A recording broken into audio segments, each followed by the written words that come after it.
All right, what's up, stream? Today we're doing some reacts. I got for right now. I have one, two, three, four, five, six videos lined up. Then we're gonna run some Terraria. Then we're gonna go back into reacts and try to do six now, six later.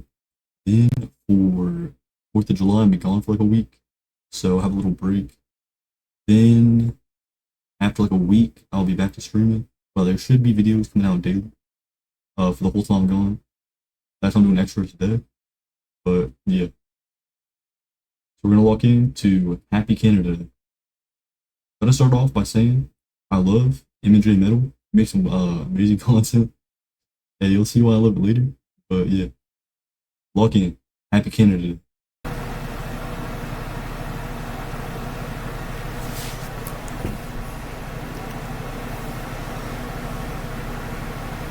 He usually starts his videos by being silent for like 40 seconds, 30 seconds. Then he finally gets into the content. Hello YouTube, how's everybody doing out there today? Today's gonna be a good day. I'm making another drink, Wizard Murder here. Now, as you know, tomorrow's for us Canada Day. So I got a glass, my Canada flag, my glass, and I got coffee cream, I got coffee cream, and I got some Gatorade. Watched his videos a few times. I think Joe Bart reacts to some of his videos. I believe Moist Critical reacts to some of his videos. I know he does things like showing off his metal collections. He's done like gaming kind of videos and all kinds of stuff. You know, love this dude's videos. They're amazing. And I got a new hot sauce. Yeah, that's my new hot sauce I'm gonna try. It's the same as the habanero, the same heat level, so yeah. And I also got some sprinkles. Yeah. So yes, what we're gonna do, take the flag out. Happy Canada Day, everybody in Canada. And yeah. Gatorade first.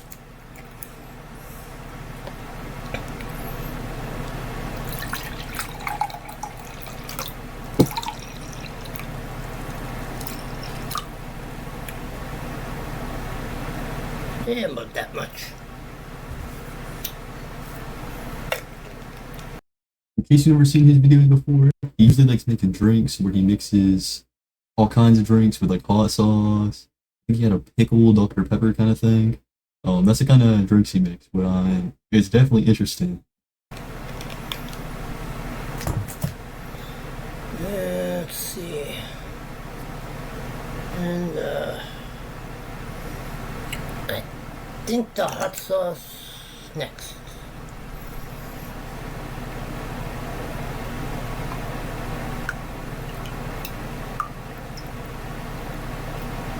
About that much. Don't really want to be precise on the measurements. Eyeball it anyways. Now we start. We'll start with Canadian flag stick. That'll be good.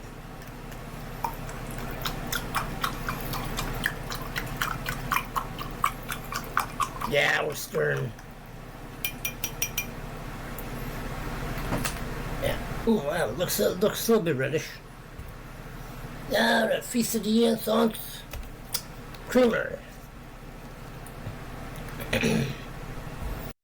Already, personally, I don't think it sounds the best. Creamer, Gatorade, and then hot sauce. It doesn't really sound the best, but I mean, it's his personal preference.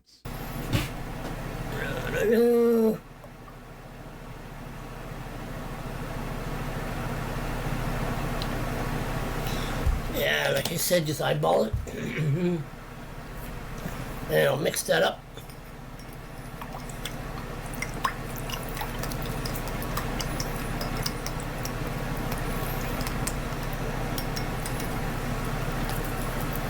And I think last but not least, I'm going to put sprinkles on.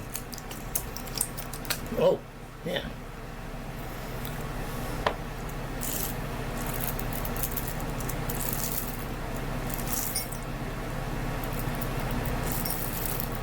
Not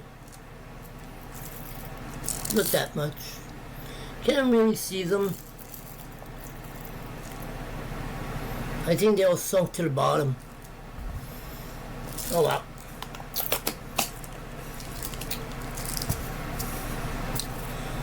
Yes, yeah, they all sunk to the bottom.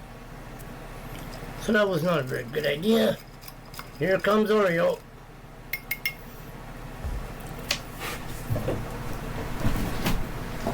No. Hello YouTube, this is Oreo. Hi Oreo, hello. That is a cute cat. There you go. Good cat. Yeah, the sprinkles didn't work very well. They kind of dissolved, I guess. I don't know. We're going to give this a taste. Anyways, again, happy Canada's Day. See my flag over behind me? Yeah. Oh, Oreo's playing on bed.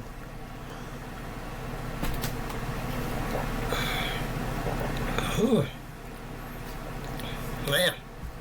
Don't sound like he's liking it very much. I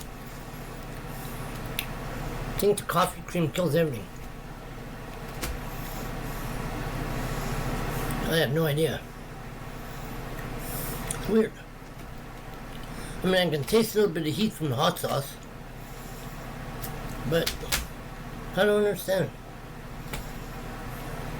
It's artificially made coffee cream. Very weird. But anyways, cheers.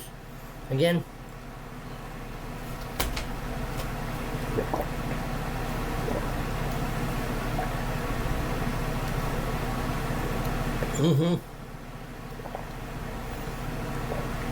Yeah, the sprinkles hit down the bottom.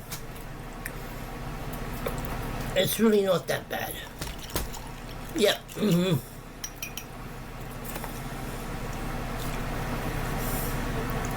Yeah, they're way at the bottom. Oh well, live and learn on the next one.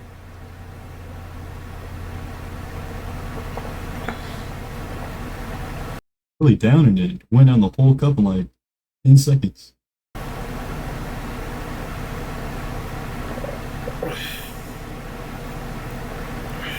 I don't know. Next time I won't put the sprinkles in. Worth a try though.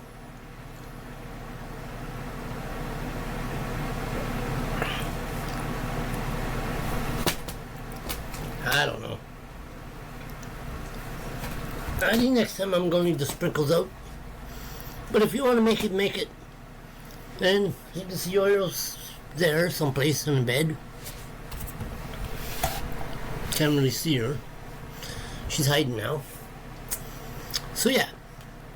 So I hope everybody has a nice good and Canada day. Oh yeah, and because I'm late, early today, I was going to do this earlier. I had a power outage. I was going to do a video at 11 o'clock, but I had a power outage. So what can I do? But hey, it's okay. You know, we forgive you. We forgive you. It's worth the wait. But at least now I'm on here now, so thanks. Okay, cheers everybody. And again, happy Canada Day to everybody. So yeah, thank you. Thanks for watching. Bye.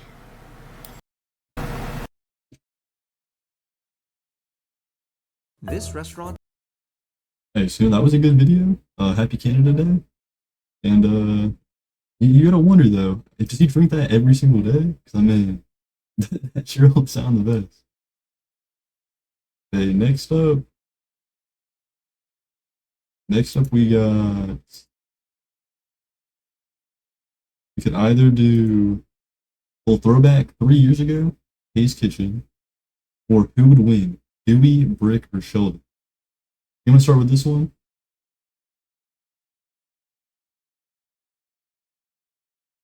Okay, my prediction then, already going to be, I mean, probably Sheldon, you know, he's the smartest, it'll make more sense. Wait, let me check my stream real quick. Make sure it's all set up.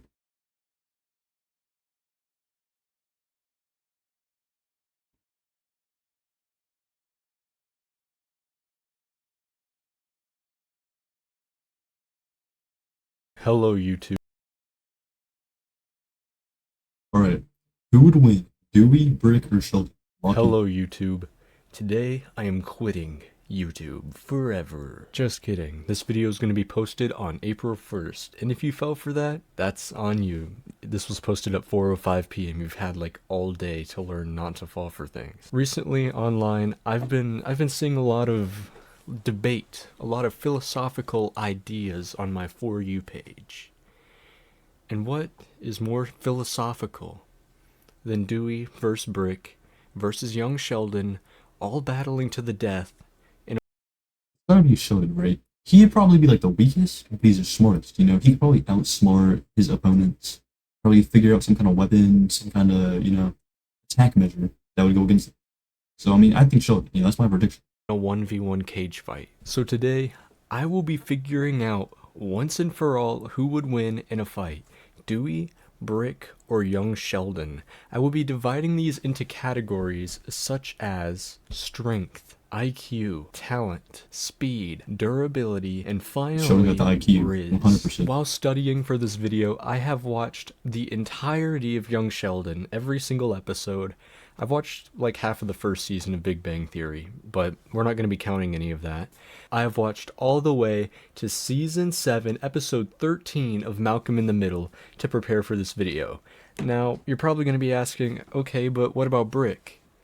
Nobody likes Brick. Nobody likes the middle. I couldn't force myself to watch it, I'm sorry. So everything about the middle will be coming straight from Google, so if it's wrong, blame Google. The first category we're going to be judging is the physical strength of everybody. Starting off with Dewey. Dewey, he grew up in a household of how many brothers? He had Francis, Malcolm, Reese, and Jamie. He had 4 brothers. That's a lot of brothers. You can see him in the show get roughed around a lot between the brothers because, well, he's the youngest other than Jamie, but he was introduced in the later seasons. I picked this clip specifically to judge Dewey's strength because you can see that he's pretty strong in this clip. I mean, he utilizes weapons. He uses a brick and a purse, so he's very crafty. Created his own weapon. And Dewey's kind of smart though. Now I'm thinking about it. He has a little strength to him. He's a little smart. Sheldon, he got the smart 100%, but I feel like he might be the weakest. Might be the weakest link. But if they had like weapons, that kind of thing, I think Sheldon might be on top. And he slings it around, and he ends up winning against multiple attackers which are older, bigger, and stronger than him. So I would say that this means Dewey's pretty strong. Brick and Sheldon, they're more fragile. They come from nicer homes. Young Sheldon, his brother, doesn't really physically pick on him a lot. And his sister is just mean, verbally. And the middle, from what I've seen, they all seem to pretty much get along. For young Sheldon, I picked this scene. I picked this scene because, well, he's utilizing weapons a lot like Dewey. He created his own slingshot out of science goggles. What I remember, though, it doesn't work. He's smart with weapons, but it doesn't work out. So, I mean, I forgot what they were called. Are they just called science goggles? And a pebble. Now, if you watch this fight all the way through, he doesn't win the fight. He is obviously fighting someone who's bigger and older, just like Dewey, but the age gap is probably a lot more. You can see that after the attack, it did leave a mark on the person, which with Dewey, we didn't see any physical abrasions or marks on the people. That could just be because he hit them where they were wearing clothing, like in their stomachs and stuff. Now, for Brick, he doesn't really get into any fights that I know of. Brick's the worst. Brick ain't getting nothing. He'd lose both.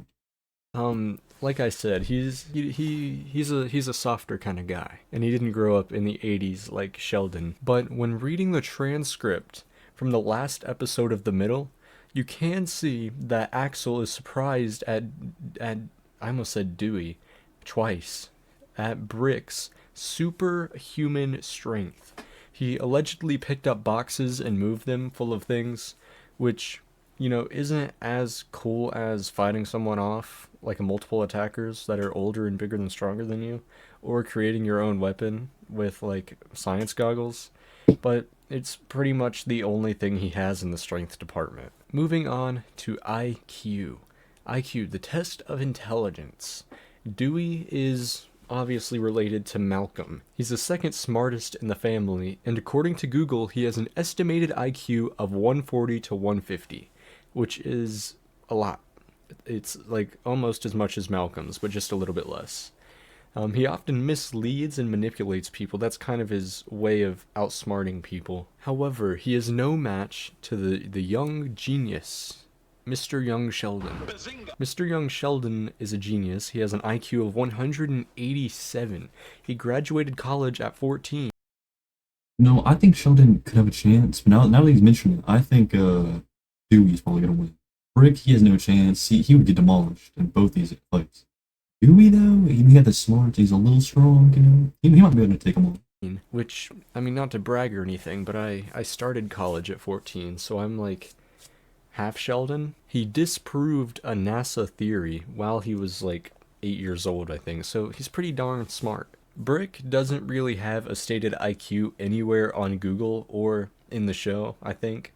But we can see that he's a bookworm. He knows random stuff, and in this clip, he even opened up a stand where people could ask him questions, and he would just know it.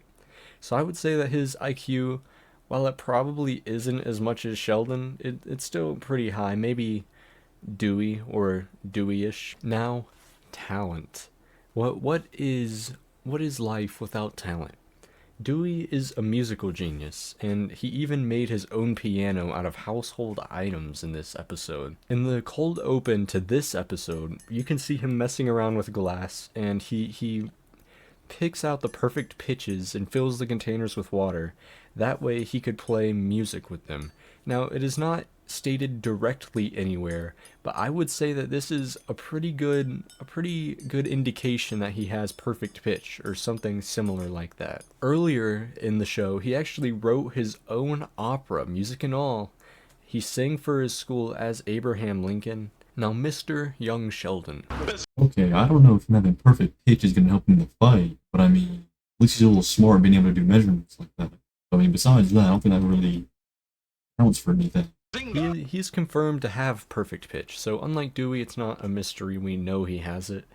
And he even performed as Annie in the school musical, which, you know, it's not a good way to use the talent, so I'm going to say he's a little less than Dewey. Brick's biggest talent is, you know, probably his ability to read above grade level, which, you know, pretty much everybody does if you just pay attention in school.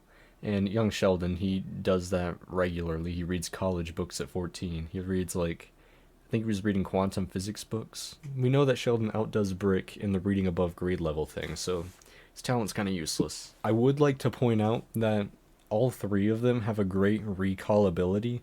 Like, Brick from the middle, he has the stand, like I mentioned earlier, where you can ask him something and he'll just know it off the top of his head. Dewey, whenever he's in, like, the classroom. Well, he mentioned that. Sheldon had that thing where he could tell the brisket recipe years and years after when he was still a baby. So, I mean, his, like, memory is a lot better than Dewey's, I would think. With his friends, they ask him how sound works with motorcycles, and he explains something from, like, years ago that his brother told him, and he remembers it word for word, and he understands it. And from young Sheldon, he remembers... Yeah. Now, we are moving on to the physical speed of these three characters. This is going to take a lot of math. I'm going to start feeling like these smart characters in here in a second. So just lock in with me, and we will try to figure this out. I found this clip on YouTube of young Sheldon running on a football field. Each line is a yard, and we can see that he runs 1 yard every 2 seconds, or half yard per second, which is equal to 1.02273 miles per.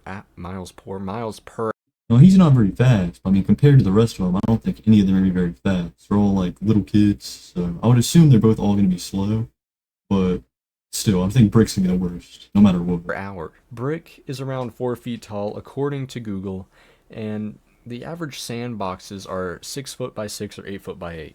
Based on Brick's size, we can say that the box in this clip is 6 by 6 feet. Using this as a reference, you know, it takes Brick 2 seconds to walk 6 by 6 feet across the sandbox. This is equivalent to 2.05 miles an hour. Of course, this is going to be approximate because, well, he didn't walk directly across the sandbox. In Season 1, Episode 7 of Malcolm in the Middle, here is where we get into a lot of the math. In Season 1, Episode 7 of Malcolm in the Middle, Hal, the dad, he takes Reese, Malcolm, and Dewey to the racetrack, to specifically Irwindale Speedway, which is now closed. The finish line is about 660 feet long here. There are 9 equal boxes across the finish line, which means each box is 73 feet top to bottom. Now this is where Google lied to me, because just look at that. There's no way that that is true. So now what I'm going to do is I'm going to calculate Dewey's height, kind of like what we did with Brick. Dewey's height, unlike Brick, is not listed on Google or on the wiki anywhere, so I'm going to have to find it myself. We can look at this clip, which is also from season 1, so around the same time.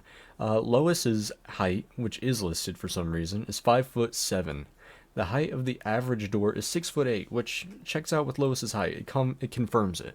I feel like there is more I could do with this information, but I don't know. So I'm gonna take the easier way and just do more math. If you look at the baseballs that are on the wall, you can see that there are like 5 of them in a row. The average baseball has a diameter of 2.94 inches. Using the snipping tool, we can judge that Dewey is around 15 baseballs. This means he's about 45 inches or 3 feet and 9 inches. I don't know if this is the most, like, realistic way of measuring it, but I mean, it's not really that accurate, but I mean, it works. According to Google, the average 7-year-old height is 4 feet. Now, you might be thinking, okay, but Dewey isn't 4 feet. He's actually a couple inches shorter than that, so your math might be wrong. If you look at this episode, I don't know if I'm going to be able to find a clip of it because it was a pretty random episode and I saw it pretty recently. It is stated in Malcolm in the Middle that Dewey is the shortest in his class, and this is all because, well, he has to share a bed.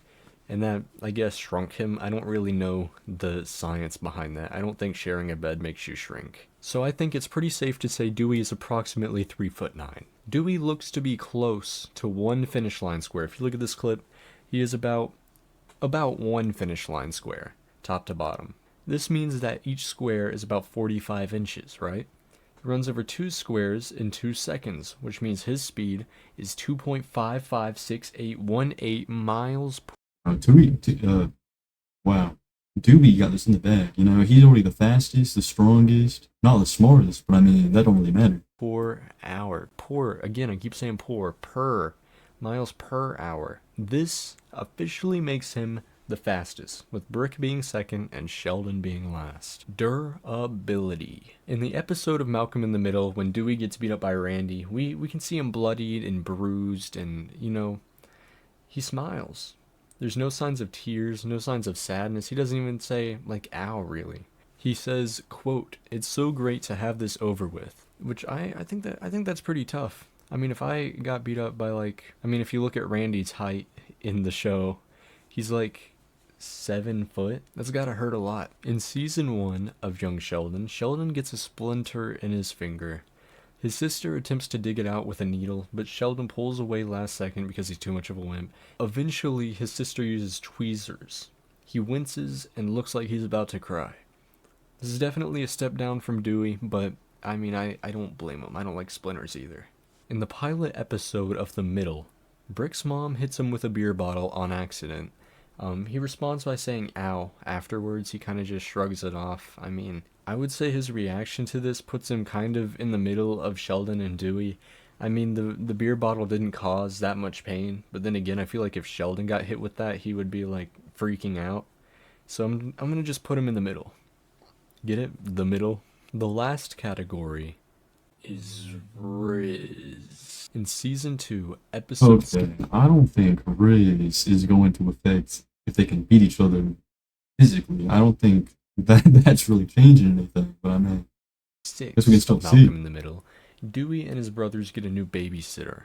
Reese and Malcolm try to fight over her. Meanwhile, they're outsmarted by Dewey. Dewey ends up sleeping with the babysitter, not in a weird way, like in the bed, and cheering her up with the Dewey dance. Brick, on the other hand, has had multiple girlfriends throughout his show. Dewey hasn't had any girlfriends in his show. Some examples of these are Cindy, Lila, and his online girlfriend. These are way more than Dewey had. However, Dewey is better than Sheldon because, well, in Young Sheldon, he has 0 love interest or girlfriends ever. At one point, he platonically kisses Paige, a fellow child prodigy, but it's strictly for science. For science. He does not meet his first girlfriend until season 3 of The Big Bang Theory when he's 24 years old. I think it's safe to say that Brick has demolished this category. Based on all of the research I have just done, we can say that strength goes to Dewey, IQ goes to the child prodigy, Mr. Young Sheldon himself. I would say talent goes to Dewey as well, as you know, he writes many songs, he's an amazing singer, built his own piano, and has perfect pitch. Speed, very hard thing to calculate. However, if Dewey, Brick, and Sheldon got into a race, Dewey would definitely win. Brick would come closely second, and Sheldon would probably be dead last. Yeah, Dewey wins the fight. You know, if they started fighting, they started throwing down, Dewey's winning. They have no chance against him. Or not even finish. The durability of these kids can show that Dewey can take heavy hits. Brick is slightly phased by small damages, and you know, Sheldon freaks out over slight pain, even the idea of pain. This category goes to Dewey. Taking into consideration the amount of love interest in the show, Brick comes out at top for Riz. Brick is the Rizzler. Dewey is second for the babysitter episode, and Sheldon is last. For obvious reasons. Thanks to all of this research I have just done, I think it is safe to say that Dewey is the superior character, and in a free-for-all death match between Dewey, Brick, and Mr. Young Sheldon, Dewey would win. If you enjoyed this video, Dewey's the MVP. Subscribe. They had no shot against it. But that was a good video. Like, subscribe. But now we get on to the next video. We can do, I tried weird gas station food. I tried restaurants' worst rated menu items. Pizza on toast from Case Cooking 3 years ago, but you know, Case Cooking always hits. And then remember EDP. He's nearly homeless. I think I'll get this one out of the way. Maybe go on to Case Cooking. Then either of these two.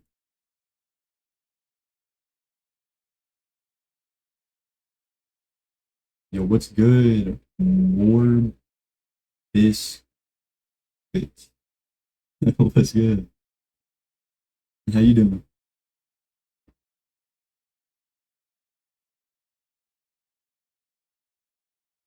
Hey, lock in. Remember EDP 445. He's nearly homeless now. From being featured on national TV with millions of viewers, to getting fired from 3 different jobs in 1 week, and living out of a suitcase. My name's Ryan, and we're gonna find out how EDP 445 went from YouTube royalty to the most hated man on the internet, and how ruined his life is now. Starting as Bryant Moreland in 2010, he quickly found his niche with American football commentary, and his unfiltered raw style hit differently. In 2015, his reaction to an Eagles trade went completely viral, spreading across every social media platform, and his fame went beyond just YouTube, as EDP started getting featured on Tosh.0, MTV, and Comedy Central. He was hitting mainstream. By 2020, I remember seeing EDP a little bit before he got caught, the little cupcake incident.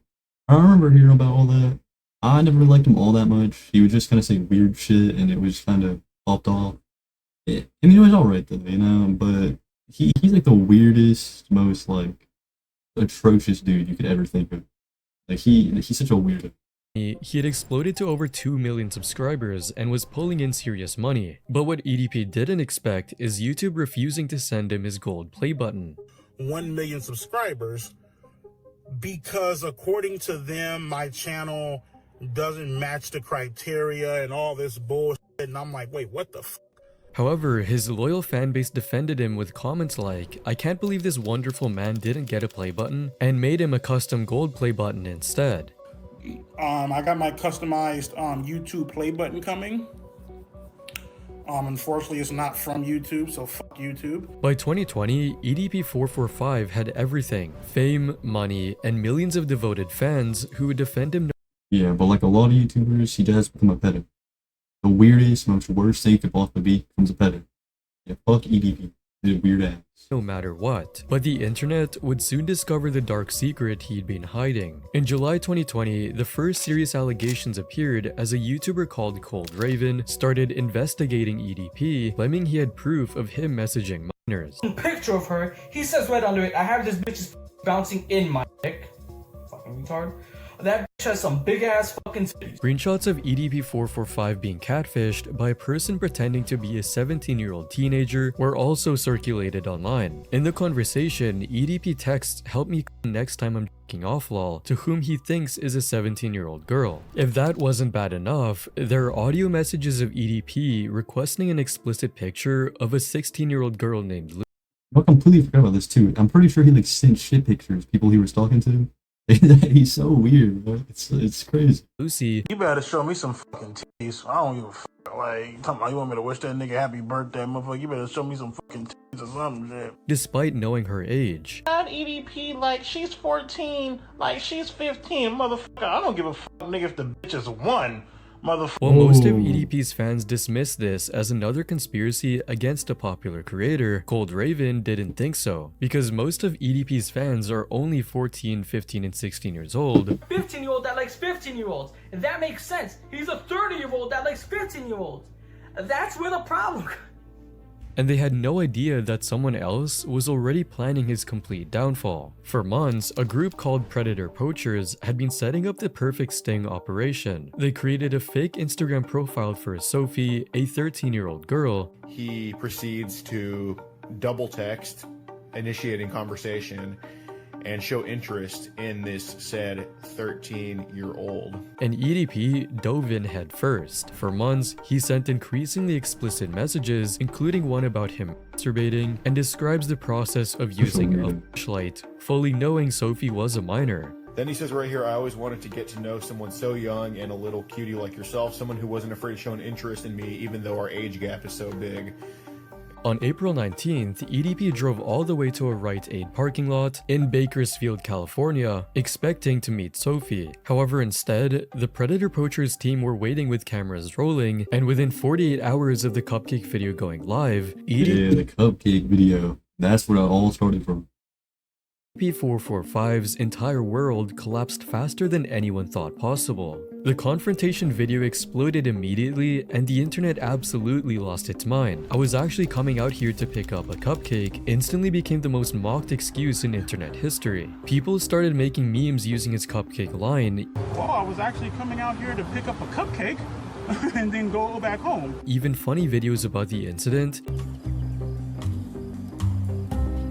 and comments were flooded with people making fun of him. EDP entering that prison. Every major YouTuber started covering the story, like Penguin Zero, who made a video titled You know, the GOAT, Charlie the GOAT. EDP445 situation, which got 21 million views to this day. And YouTubers Some Ordinary Gamers, who had defended EDP before, uploaded a video titled EDP445 needs to be arrested immediately. In response, EDP panicked and deleted every single video from his main channel. 11 years of content, thousands of hours just gone overnight. But it was too late, and within a week, YouTube permanently terminated both of his channels. On top of that, his other income streams started falling like dominoes. His Cameo account, where he made personalized videos for $44 each, got flooded with complaints and was immediately terminated. In less than a week, EDP went from internet celebrity making thousands per month to the internet's biggest laughingstock, and the cupcake excuse became so infamous that it's still a meme 4 years later. However, his nightmare was just getting started. After losing YouTube, EDP thought he could just move to another platform and rebuild, but the internet had other plans for him. First, he tried Facebook, but his presence in this platform was short-lived, as the reports started flooding in, which made Facebook terminate his account immediately. Instagram was EDP's next choice, but the same story happened there. He was banned before he could even get started. Out of desperation, he announced he was going to build his own website where nobody could stop him, and EDP445.com was going to be his grand comeback. Horrifying.com is officially up. I'm going to be posting videos up on there, so head on up over there, share the website, all that bullshit you guys like to do, and I'll see you up over there, man. He actually built the thing, the website went live with a coming soon page, but then nothing happened. After what seemed to be a falling out with his developer, the site crashed and never recovered. But EDP wasn't giving up. He found an obscure platform called 3Speak TV and started uploading there, not before his account was banned again. Getting banned from social media was embarrassing, but it was nothing compared to what happened to his real life. After the cupcake incident, EDP moved from California to Henderson, Nevada, hoping to start fresh, and he managed to land a job as a Lyft driver in October 2021. Finally, a chance for EDP to rebuild himself, but then someone spotted him driving and posted it online. The news of EDP starting over reached everyone, and people started making fun of him again, with comments like, "Just imagine ordering a Lyft and EDP pulls up as your driver. Can you take me to the grocery store? I'ma go buy some cupcakes." And Lyft fired him immediately due to the damaging reputation associated with him. But things didn't just stop there. People discovered he was also driving for Uber Eats and Yeah, I think, remember hearing the video about him like working at Walmart, doing all kinds of things like that? I feel like once you do that kind of crazy shit, you're just cooked, right? Like, and then he deserves it. DoorDash. So both companies fired him in the same week. According to some sources, EDP even applied to Chuck E. Cheese, and for obvious reasons, he didn't get the job as well. Then he even got kicked out from his own apartment because the property management company received too many complaints from his haters. Now he was living out of a suitcase, moving from one cheap hotel to another. But even then, people kept tracking him down and getting him kicked out of every place he tried to stay. The man who once had millions of fans was now completely homeless, broke, and unemployable. But somehow, things still got worse for EDP. By late 2021, EDP 445 had lost everything financially, then his body started failing too. EDP started claiming he was suffering from stage 5 kidney failure and only had 1 to 5 years left to live, posting on Twitter about needing regular dialysis treatments. Whether this was real or just another desperate attempt to Yo, and like, who is finna feel bad for him? He's a pedophile. Like, who cares? Nobody's gonna care if you're about to have stage 4 cancer or whatever. gain sympathy, nobody knew for sure. Liver But failure. then various rumors started spreading that made everything even more chaotic for EDP. In October 2021, a YouTuber named Matt Simon claimed EDP had been arrested but provided zero evidence. Today is October 25th. It is 11:30 at night, and EDP has been arrested today. But then Felipe, EDP's former friend, came forward with a much more detailed story claiming he received calls from the Henderson, Nevada Detention Center. The Henderson, Nevada Detention Center inmate for Bryant Moreland would like to receive the call. Felipe said he accepted the call and it was EDP on the other end calling from the jail. But the problem was that the only evidence Felipe had was screenshots of no caller ID calls on his iPhone, which didn't prove anything. Reddit users immediately started fact-checking, searching every inmate record in Clark County, Kern County, and beyond. But the result wasn't as they expected. He's definitely either trolling or got trolled by prank callers. I did an inmate search for Bryant Moreland on Henderson's website and nothing turned up. Meanwhile, EDP was desperately trying to legally change his name to Dion Eason, filing paperwork with Nevada County Court. He was also selling off his possessions one by one, including his cars and even his custom YouTube play button. Also selling my original YouTube plaque from back up in the day. Somebody bought the plaque for when I hit 100K on my backup channel. Whether the jail rumors were real or not, EDP445 was already living in his own personal prison. As one user on Reddit put it, his life is basically a prison now. Sure, he has freedom, but at what cost? He's basically a hunted man. And he deserves it. He deserves every part of it. Man was sitting there sending shit pics to little kids. Sitting there trying to have sex. Like, he's weird. He's a weirdo. He deserves every bit of it. Every day was spent hiding, running, and watching his life crumble piece by piece. Despite everything, EDP refused to give up, but his attempts to return only made him look more pathetic. In 2022, EDP discovered Beagle Live, a lesser-known streaming platform with a younger audience. However, people would constantly troll him during every stream, bringing up the cupcake incident over and over again. So You don't want bitches, but you want kids. Bitch, you want a cupcake? Bitch, you want a cupcake? Face pack, big ass, bitch. EDP couldn't escape the result of his action, and every single stream became a reminder of what he'd done. Then he tried TikTok under the handle the OG EDP and somehow reached 255,000 followers. But in February 2023, TikTok banned him for ban evasion. In July 2023, EDP released what people thought would be his attempt at gaining redemption, a former apology video. With that being said, I want to take full responsibility for my actions that happened on April 21st, 2021. Bro, nobody cares, bro. You're a pedophile. Like, nobody cares. You're weird. You're a weirdo. But he only apologized to his friends and family, not to the actual victims. Yeah, I just wanted to come on here and, you know, offer this apology video to my friends, to my family. And called the whole thing the YouTube incident like it was some minor inconvenience. But not a single person believed him, with comments saying, not once did he apologize to the minors he's groomed. Should have pulled out a ukulele for this one. After 2 years of denial, he makes this fake apology. I'm not buying it. He's not sorry and he's not taking full responsibility. Then weeks later, he retracted the apology entirely. In August 2024, he created new YouTube channels and each one got terminated within days. Every comeback attempt failed spectacularly, proving the internet never forgets. But EDP still hadn't learned his lesson, and in 2023, he would prove that predators truly never change. In September 2023, a content creator named Jadion. Yep, Gideon. I remember this. I saw this when it came out. I didn't watch Gideon for a hot minute, because we started doing little prank videos. I don't really like the prank videos no more. It was something I liked when I was younger, but not really for me. But I remember when he did the little switch up. Took me a while. I watched that video. He was like dressed up as a cupcake and all that. Like, Teamed crazy. up with Predator Really never hunter changed. Skeeter Gene for their own investigation. It seems that in the last couple months he's been talking to an actual, factual 15-year-old Like, who would have guessed? Who would have guessed a pedophile was right back to? girl, very sexually. And EDP walked right into their trap again. This time, EDP was messaging an actual 15-year-old girl and her mother, not a decoy account like last time. He was sending explicit photos again, making the same disgusting plans and acting like nothing had ever happened. Yeah, we have a picture of his volcano crater of a penis. The girl's mother had enough and contacted Jadion's team to help expose EDP once and for all. On the day of the confrontation, Jadion showed up outside of EDP's dialysis center with a box of cupcakes. But it says EDP 445, and we're gonna be giving him these cupcakes. And wearing a cupcake costume. He's not gonna fall. When Jadion's team finally got to confront EDP about his disgusting behavior, he refused to acknowledge it. Well, Brian, I am with the Predatorial Investigation Unit, and I just want to let you know, get the fuck out of here. And ran straight into the building like a coward. You think we're here? Fuck you, man. Yo, but like Gideon being a cupcake makes it so unserious.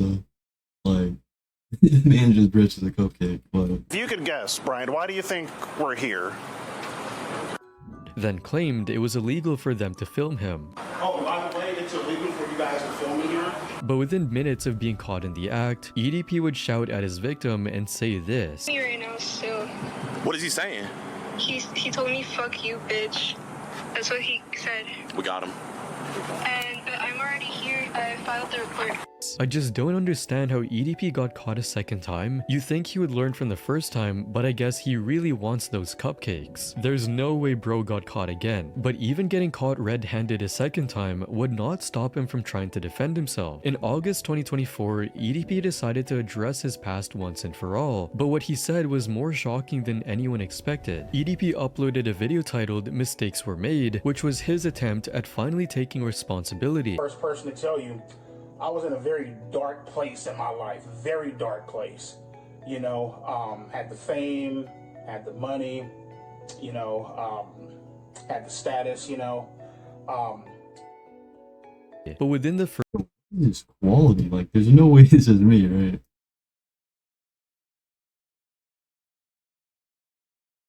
first minutes, it No, became I think it's his camera. He has horrible quality.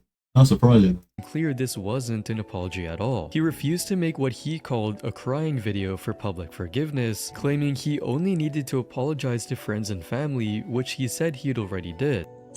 Sat down and I have apologized Man is recording in 240p. to my family, right?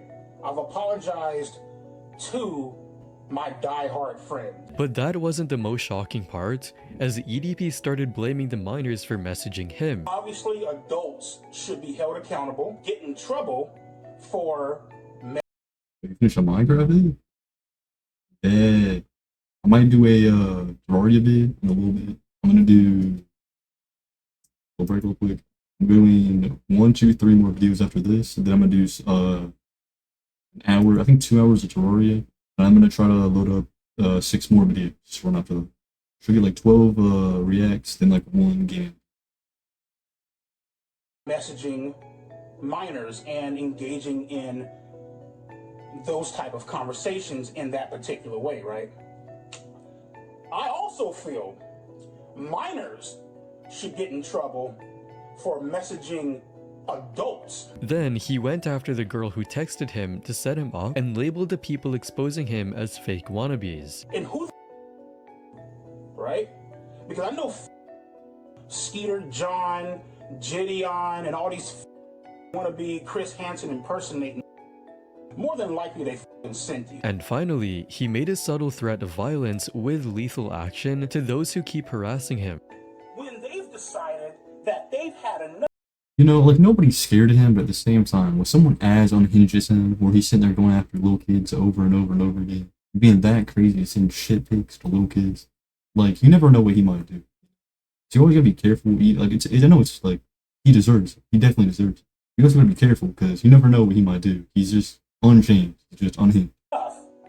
And they pull out that gun and they shoot your motherfucking ass, right? After 3 years of consequences, he had learned absolutely nothing, but somehow he still wasn't done humiliating himself. You'd think after everything, EDP445 would finally disappear from the internet, but in 2025, he proved that some people truly never learn. In March 2025, EDP created a brand new YouTube channel called BryantMoreland445. His first video was a hotel review. This most fucking disgusting, vile pile of fucking horseshit I've ever stayed at in my motherfucking life. And in another video, he posted a burger review. Got a big ass motherfucker. Man, this is a big beefy ass bitch here. It was the exact same content style Yo, like, what does that even mean? You just saying gibberish. as before his cancellation. Same energy, same vulgarity, same complete lack of self-awareness. But the stats told the real story. His channel has less than 2,000 subscribers and his videos barely scraping a few thousand views. And his last video was on October 26th, 2025 about how he got an injury after his meat. Reddit users immediately found the channel and reported him to YouTube for ban evasion, which is exactly what this was. The comment section was unforgiving as usual. This guy's like the weeds I can't kill on my driveway. How the f does he keep coming back? Well, let's hope this guy isn't trying to meet up with minors again. Aside from YouTube, EDP also made a new account on Cameo, offering to make personalized videos for $40 each. Every time he tries to come back, he only reminds the world of what he really is. The cupcake excuse will follow him forever, and frankly, that's exactly what he— EDP, just a big loser. Nobody likes it. Yeah, that was a pretty good video. Give it a like, subscribe. But alright, now we're going to, I could do a cage cooking video, or either of these two, don't really matter. I think I'm gonna go into the cage cooking, or no, I'll do one of these first. They're kind of similar. Yeah, I'll run this video first. Alright, I tried weird gas station food. Oh. Gas stations are— Okay, well, let me redo that. I tried weird gas station food. Gas stations are known for gas, bathrooms, and barbecue. There's a gas station in Texas that literally has a whole barbecue restaurant inside of it. And that's only one of— Hey, well, where do you start? Buc-ee's. You know, Buc-ee's got a lot of stuff there. It's pretty good, you know, they have a bunch of different food. Sounds kind of similar from what I'm hearing, but yeah. 3 gas stations that have legit restaurants inside. So me and my boy Malachi are on a mission to find the best hidden gas station restaurant. Starting with— Well, you already got Buc-ee's right there, you know? I already called it. Buc-ee's. Buc-ee's is one of the largest gas stations in America. Just look at this B-roll we found online. Look at that. So awesome. Buc-ee's most popular thing on their menu is their brisket sandwich. But you know what? We wanted to switch it up and find the most niche thing that has a lot of mixed reviews, just in case we want food poisoning. So we decided to go with Kalashkis. Kalachis. Karachi. Ellie Cruz. I actually think I might have had those before. They aren't that bad. I mean, it's still Buc-ee's, you know, it's not gonna have that bad of food. It's a popular place. But I mean, yeah, it's not that bad. Cruz says, so disappointed. I went into Buc-ee's yesterday to get a kolache, and to my surprise, there was 2 flies in the display case. I went and walked over to a second display case to see if they didn't have any flies. And when an employee asked if I wanted to purchase one, a fly came out of the kolache I was looking at. When I asked the employee if they had any extra, he said no and walked away. Ugh. I'll employee. Hey, but listen to this one. Emmett Seabaugh. Bobby was a very nice man. With the busiest days and sometimes hard to handle customers, he showed me kindness and great attitude. Wish all staff at any place are like Bobby at the Kalachi station. New mission unlocked. Find Bobby. Find Bobby. Let's go inside. We're going in. We're walking. When we walked in, we realized that this place was no joke. It was literally spotless and there were so many things to see. But the only thing we really needed to see was where the Kalashkis were, which we found them right next to the pastries. We're gonna do 2 sausage. Yo, like, I would fuck up some Buc-ee's pastries. I'm saying that right now. They got all kinds of, like, decent, like, food. I only saw these on TikTok before, but I saw it on Buc-ee's once. You got, like, those rocks that, or they're not rocks, they're chocolate. They look exactly like rocks. It looks exactly the same. It's crazy. Kalashis, please. That'll do it. And this is where I got nervous because I had to ask a scary question. Do you by chance know if Bobby's working today? Bobby? Bobbies don't work in the deli. Oh, okay. Because I don't know who that person is. Okay. Sounds good. You must. I'm pretty sure she wrote the review and Bobby is fake. But then we bought our kolaches and looked for somewhere to sit. I didn't come on a bus, no. She asked if I was on a bus. Remember, we have to eat in the establishment, but there's nowhere to sit. That's when we scoured the store for like 20 minutes looking for a place to eat, and that's where we landed in the toy section. That's fire. This kolache might be good, but later in this video, we're gonna be eating at an actual barbecue restaurant inside of a gas station. I mean, let's be honest though, they're going to kind of high quality, like, gas station. This isn't like, when I was thinking from the title, I tried weird gas station food. I thought it'd be like trying those shitty rotating hot dogs at normal gas stations. I think it'd be like Buc-ee's, you know. That's cheating a little bit. But for now, sit back, relax, and enjoy our awesome dance moves. No flies either. No flies in mine either. Pia me swallowing a fly.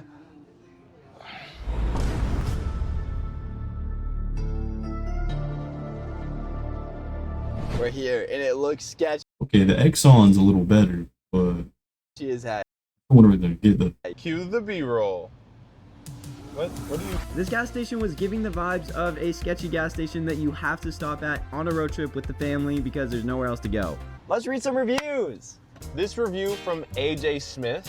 Best tacos around, lots of items and groceries, even fishing tackle. Oh, he put alone. Fishing tackle. The emoji Oh, that there. was stupid. Even fishing. This review by Laura Bigelow. My husband and I used to frequent this location strictly for the street tacos. The lady who makes the tacos is very nice and the tacos are very good. However, the last time we came in, they literally chased us into the parking lot, accused us of stealing tacos. We ordered 4 tacos and they actually gave us 6. We let them know that we only ordered 4 tacos and we only want 4 tacos. The manager that had chased us out to the parking lot, then without washing his hands, took the 2 tacos out of our to-go bag and very rudely handed us back our tacos that we already paid for. Oh, so you know what that means. We're gonna order 4 tacos. So we started walking in to face our fears of food poisoning. And this place was a little sketchy, but it had nice seating and a big TV. And also a big thing of Doritos, one of the best drinks out there. So... Okay, tacos from an Exxon. That sounds like you're gonna get food poisoning, 1000%. This is what I was expecting from the gas station video. Just like four beef tacos. Okay. You want corn flour tortilla? Hey, good. Do you pay before or after? Like once you get the tacos? Looks like Bud's never ordered a taco before. We even met a celebrity. Lionel Messi. Might be the GOAT? Then we ordered our tacos, which was really exciting. Thank you. Thank you. So then we walked to our table and we set down our food and we immediately prayed because that's especially important when you're eating something from a gas station. Anyways, when we opened up that container, we saw the best tacos I've ever seen. Yeah, I'm not gonna lie, those do look kind of good. They're looking up hot. I mean, they're kind of like mid because they're like they're gas station tacos, but I mean, they do look pretty good. Yo. Wait, how many tacos did we order? 4. And they gave us 4.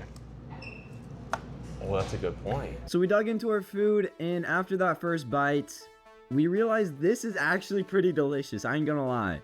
It's actually so good. That is so good.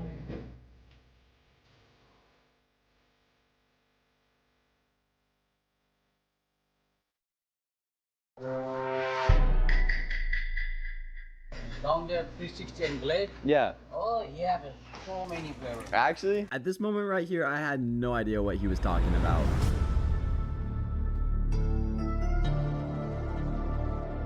Cool transition enters here. No, wait, what? What the frick was now that? the barbecue, baby. Barbecue place, and this is the last place. This is the reason we started this video in the first place, was to go here. This is an actual barbecue restaurant inside of a gas station. Yeah, look, a gas pump is right. Let's read some reviews. Chase Rhodes says, I called this place 12 times and not one person answered the phone call. So I'm like, okay, they must be busy. But no, I walk in, it's a ghost town. Literally nobody in here. I was calling ahead to add an item so it would be ready when I arrived, but absolutely the opposite happened. Unprofessional, unacceptable, would not recommend this place or service to anyone. They definitely have some improvements that need to be made. Yikes. So nobody answered the phone? Well, Chase, we're about to put that to the test. Okay, well, this isn't like trying the worst kind of food. This is just trying out bad reviews. I feel like this isn't a little clickbait, but I mean, it'll work. Oh. What? Well, I guess we have to see if it's a ghost town. Now, Rigo Castaneda says, the food in here is awesome. They really know how to get down on the brisket. An employee by the name of Arturo is really friendly. You guys really need to check this place out. It's a one-time experience with the delicious food, service is fast, and everyone is friendly. New mission unlocked, go find Arturo. So we went inside, and when we opened the doors, we were immediately greeted with a little arcade room, which was really awesome. It's kind of mid.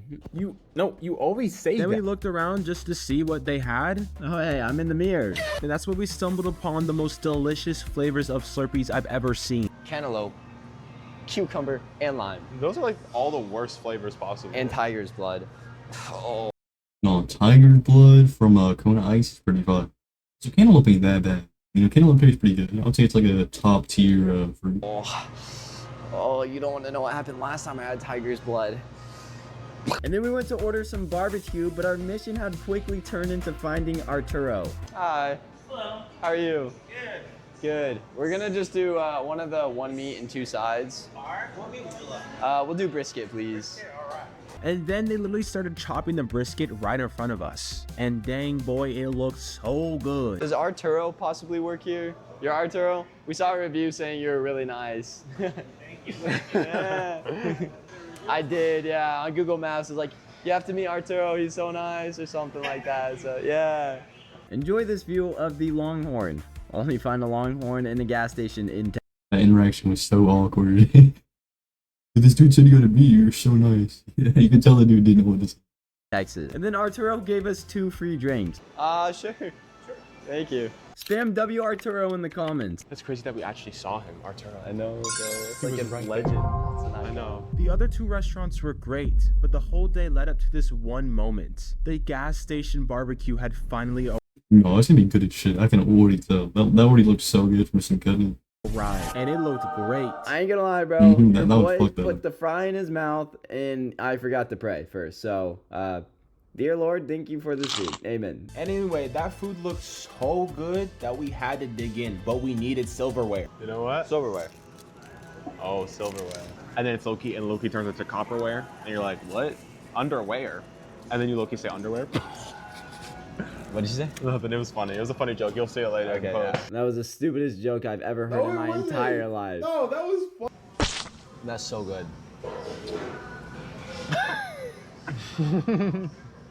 Wait, that's It's mac and cheese fire. Mac and cheese? And that also fell on my hand. No, it's fire. It's fire. All right, 1, 2, 3. Subscribe to all this. Nice. I appreciate it, guys. Y'all have a good one. Nice meeting you guys. Thank you. Sir. Bro, these guys were actually so cool. No, like, they did seem pretty nice. That was a nice video. How long until you know if you have food poisoning? Okay, well, they're definitely not getting food poisoning from that. They were just going to like high quality gas stations. I don't know. There's a lot of people who were nice though. It was a good video. Okay, like, make sure to subscribe. We go on to the next one. Alright, last two we got left. Would I eat it again? Maybe. Maybe. Would I recommend it? Maybe. Appearance. It was okay. I wasn't really a huge fan of the way the chicken looked. Gonna give it 3 stars. Now price. I'm gonna give it a 4. Because I got a lot of pasta compared to Red Robin's where I got 1 chicken sandwich for the same price. The overall stars is right there. Right here. Wait, you're not gonna finish your food? No. You're gonna make me finish all my food, but you're not gonna finish your food? Got a perfect place for it. What are you gonna do? So your perfect place is a trap. You're just gonna throw that away. Yeah. You're the problem. This is what's wrong. Do something about it.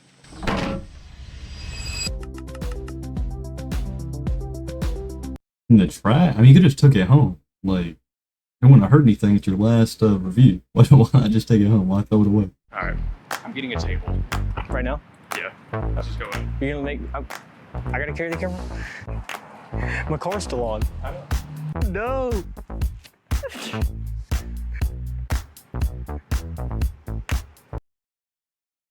That was a good video. Four-stripe buffets only have one goal. That was the last react for right now. We are going to... Okay, first off, good video. Leave it up. Yeah, leave it a like, subscribe to the dude. Let's see, last video for right now, we're gonna lock into Terraria. First, I'm gonna go on a little break. Just get pissed real quick. Do all that. But yeah, I will be right back. Already got a character set up. Mr. Dickens. Already got a world called Cock and Ball. Or what? Starting up a whole new world. I've played Terraria a few times before. Not the best at it, but know the basic kind of thing. Gotta get a house going, survive. Gotta go mining, find stuff underground, get like hearts, get my healing up. I have to get the stars. I not feel like stars. What is it called? Get my stuff to shoot up wands and that kind of thing. Like my mana, gotta get my mana up with stars. Stuff up in the sky at nighttime. That kind of thing. Yeah. So first off, just gonna start with like a gonna have to get a hammer to like fix the ground rate, that kind of thing. I haven't played the game in a while. I've beaten most of the bosses. I don't think I beat the last boss just yet. That would be the goal for the end of the world, is to beat the last boss. We're only on massive mode, not too hard or anything. I haven't played in a while, so I don't want to just do nothing too hard.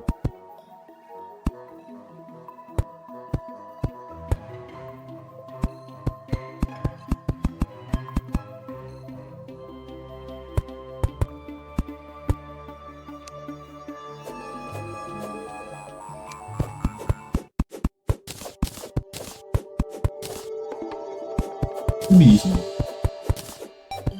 It's a fun game. Might not get too many viewers or anything, but I'm not too worried about it. It's still a fun game to play.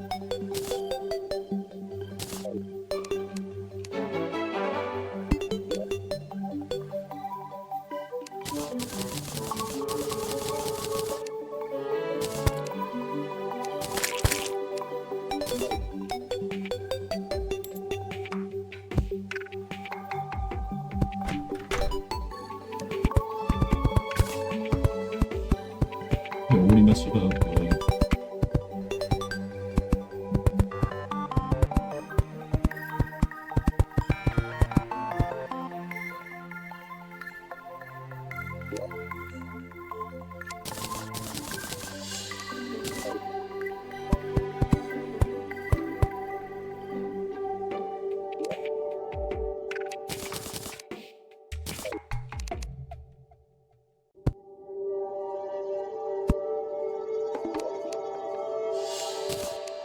The hammer.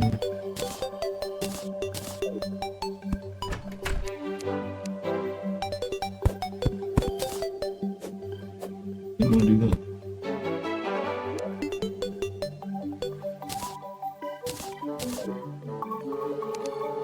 What did I just do here?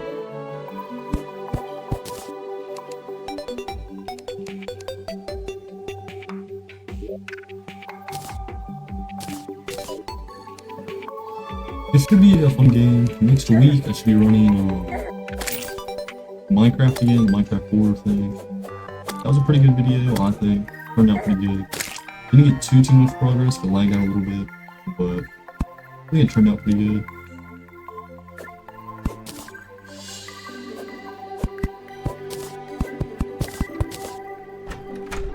Alright, first house done. Talk to the tutorial guy.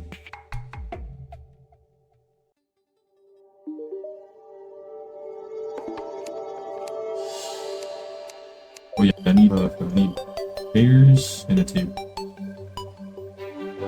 I think it's a chair and a table.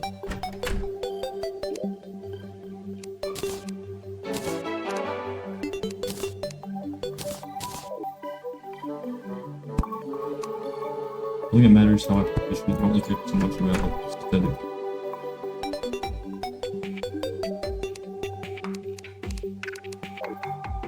All good.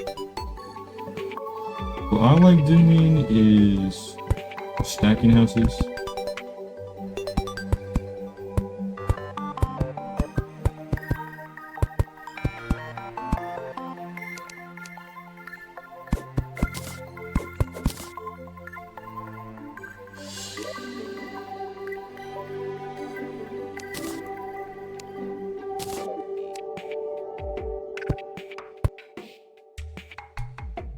Do something kind of like that.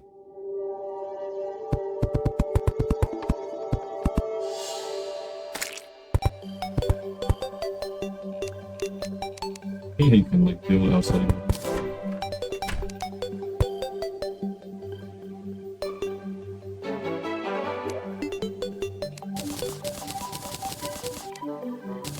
The goal for this stream is probably going to be get some parts, get some mana, get some housing going.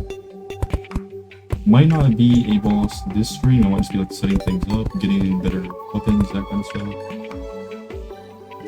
We'll see. Maybe like the skeleton boss this stream. I expect there to be a lot of dying because I haven't played this game in a while, even though we're on classic mode.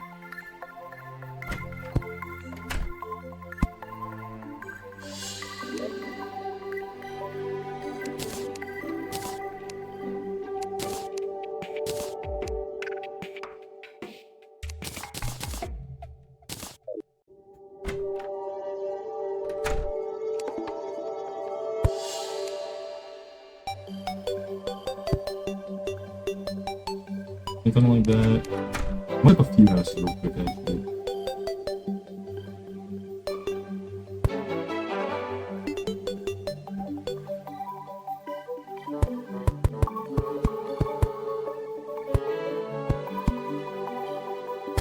It might not be even.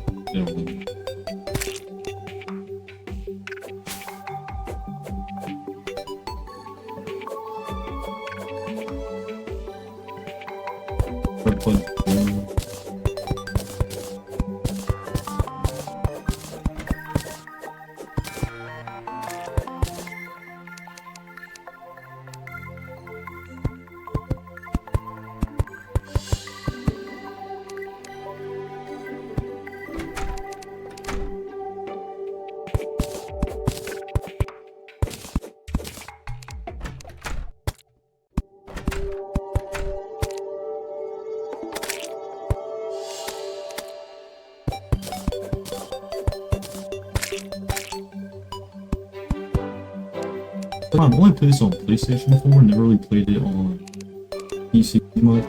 I played it one time on PC, but that was it. It's been a while, so I'm gonna be a little off with the controls, but I'm sure I'll learn it quick.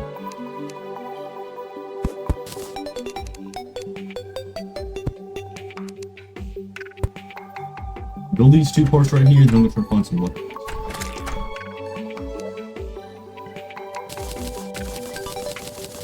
Maybe I'll go mining at night. See what I do. I think the plan might be just dig straight down until I find a teleportation potion, and then just go up from there. I don't think I really need to make like a stairway down like I normally do. Or just dig down until I find water. Like water and a teleportation time. Wow, this is...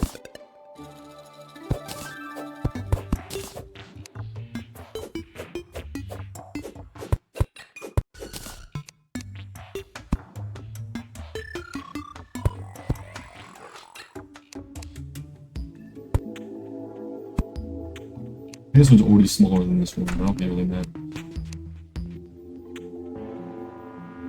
Turn down game audio a little. Gotcha.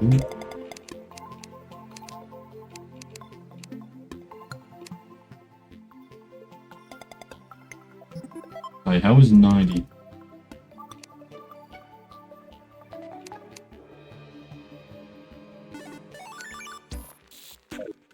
That good?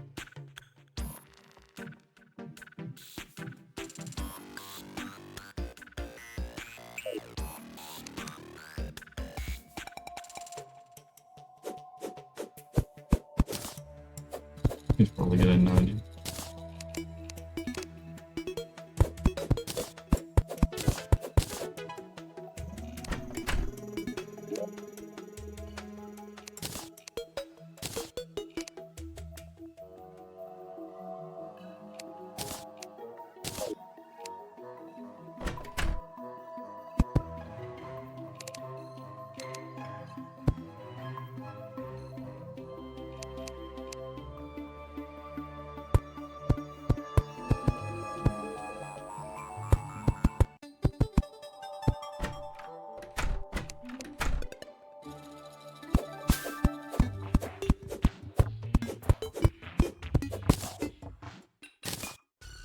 Yeah, once we figure this out, or once I get this house done, I'm going to go mining.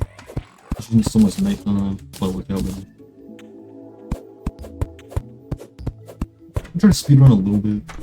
Just run classic, maybe. I think it goes to harder once you beat the game.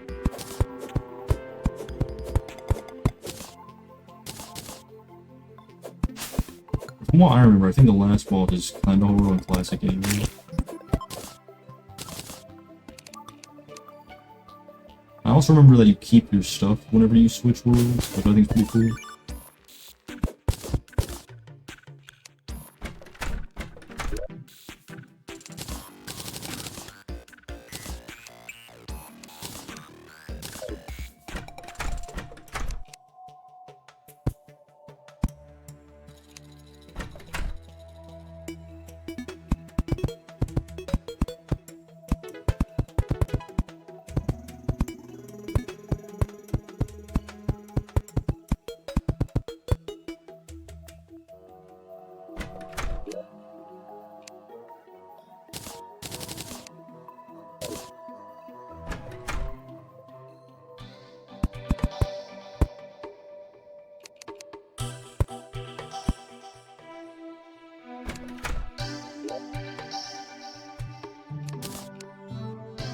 You got any tips to play? That would help out a little bit, because I don't know too much about it. I've only got like those basic weapons you find in Underground and stuff.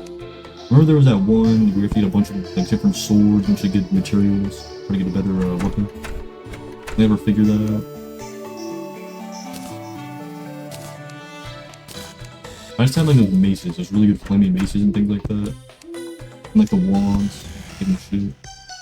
Had things like that before, nothing like too complex.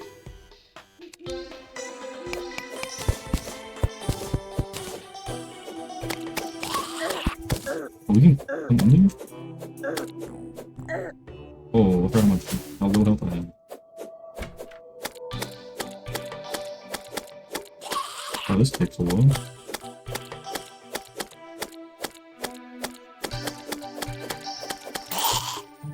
Okay. Took like 40 hits. Not too bad. If you haven't played this game before, pretty much, you when you die, you don't really lose your items, you just lose gold. I think once you get into hard game mode, you get to like, you do lose your items. But currently, you don't really. You just drop. Wait, I see them just coming down. I have no idea now. Down with it. Yeah, they're good. That's fine though. Don't really have any money yet, so it's not gonna hurt me bad.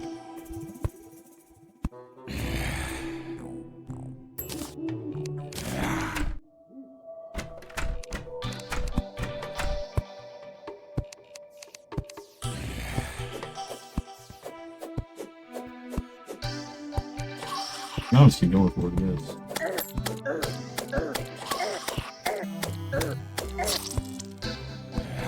I got out of this on keep on. Mr. Dickens was decapitated by his own. It's wonderful.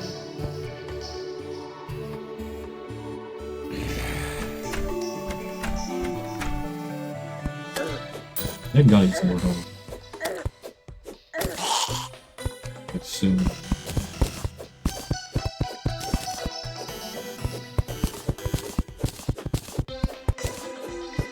Should go on mine at night before things start coming out, but whatever. I don't have like anything to actually use that yet anyway, so it's not gonna hurt me.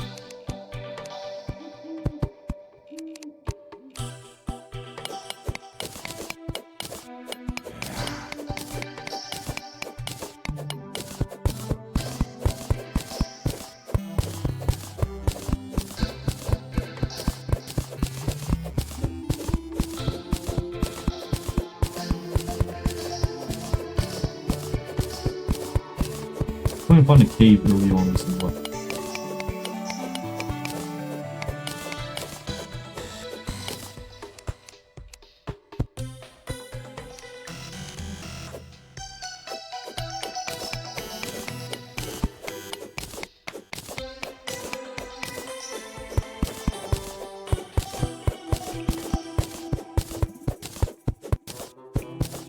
I haven't played it in so long. When I did play it, I had so many hearts. I like mixed out hearts and all that. So it's so weird playing it now and insta-dom every zombie I find. Hopefully though, by this stream, I can have full like maxed out pickaxe, sword, or not even sword, but like weapon. Get some good armor. I also want one of those mirrors that can like teleport to the surface. Like that may sound sure that would help out. But this is about to take forever to kill. I don't want to see it. I'm not gonna see what it is.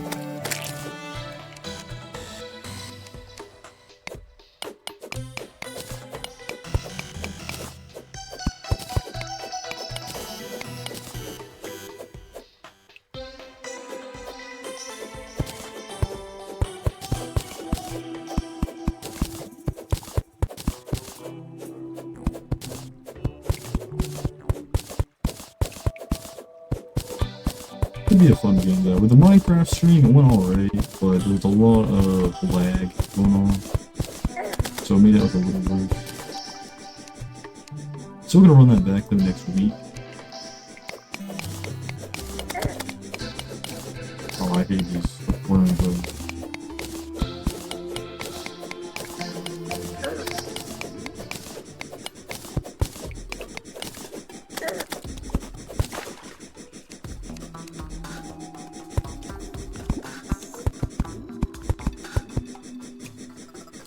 What I remember,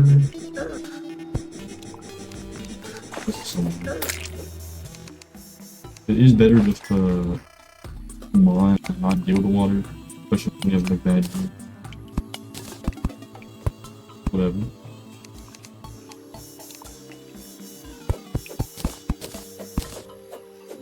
Like round by round, I guess.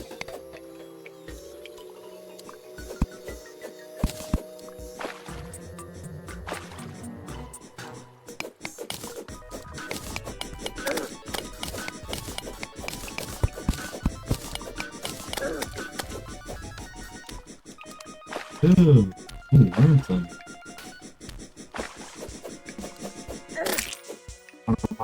I might get.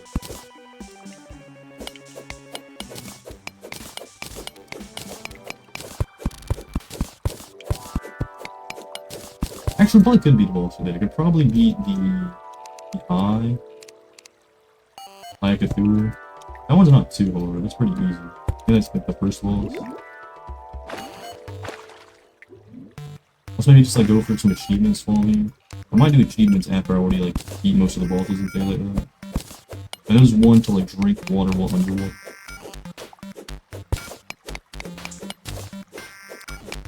I can't see nothing now. Okay, maybe it would be best just to...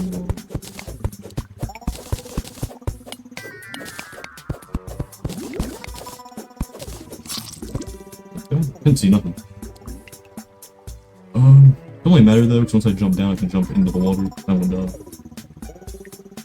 Might also make some... rifle?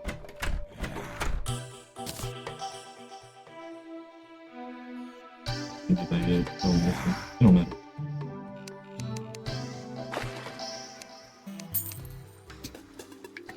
Oh, I had this here. I could have just...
I think I want to see what I'm trying now is it maybe Slime Rancher.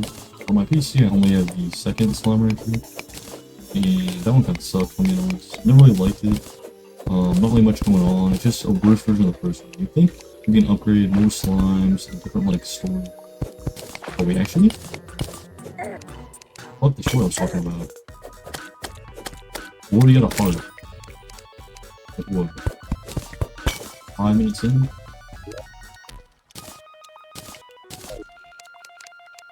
Ooh, no, watch it, watch it. Ooh. I found like 10 more. Yeah.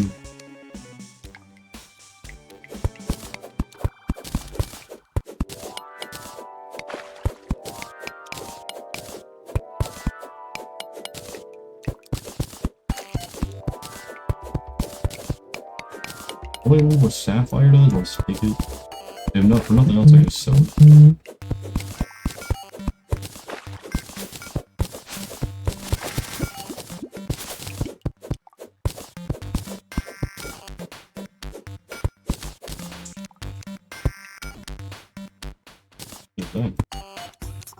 Oh, it's one of those.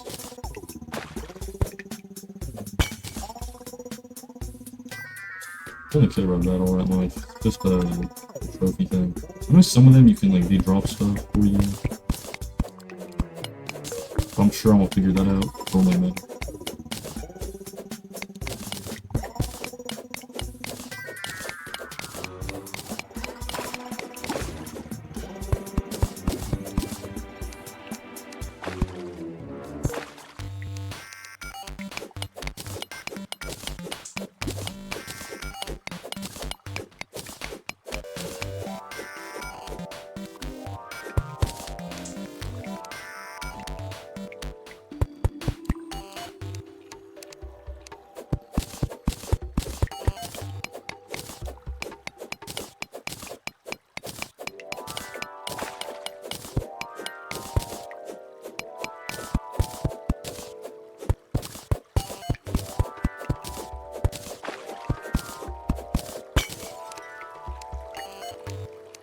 Open that while we're down.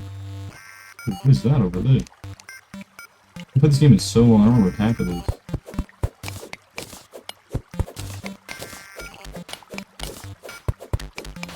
What is that? I wonder if like a new update or something.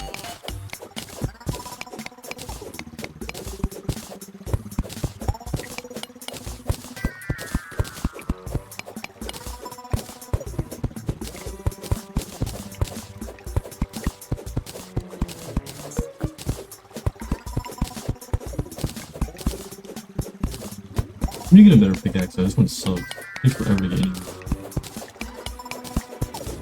I'll probably wait till I find a teleporter back up, then I'll get me a better pickaxe.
So I don't know what this is, we're gonna check it out.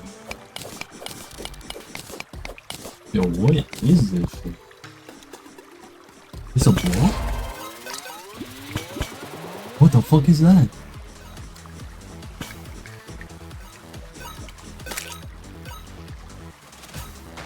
Yo, what is going on?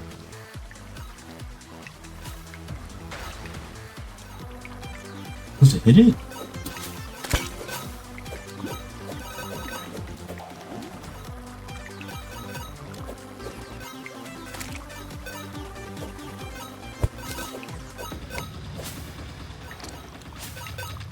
What is happening?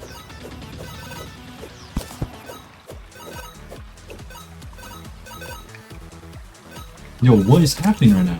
What is this doing? Can I get rid of this? Can I like collect it? What do I do? What do I do for this? Yo, what is happening? It just keeps going. This must be rare or something? Damn, what's going on? I don't like collect that or anything? Or is, what did that do?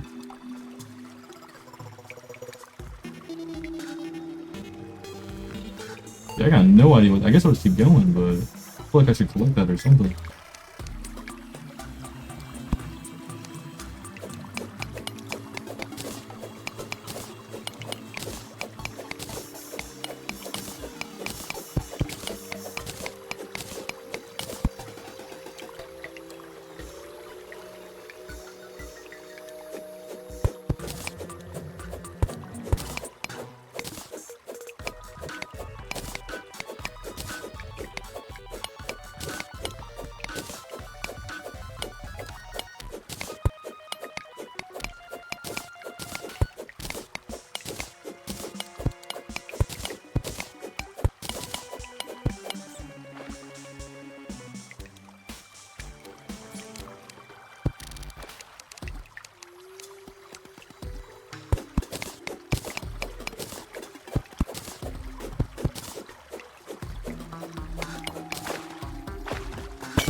I'm wanting to find one of those underground houses they got where I can get a bunch of free items from chests. Once I go back up, I'll also check out one of those free things, explore a little bit, see if I can find any chests above ground. They'll give me some kind of weapon. And better pickaxe. This pickaxe sucks. If I keep just using this, it can take forever to get back down to the wall. Back up to the top. Can't find a teleporter. You check this right here. Like, probably useless, like a rope or something.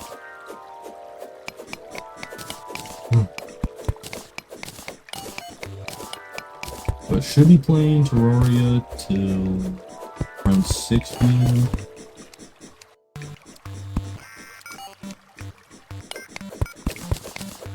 Make a lot of progress by then. Should get better tools, better pretty much everything. I can't see nothing anymore.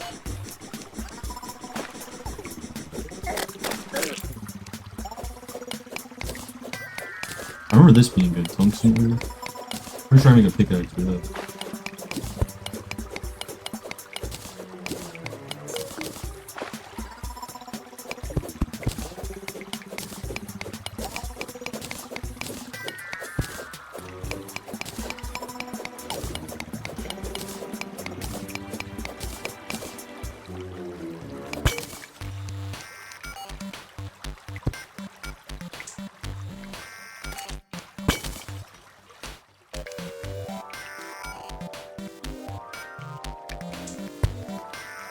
I guess I should just explore. We have to go in more. But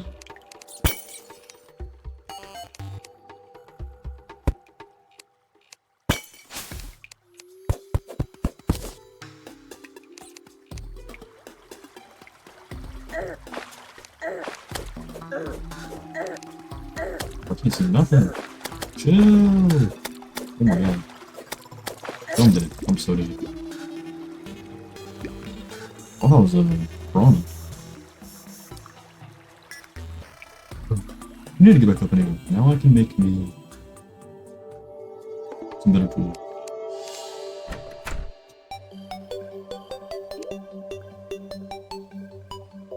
Just real quick, make my own little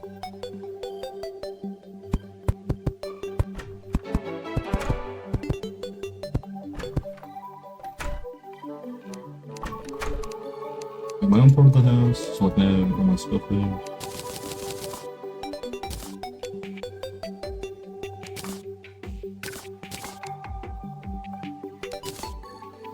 It's not me.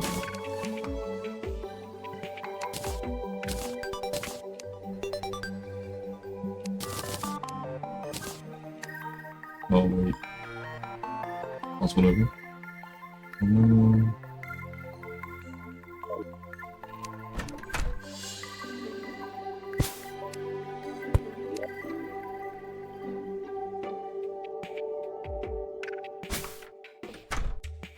No, I just saw the furnace.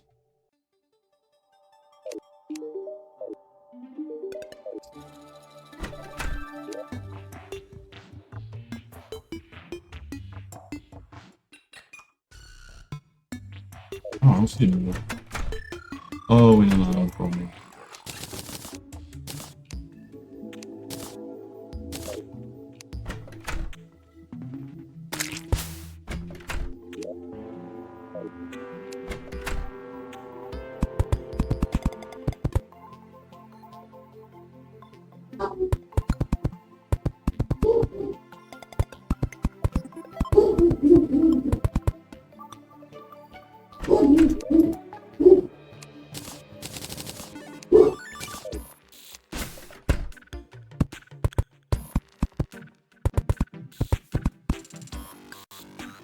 I missed that.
I honestly forgot how to make chests. I think I know. I'm gonna try to get some wood, get some better tools. Get a chest, put my stuff in there, get some better tools. Then I gotta go exploring or something. Gotta get some better weapons. I'm not gonna just like make weapons, that's kind of stupid. I could just find them in chests. I'm gonna try to get like a mace or something like that. Like a mace or a wand. I know they have those big trees that have chests under them. I'm gonna find something like that if I can. I wait till it's day to do all that though. I might go back in the cave for a little bit, go do some mining.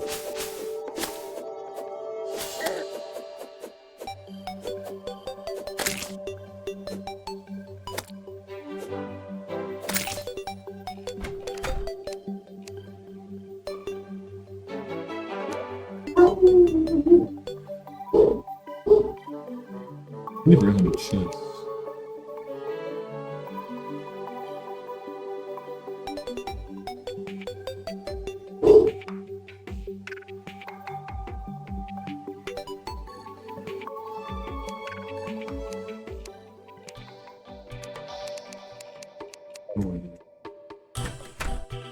That's fine, chest.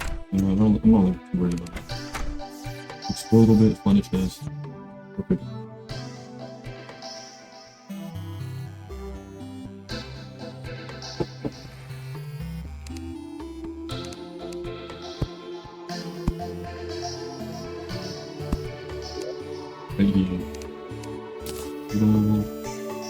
I needed these 3 call potions.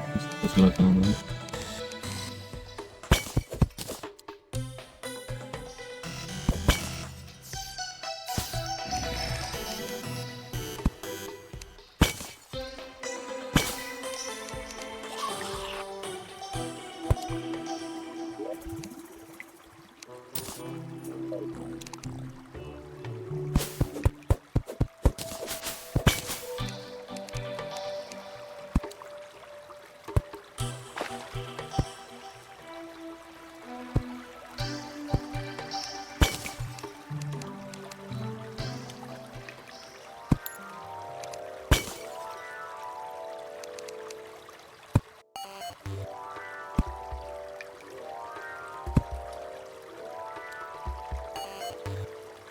I'll go back, use my recall potion, go back.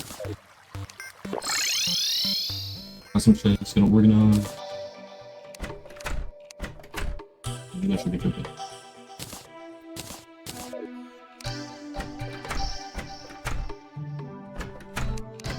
Volunteer, might as well just. I'm organizing the number of people.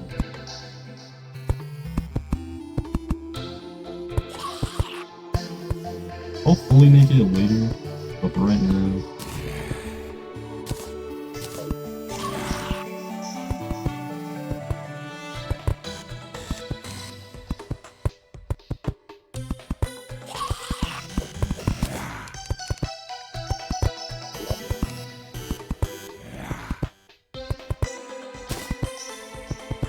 Okay, well, keep that on me, keep that on me.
Yeah, pretty good.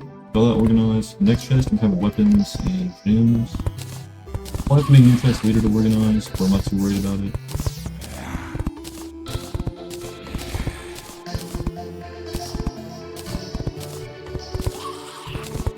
So now we're all set. You're gonna get a piggy bank to put all this stuff in, but not too worried about that.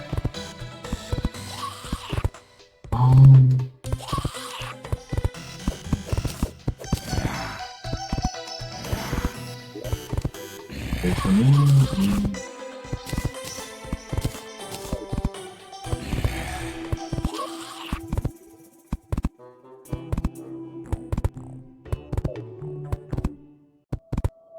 I can't make anything yet. I think I should be able to though.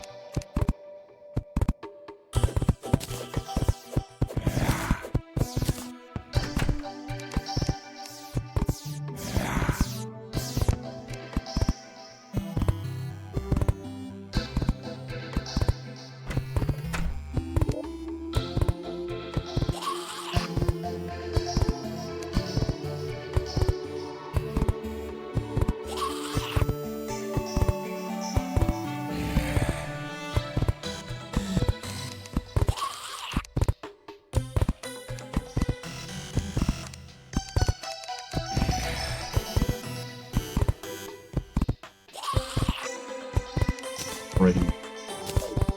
Blue platform. I should go to pull this stuff, I think.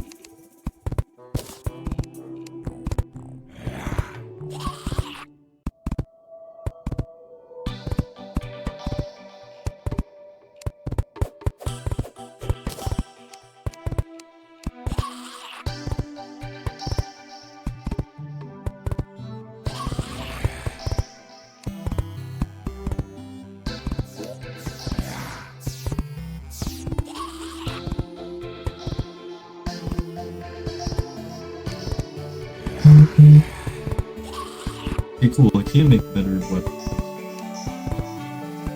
I'm gonna just focus on getting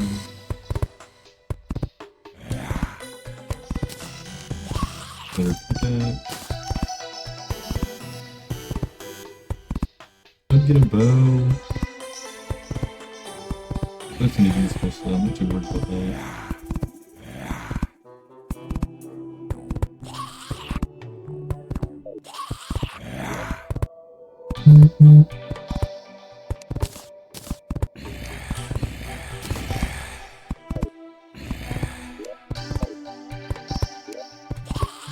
Let's go on everything. I could just make some wood armor like this.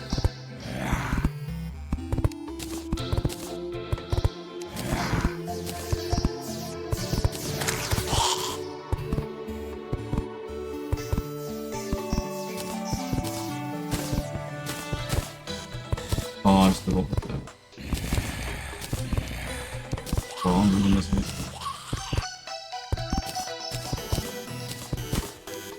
How do I put it?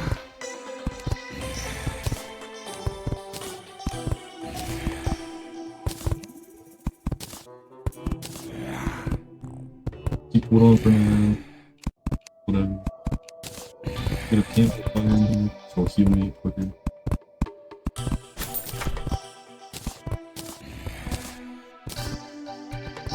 While I'm here, I might as well work on getting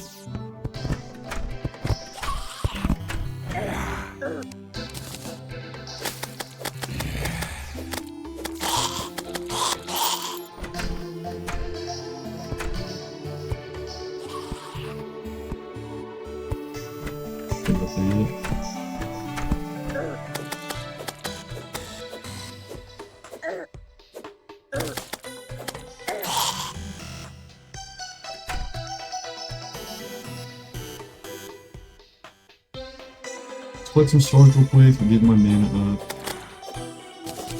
That should be good.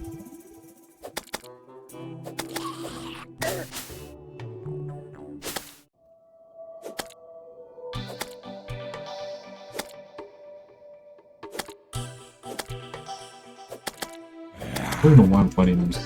I used to play them over there.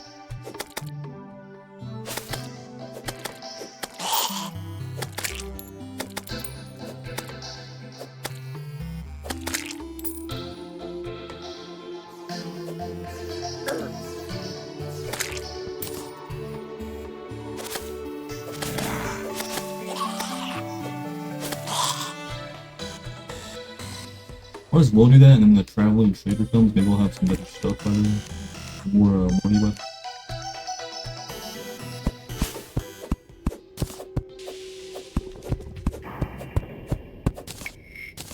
Okay, we're in Crimson. Pretty sure. Can't remember what you need to do for Crimson. Get the boss. I know in... what the other one was? I know the purple one. You have to blow up the hearts or something, and it unlocks the boss. It gives you good items. I'm not really sure about this one. Might be the same kind of thing, but I don't know.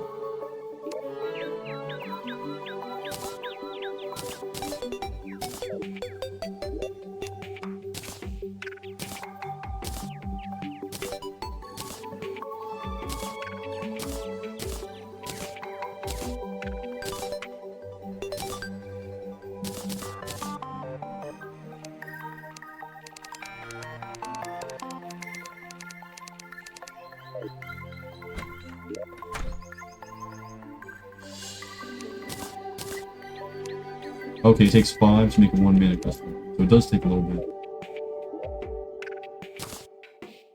It's cool though, it's now got 2 extra.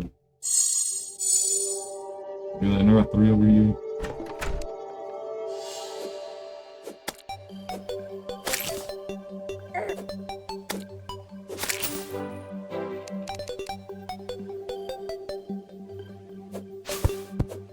I'm talking a whole lot in this stream, but I also don't know what to say. I'm just playing Terraria, just chilling, you know.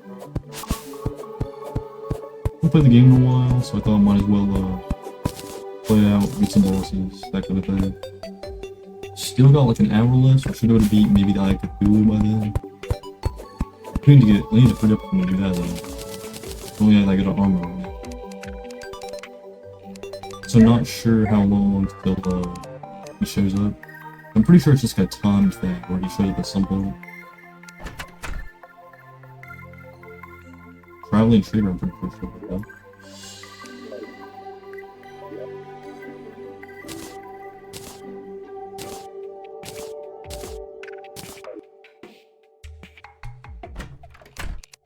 Wait.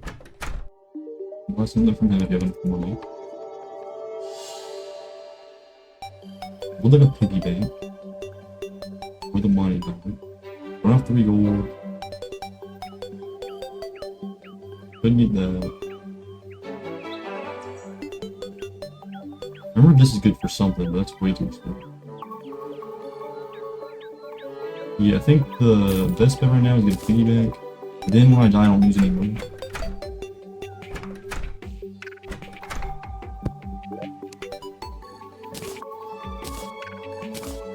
Pretty sure you just like if you buy a piggy bank here and somewhere else, it saves money in both spots. Not even just money, I think it's any item you put in it, saves in both spots. Yeah, I'm gonna explore. I've been sitting too long in the same spot. I'm trying to explore. Find new areas. Hopefully find some good chests with some good weapons in it. Then go back to mine and get some better. Get some parts. Just turn some night, get some mana things. Get maxed out. And then whenever Eye of Cthulhu pops up, I should have enough stuff to where it could be easy.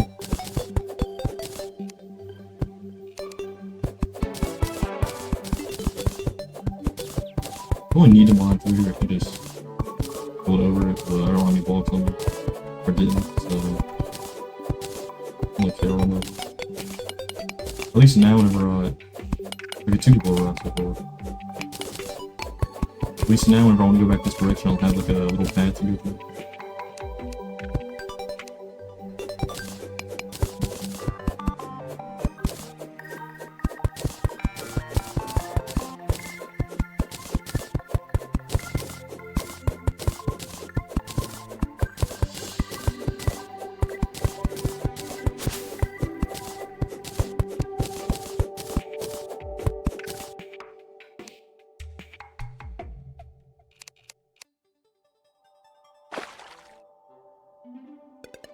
That's why I turn it on. I can turn it to where like audio is essentially. Leave that off for now, but let's turn it on when I'm from the build.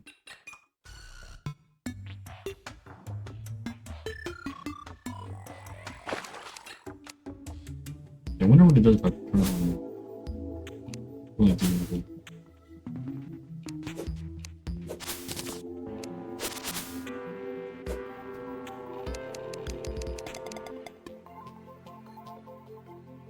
Wish I had like fast shoes or something to get there a little quicker. They're at something. Remember, I think it was this biome, maybe another biome. There's like a dude trapped underground here, like a skeleton or something. And if you get him, you can like go in your house and get stuff from him and like buy stuff. There's a few spots like that. There's like a spider one, I'm pretty sure. There's somebody like in the spider biome thing underground.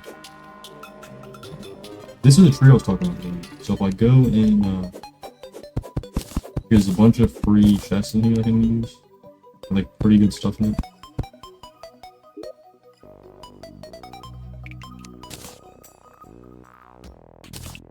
Yeah, that makes me faster.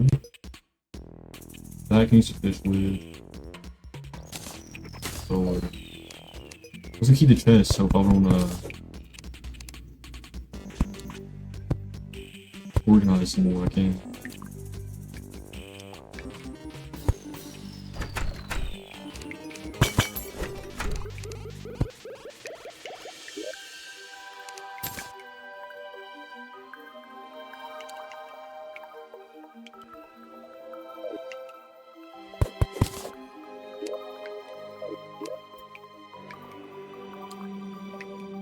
Pretty sure this stuff's just useless. I don't know. Only care about getting that.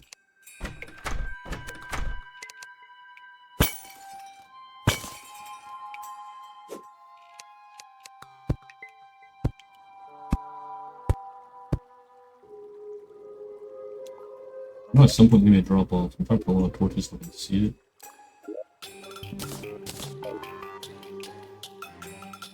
They're right there. How deep this is though for lava.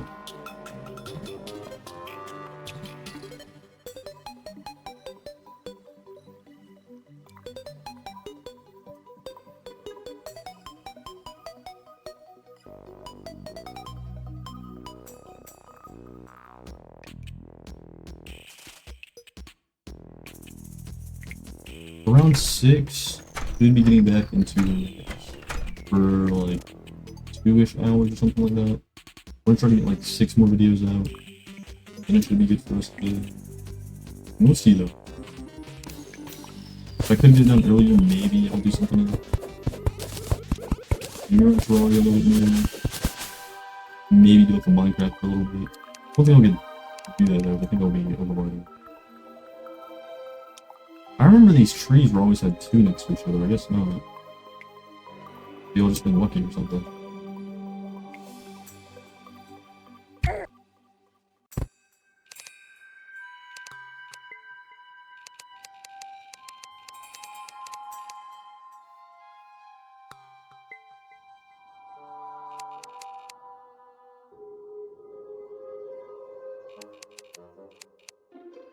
Like a very slow burn kind of game. There's a more chill kind of game. I like playing it. I played like a few different times, mainly on PlayStation, but it's pretty good. I like the aspect of having different bosses to play. It's just like Minecraft, but with a different style and there's actual like bosses besides just one. I mean, the Ender Dragon is cool and all, but like, it'd be a lot nicer if there's more to the game than just the game. I know there's mods for that, but once you play modded Minecraft so much, the mods start to like just feel the same. A lot.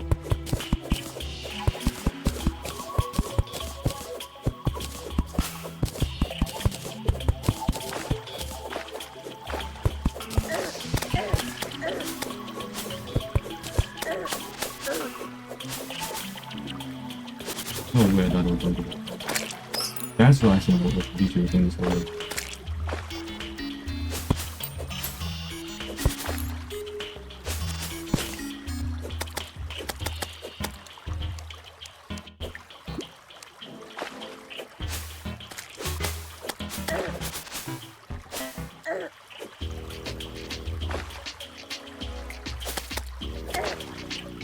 I think the jungle might not be it. Yeah, no. I'm limiting that from here now.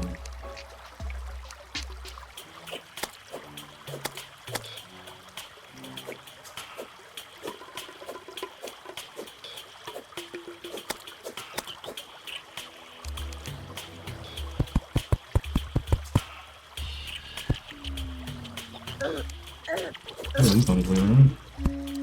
Doesn't matter though, I put all my stuff in the piggy bank, so I don't really lose anything. I was about to get that chest down there and I was gonna teleport back anyway, so that's some about it. We got some new stuff now. Bench staff. I think that's one that costs mana, right? What does this do? Oh, it's one of the... Okay. This is like a summon thing.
Figured out how to do timestamps. Oh, I see what you mean. Okay. Good shit, good shit. Alright, I should have this VOD out by today too, if you do that on this one too.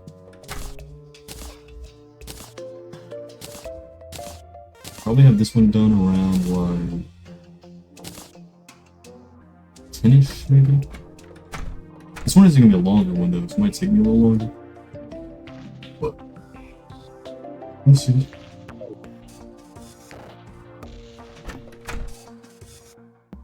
I still got like a full hour on this.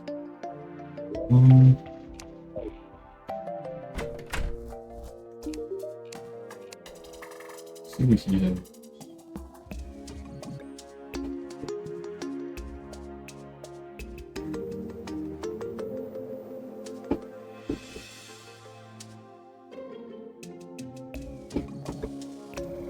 Yeah, I can't do none of this. I would like if I could just go and beat Cthulhu now. In all honesty, I'm probably not to that level yet. I have like no armor. Oh, I need to go mine. I go back to mine and get some better material. Get some more. I like maybe actual armor going. Maybe upgrade my pickaxe, axe. Hammer don't really matter. But I go for that. And I need to get more health. More health and meat. I think and I hope I have water down.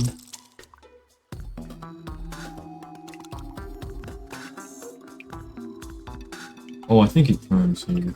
Okay. You need the umbrella, but I can't get that till it rains. Oh, I have to kill a bunch of the rain slimes. Or get the like squirrel thing from the lady. That lets me climb the walls. Okay, well. I think the squirrel thing's next. I'm pretty sure it's from the cat window. I kind of already messed up my little thing I had going. Yeah. Okay. Next step is I'm just gonna make more pool.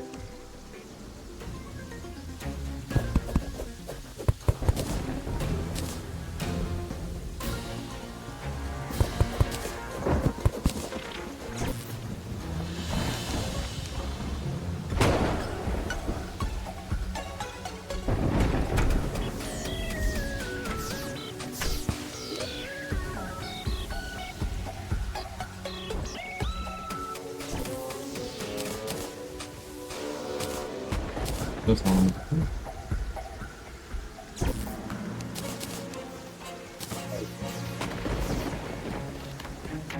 Well, this is like the umbrella I was talking about.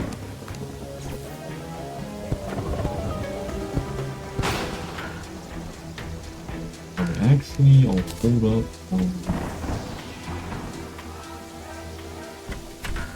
Hold up on making it to the roof and see if I can find a rainstorm. None of those are in thunderstorms though, they might only be like in daytime. I'm not seeing any more.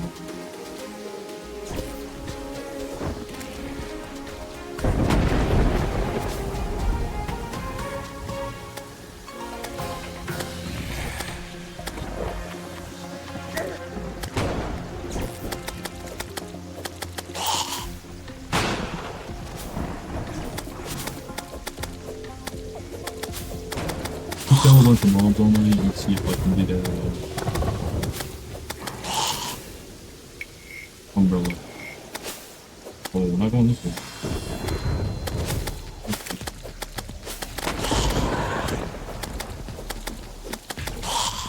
I think a decent one.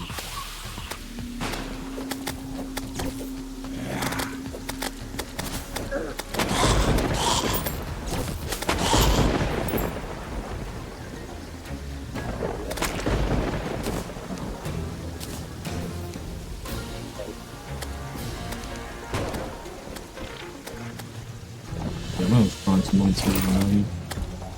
And when the cat lady comes and get the free squirrel thing, get down.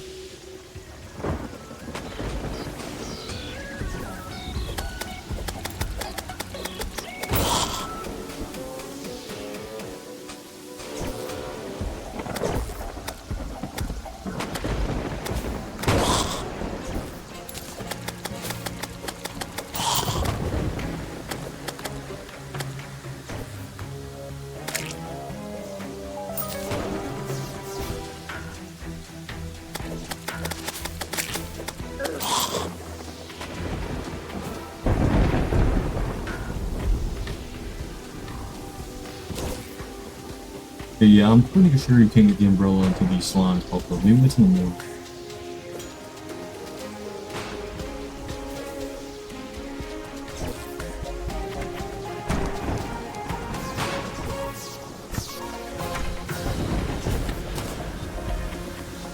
I'll actually grab the story with me.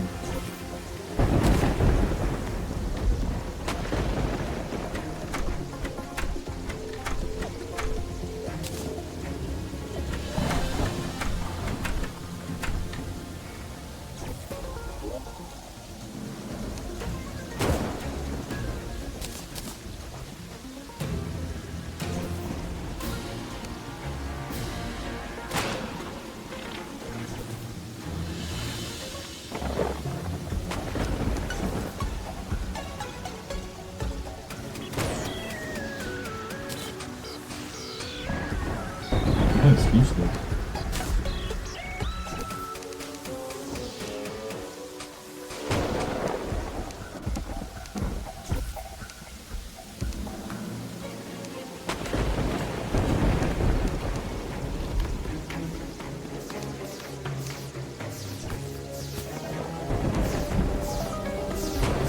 Oh, weird. Should I just go for the property or if I can see if we can get better?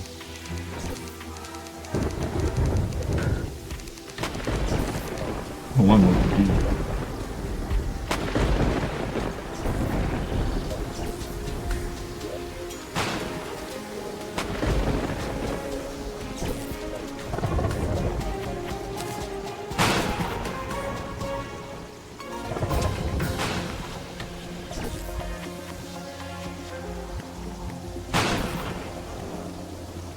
It's first for me.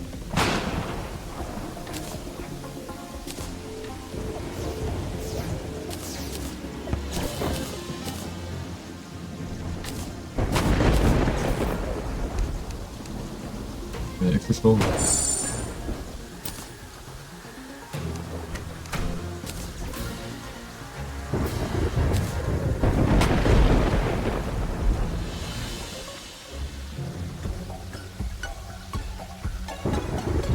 This episode we should be cooking, right?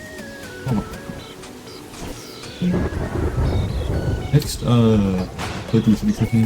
40 out 4 stars. Got an expert hard.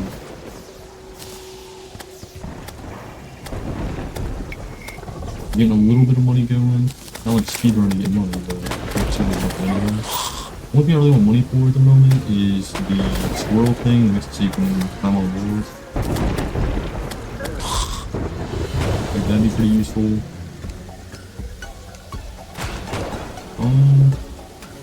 Then like this main thing, just get armor and get through it. And I still got like a whole hour, I'm pretty sure.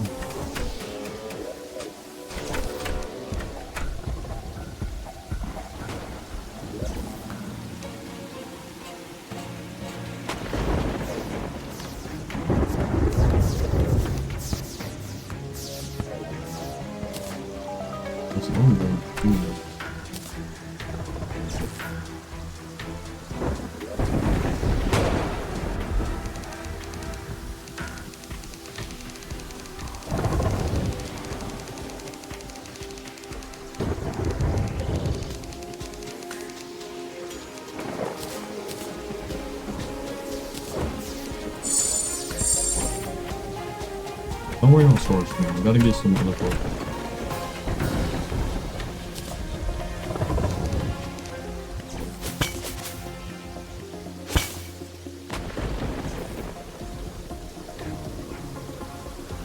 Try digging from down here.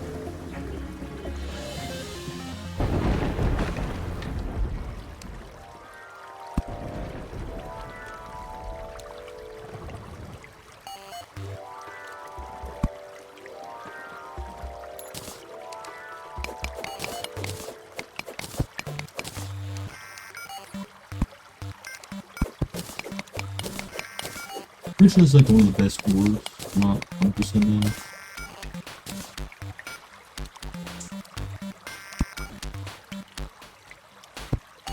Oh, good thing I came on here, it's pretty other hard. Okay, I don't see anything.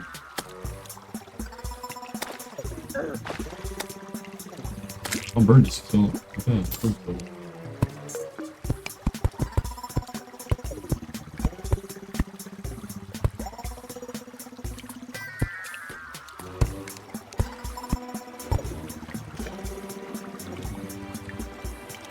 Not really liking this all the slimes in here.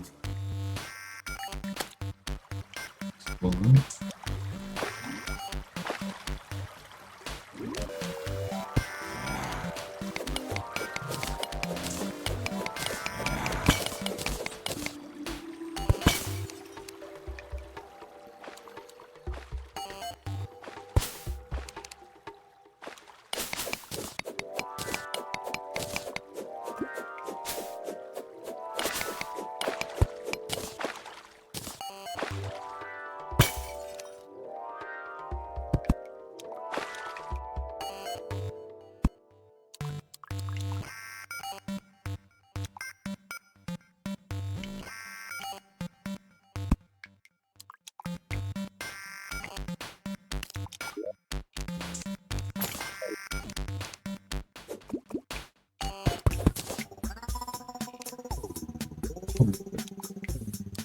I think out of the water first right next to see what's in it.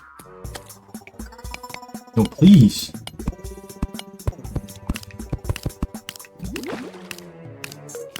Can I kill this guy? I might get his helmet. No, I didn't. Hey?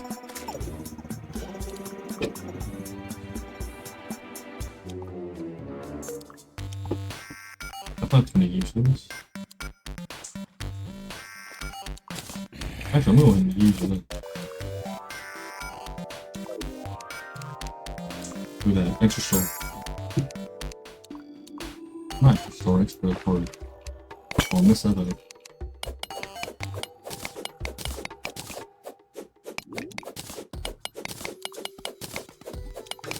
I feel like it's going good so far, though. I like the biggest speedrun ever. Getting a lot of progress for now.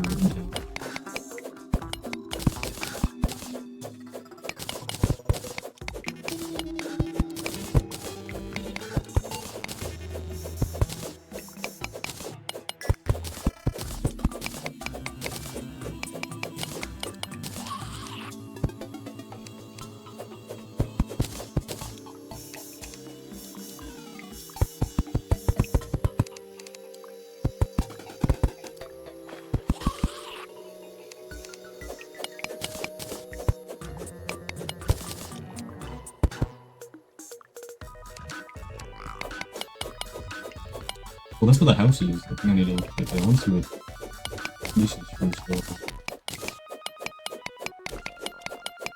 I don't have a good enough gift bag. Mine's not even breaking.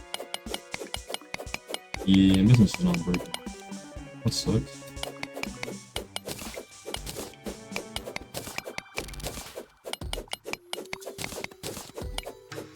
So we're coming over here, bro. So just house here. You just pick it stuff, man.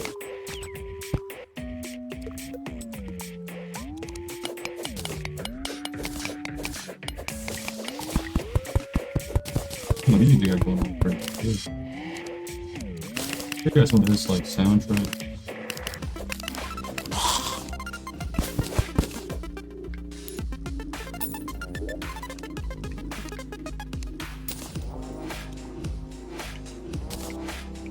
Ooh, that was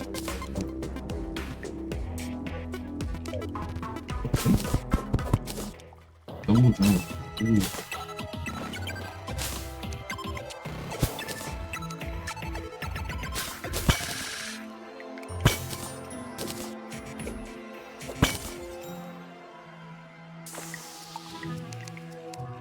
Will they get that? Like usually have better stuff than double jump's still pretty good, but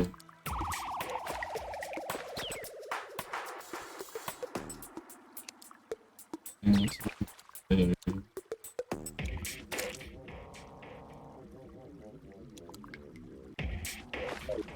Nothing too good, but double jump pretty fun. There's two ways you can double jump. I think it's clown the bottle and something else.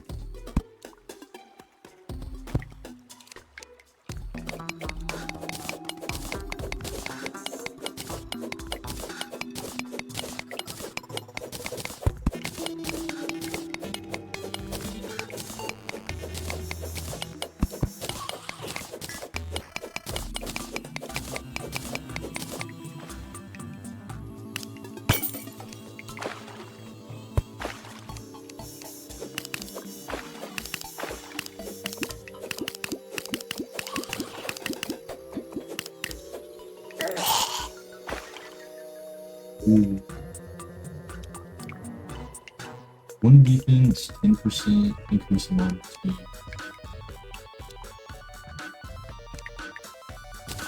Oh, that'd be on. The full set makes it higher, but I don't care about that. One defense isn't gonna change much.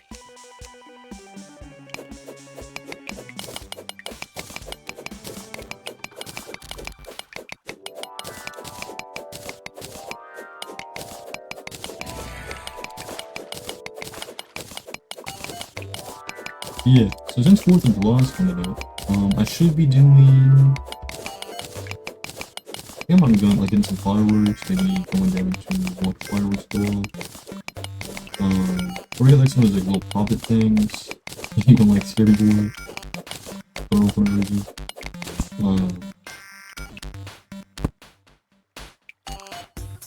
It should be pretty fun.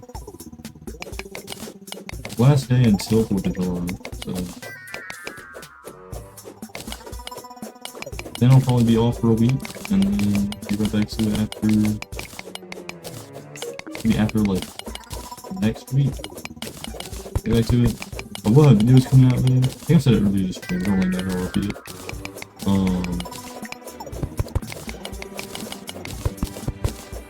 We'll have the videos coming out there.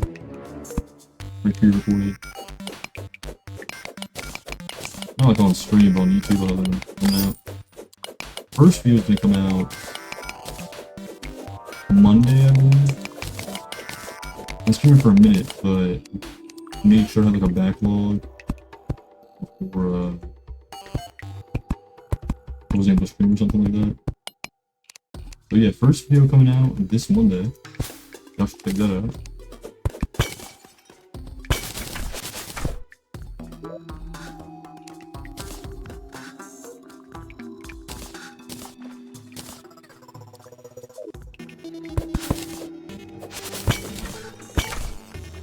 This should have to go loot. After I loot this area, I'm probably gonna head back. Probably on my level 4. I hate doing that though, because I end up having leaves and stuff.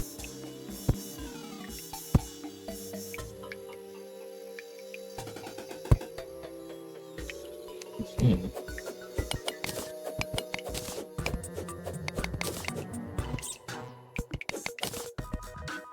Almost lit. Looking like a chest or something.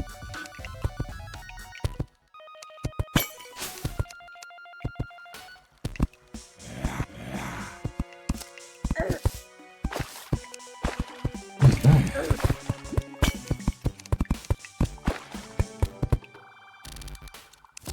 I'm so confused with that, bro. I'm dead. What was that? I don't even know what killed me. That's fine, I'm about to head back. I'll show them money from that, but I will just go ahead. Put this in here.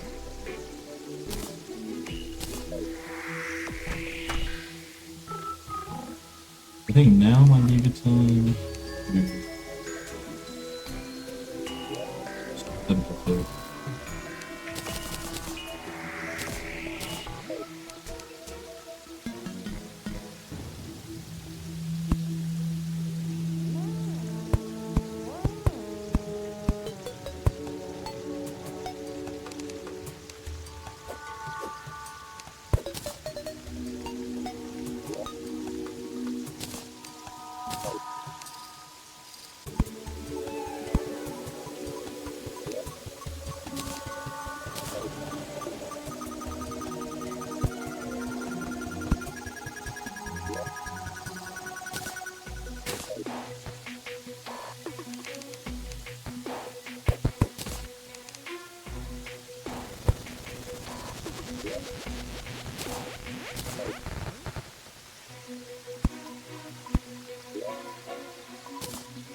I have to have a whole chest specifically for like weapons, one for like gems and stuff, and just one random chest with like all my bullshit I don't really need.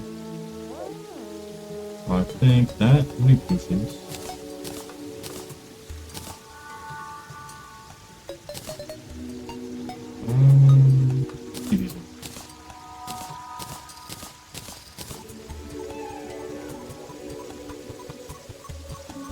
I'm gonna stack up with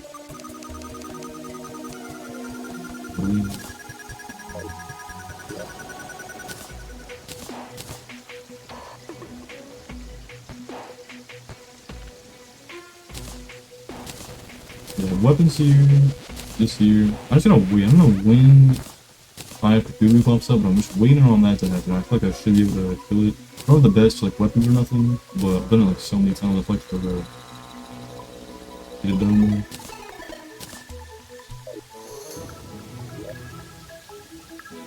This has to be empty for now. It's fine. That's trash, don't need that.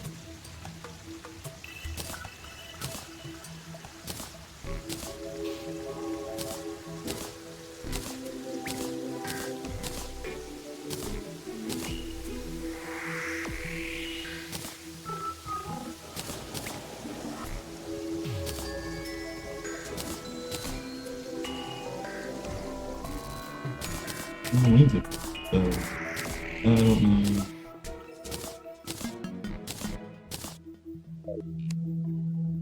What use of it?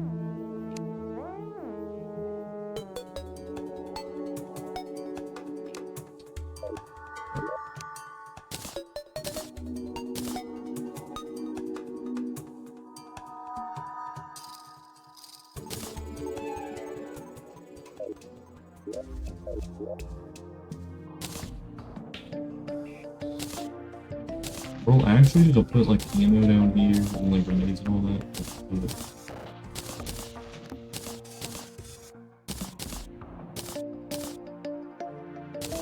I'm kinda coming.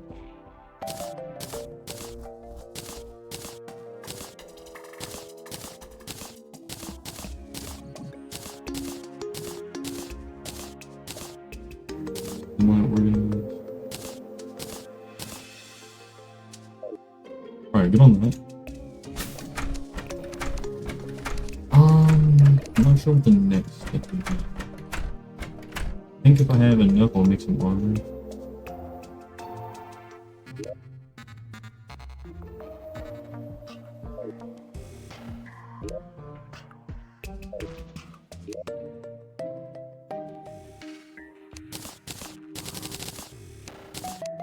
Oh, that's been enough for armor.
Ooh. Okay, I don't even need to buy the scroll thing. I've already got that set. Pretty sure it's E or something. Alright, we're cooking. It's so much more than I thought it would. Oh, I need armors.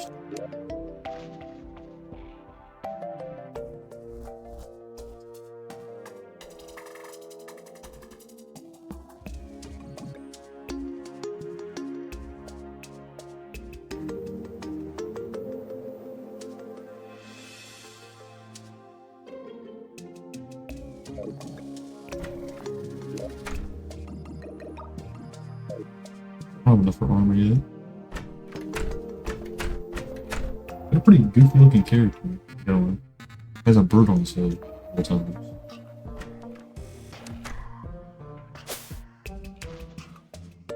Yeah, so this is what the hook thing does. Okay. So now I see I'm falling off, but gonna do that. So now from this fall right here, I shouldn't die. Yeah. Press it the wrong time. Oh, the user error upload. Wow, this is.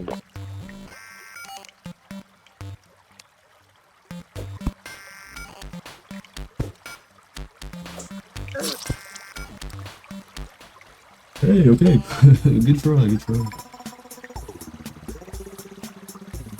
I should send my own. This is nice. Probably kind of late for it, but might as well.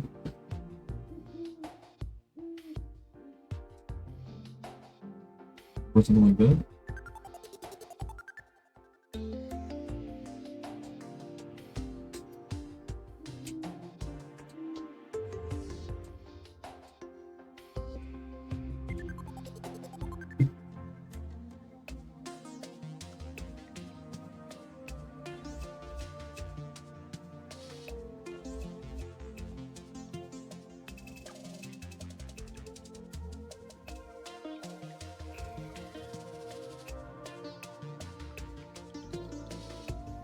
I'll keep them all.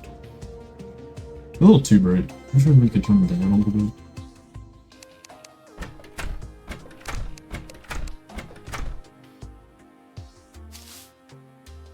Probably double jump too.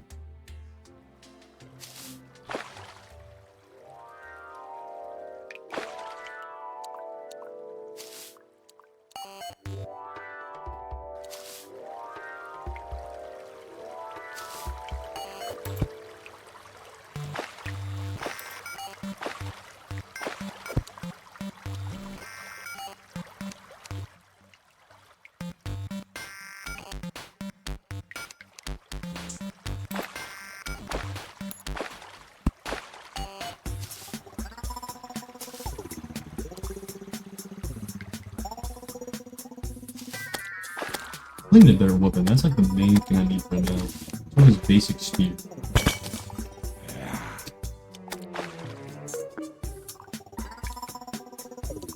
I need more cards. That way I won't just die from pulling him if I fall too forward.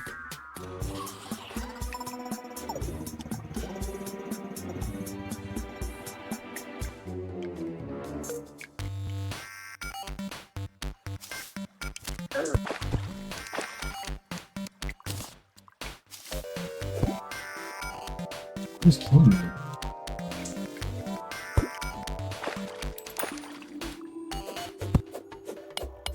Oh, it's the bat. That's what.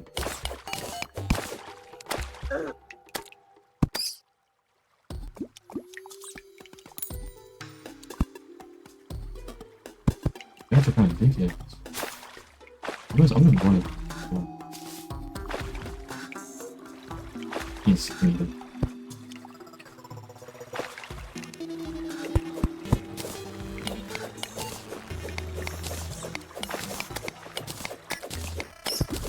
I need like one of those mining helmets so I can actually see while I'm mining. Well, me and dude.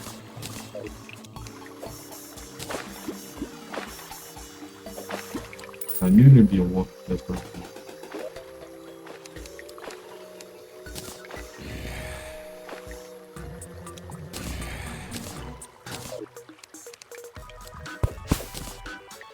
I think Joe's better. I think it's really breathe it.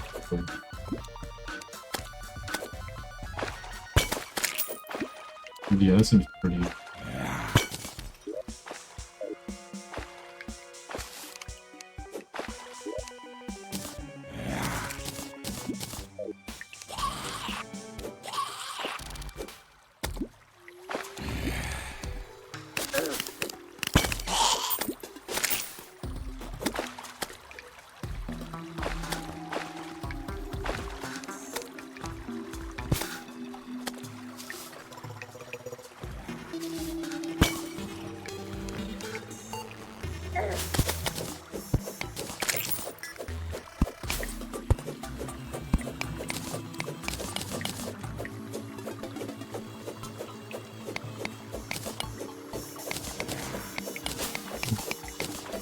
I'd love to get to like actually killing bosses and that kind of thing. I can get out of Cthulhu though, because I'm pretty sure it's timed, so I'll bet I can just find yet after the event starts. I'm not sure when the event starts. I know right over here pops up something like strange is watching you. Something like that.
Want a little bit more, I'm probably gonna stomp for a little bit, because I want to react for a little bit.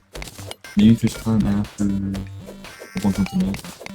We need 6 reacts out of the way. If I can.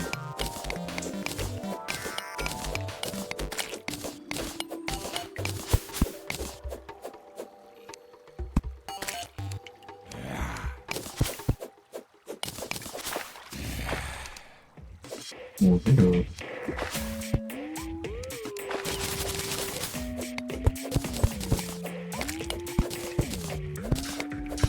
I just find like one more card. Like a perfect time to get. So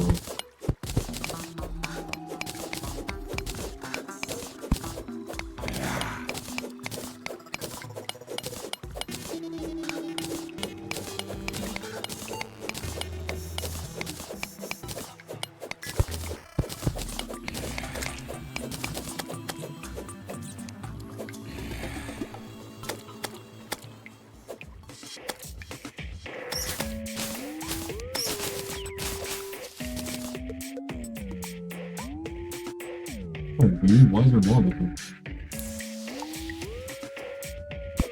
No, usually water in this. There's a lot of lava. Never seen that before.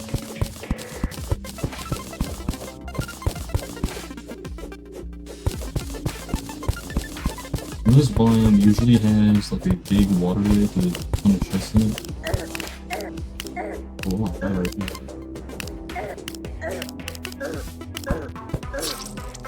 Okay. Hey, let's get time to start. Or time to stop. Hey, honestly though, made a lot of progress. We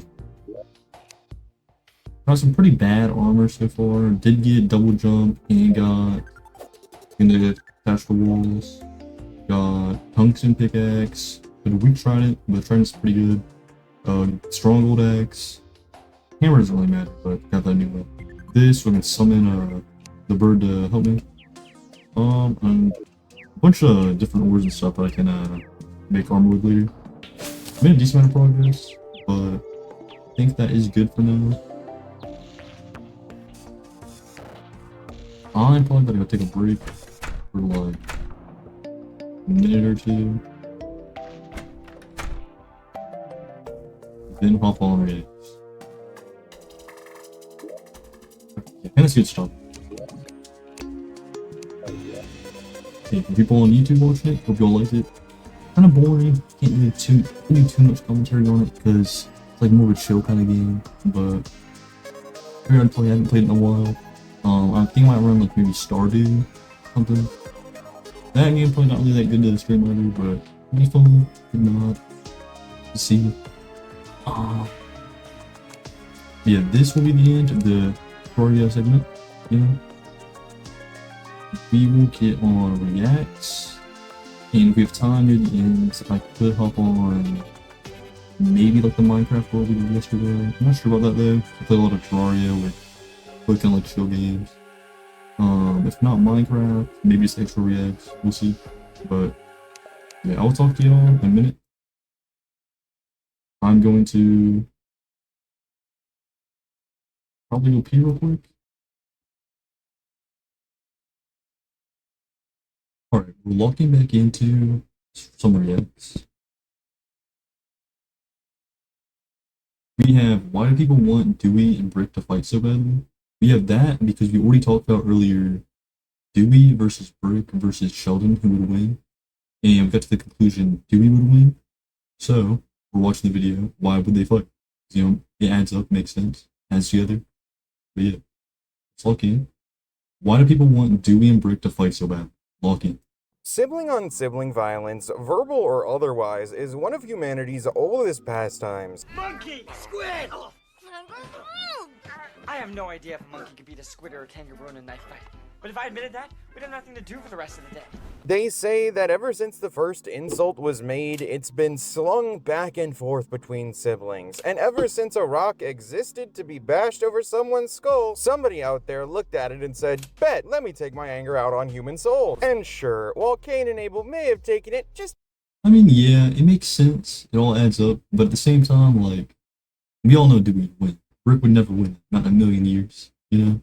a tad too far. I mean, Cain really was a real jerk for offing his brother like that. But you know, I'm just gonna come out and say it. This guy's a real jerk. There are its upsides, right? I mean, a practice doesn't tend to pass on through generations without some purpose. For proof, see the study of memes.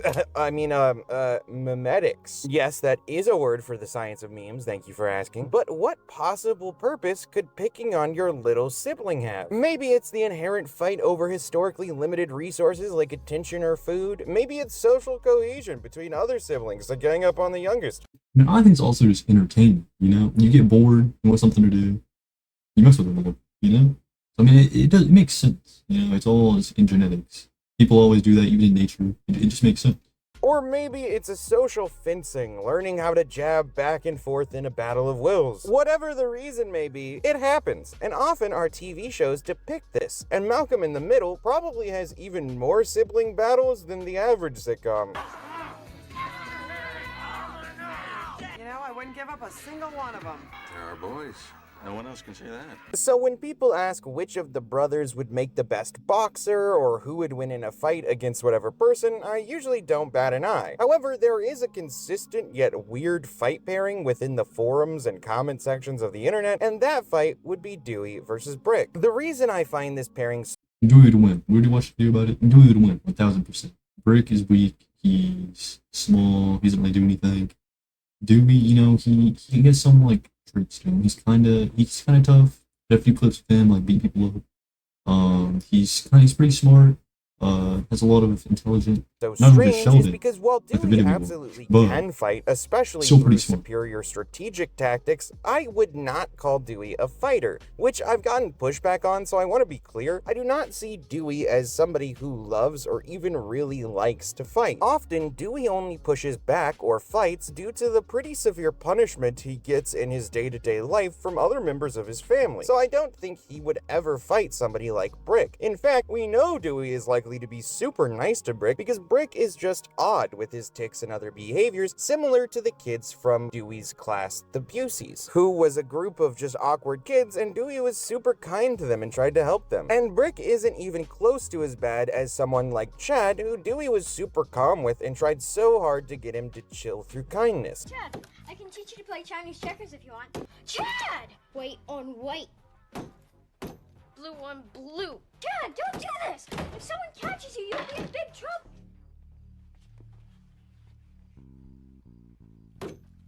So in my view, if anything, Some little kid came to my house doing that, I would freak out.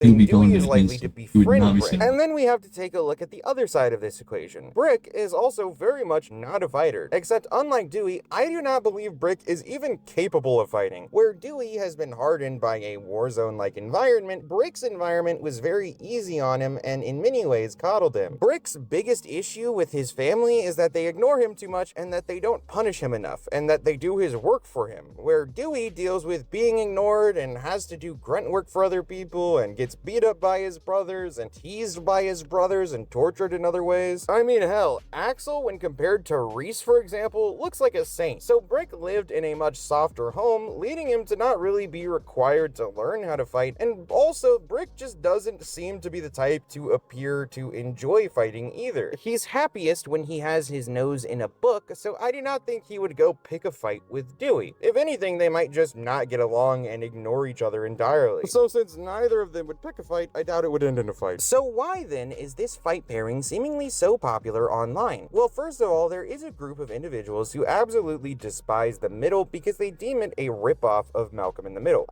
Well, I mean, for one, yeah, it is a ripoff, but it's also just like they're super similar, so you just wonder like who would win if they did fight. And Dewey would win.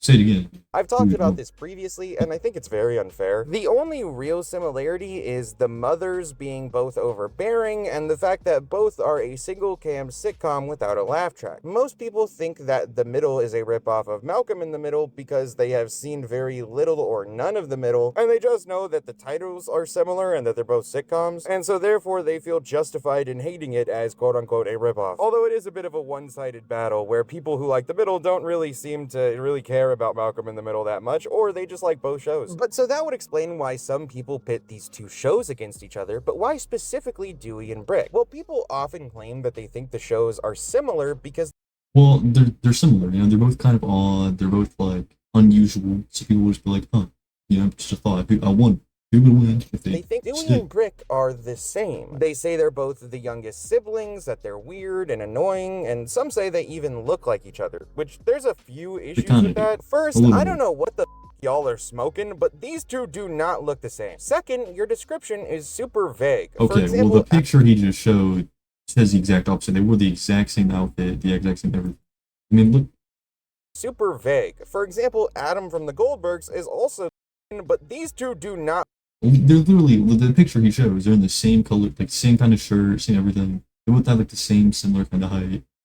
The face shape, not as much, but they definitely look similar. Same haircut, same kind of thing. Second, your And same description pants. They're the is same super pants. vague. For example, Adam from the Goldbergs is also the youngest sibling who looks a little funny and can be annoying, but I don't see people making that comparison. And third, these descriptors are entirely subjective. What's annoying to you may not be annoying to me, and I don't find Dewey annoying at all. I think a lot of people kind of project their own feelings about their own younger siblings onto Dewey, and that's why some Brick's people kind of find him annoying or Yeah, really Brick's hate him. kind of And annoying. lastly, Dewey changes throughout the series quite a bit. At the end, he's no longer the youngest, for example, and he seems to become a better person by the end too. And Dewey also isn't odd in the same way Brick is. Dewey may go into a socially inexperienced class like Brick, but unlike Brick, Dewey faked his reasoning for being there in order to help the other kids. But Brick is definitely annoying though, I'll give you that one. So while I don't necessarily agree with why people pair these two characters, it's because they see similarities across them and because they want to pit the shows against one another. But okay, so we have the pairing and we understand they probably would never fight, but for the sake of the hypothetical, who would win in a fight between Brick and Dewey? Dewey, 1000%, obviously Dewey. It was never going to be Brick. There is no question, and I don't even think I've seen a single individual who says Brick would win, which is why I think this pairing is so funny and why it sticks around so much and is so common. Everyone agreed before the conversation began that Dewey would win, and a large portion of the internet finds Brick insufferable and annoying. I mean, just a funny topic, you know, like two little kids who would win. You know, it's So they would love to see him beat down, and every time they make this pairing, I think that's what they're saying, that they want to see Brick get beat up, which I don't want to see Brick get beat up at all, and honestly, at first I didn't even find him that annoying, but by the end of the middle, I absolutely agree, he was the worst. But the reason that Dewey is the clear winner is because, as discussed earlier, he has to deal with severe adversity. His brothers give him hell, he has grunt work forced upon him, and he sharpened his strategic eye due to him being the youngest and easiest to pick on, while Brick was coddled his entire life, never faced much adversity, and constantly had his work and issues fixed for him. Brick wouldn't even be capable of picking a fight, let alone ending one. So generally speaking, the answer's Dewey, and it always has been. But what do you guys think? Do you agree with me? Do you disagree with me? And why do you think this pairing is so common online, or have you never seen it before? Let me know all of that in the comments down below, and thank you guys for joining me during this video. If you made it to the end, like and subscribe for more content like this going forward. There is a ton of Malcolm in the Middle content in the works, as well as just trying to branch out to other things like other sitcoms. I really like horror, for example, cinema in general, as well as like particularly I have a deep love for all things 80s horror. And so right now I have this interesting series in the work called The Night Guard, where basically I kind of play this character who goes back and reviews these various older like 80s, 90s horror shows or movies. So be on the lookout for that, as well as everything else Malcolm in the Middle on this channel. And on top of that, check out our Patreon, patreon.com/smokingsessions, where we post all of our content ad-free, as well as extra content for as little as $2 a month. And without further ado, my name... That was a pretty good video. I mean, it's kind of obvious, you know. They're similar. I mean, I don't think Dewey's as annoying, but Brick is super annoying, you know. And like you said, you know, it's just they want to see Brick get beat up. But I mean, it's a little kid, you know. But a pretty good video. Leave a like, subscribe, all that. Alright, next video. Why cartoon? Here, let me zoom in real quick, make sure the quality's all good. Alright, why cartoons don't sound like they used to? Lucky. Over the last 2 decades, cartoons have continually prioritized visual upgrades while neglecting audio quality.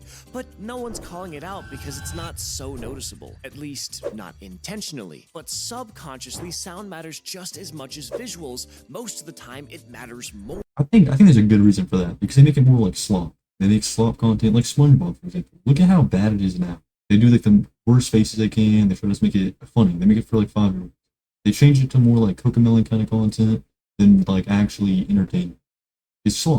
That's Just the make it reason you worse. can't stand watching a foreign movie on mute, even with the subtitles right there on the screen.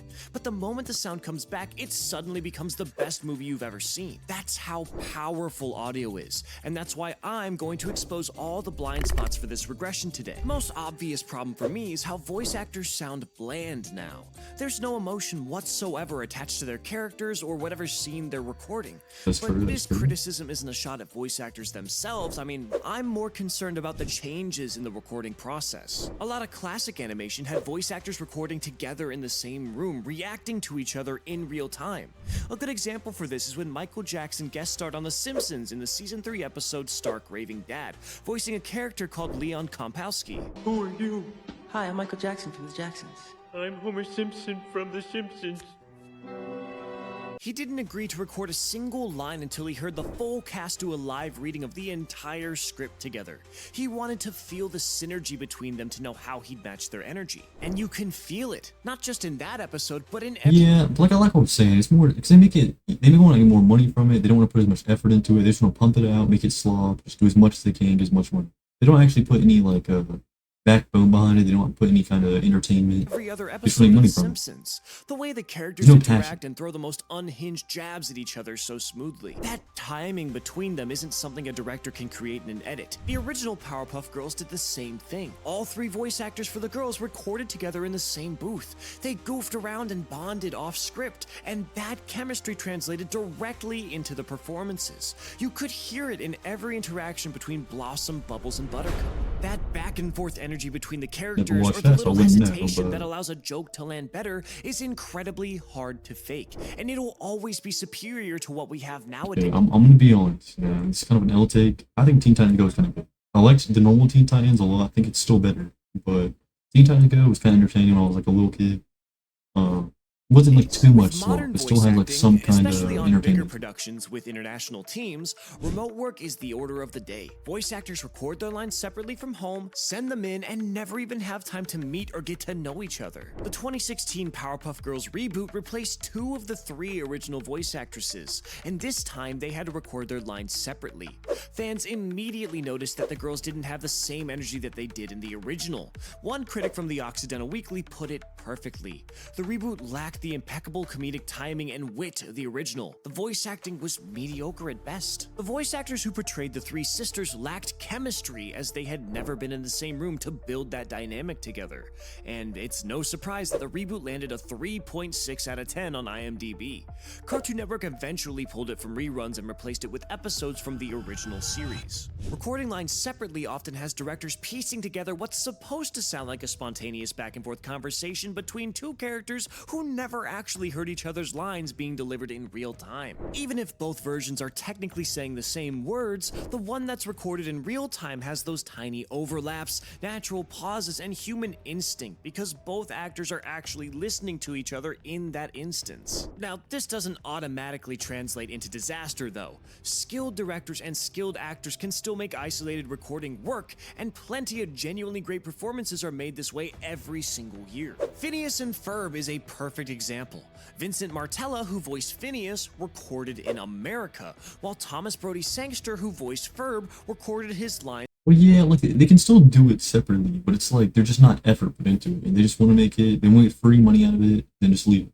That's how it always is. In England, SpongeBob still they was were getting on dragged. 2 different Dragged through continents the and mud. didn't meet in person for 2 years. Yet the chemistry came through and the show worked out. But I still believe that no matter how great a remote voice acting performance comes out, it's not its greatest, because a tiny bit of that natural human flow gets lost in the process. I've seen bloopers make it to the final cut in cartoon. Like I feel like they kind of work on that a little bit. Like if they had headphones on, they could hear what the other person's saying and like work on it like back and forth. Or if they're just like both recording at the same time, have headphones on, hearing each other, that could work.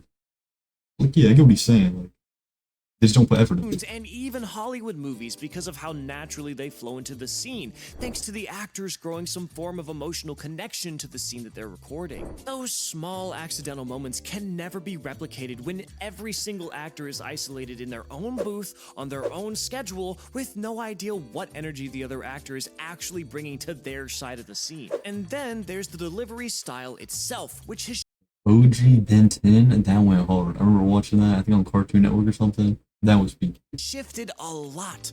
Modern cartoon performances now lean into constant exaggeration to grab attention. They have to SpongeBob. make big reactions to small things. The actors often resort to shouting, even in moments where a quieter line could have had a more profound emotional impact. My best example for this is Raven going from being the calmest and most mysterious girl in Teen Titans. It is my great pleasure to present for the first time anywhere the thing you've all been waiting for, my coolest, hottest, baddest creation. appreciation. Just get on with it. to having multiple loud and excited moments in Teen Titans Go. Ow! I'm Even though it's the same voice actress. These days, I still think Teen Titans Go is kind of decent, but I was also just like nostalgia kind of thing because I watched it when I was younger. Something's alright though. I mean, all.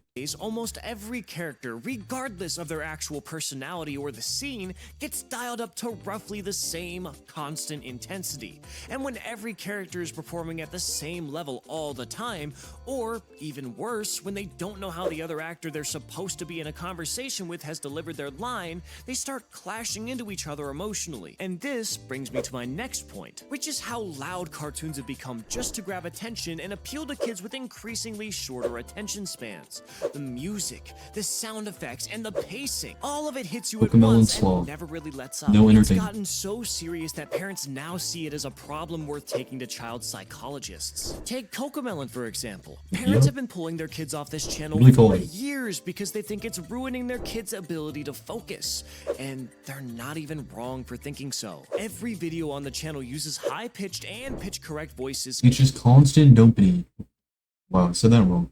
Dopamine. Constant dopamine straight to the brain. They're not actually getting any kind of entertainment or any having to wait for it.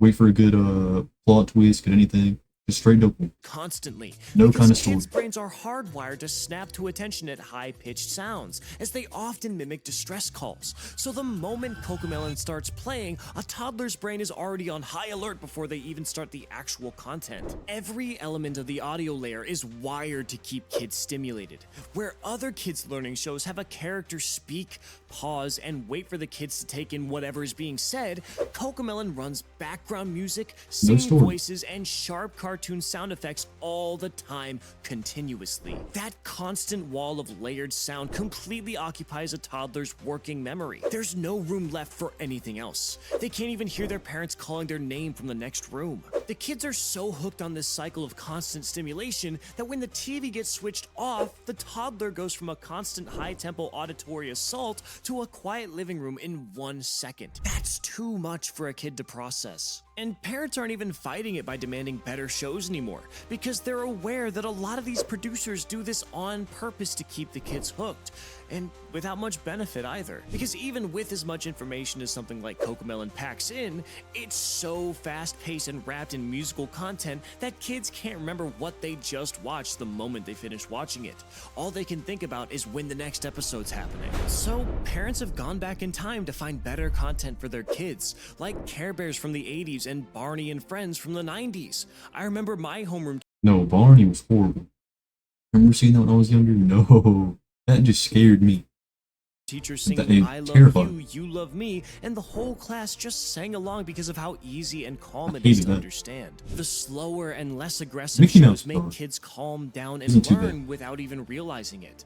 Doctors even gave it a name, the slow TV movement. Parents actively chose low stimulation content because the alternative, with toned up music and a combination of loud sounds layered on top of each other, was doing visible damage.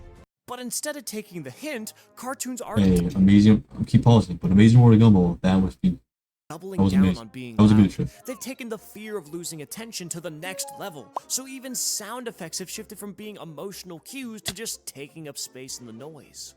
Old cartoons had personality baked into their sound design. Every sound helped the emotion of the scene land better. The sound effects would normally exaggerate a feeling so that even the slowest kid on the block would get it without needing extra scenes to explain. And the consistency across many shows was very effective. Most cartoons use the same sounds for specific similar movements. So when you heard a specific sound effect on Also one like Bugs show, Bunny and it all meant of the that. exact same thing on a completely That was a pretty good show. we all learned what those Whatever it's sound called, but effects those are meant pretty without good any of us episodes, sitting stuff like down that. to explain it. Even up till now, Like Porky Pig, Bugs Bunny. There was that one like the little monster dude. That was a pretty good job. when you hear this, Bunch of you shows. know it involves money. We've seen it Looney used on Tunes. Mr. Krabs, on Scrooge McDuck, and on Johnny Bravo trying to impress someone with his wallet. These are all different characters on different shows, but the sound effect has the Yeah, Looney same Tunes. meaning every single time. Sounds are underrated languages, especially for kids. But modern sound effects don't work like that anymore. they're used without any emotional intention. Most times, they're just there to fill the moments of silence in spaces that the music can't cover. That's why you rarely have moments of peace in cartoons. There's always a sound effect. We'll also have this take. I didn't really like Loud House all that much. I think it's kind of Close mid. enough to the scene that they That's not even slam like in it. there I think it's because kinda they mid. actually believe that 1 second of silence could lose the kids.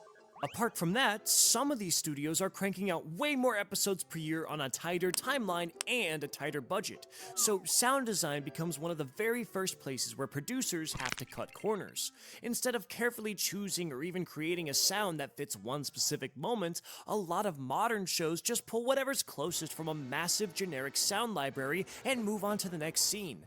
It's faster, cheaper, and gets the episode finished and out the door on schedule. But it completely underutilizes the impact of sound on visuals. These two are supposed to work like Michael Jordan and Scottie Pippen. If both are not done to the max, the whole thing turns out average.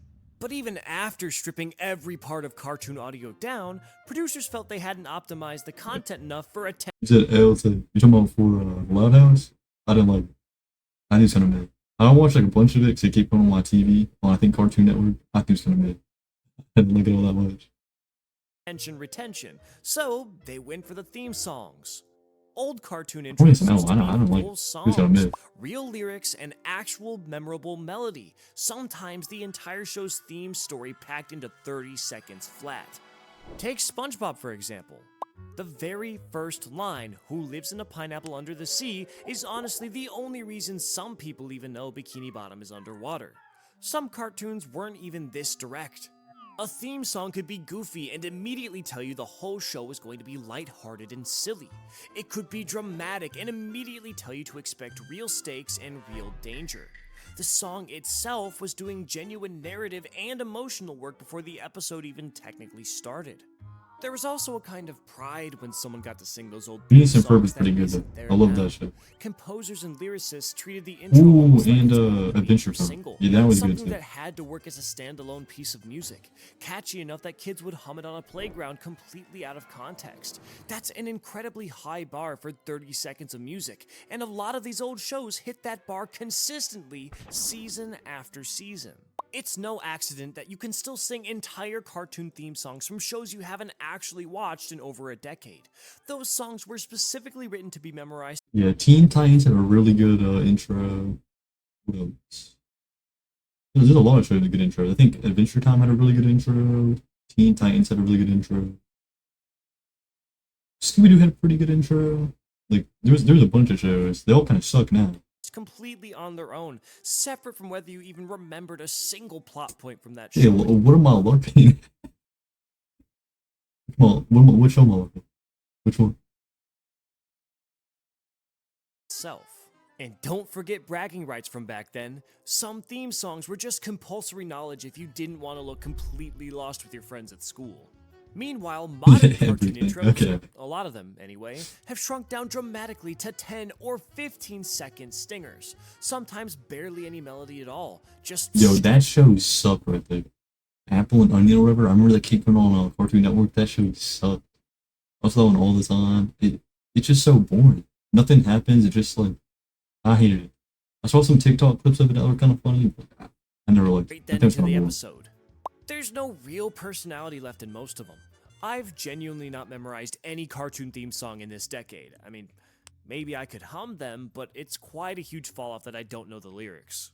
Part of this is genuinely just down to the way most of us left cable to use streaming. The skip intro button pops up in the bottom right corner and you don't think twice before hitting it to get straight into the action. I was rewatching Avatar: The Last Airbender on Netflix recently and I skipped the theme song on almost every single episode because I've heard it 1,000 times before and I just wanted to save my time. We didn't have that luxury on cable. During SpongeBob weekends on Nickelodeon, you had to sit through that same theme song back to back for 30 plus episodes straight. We don't listen anymore. So why would a studio invest serious money into a music budget and serious writing time into something that people are statistically going to click past anyways? That show was okay. I literally forgot what it was called. That was alright. They had like a movie that was kind of cool when we were seeing it when I was younger. It was an alright show. It had a cool little like concept. I thought it was kind of it was like so cool. a pure Never cost watched it. and time perspective, it's a completely logical decision. You can't call it laziness. They're being efficient with limited resources.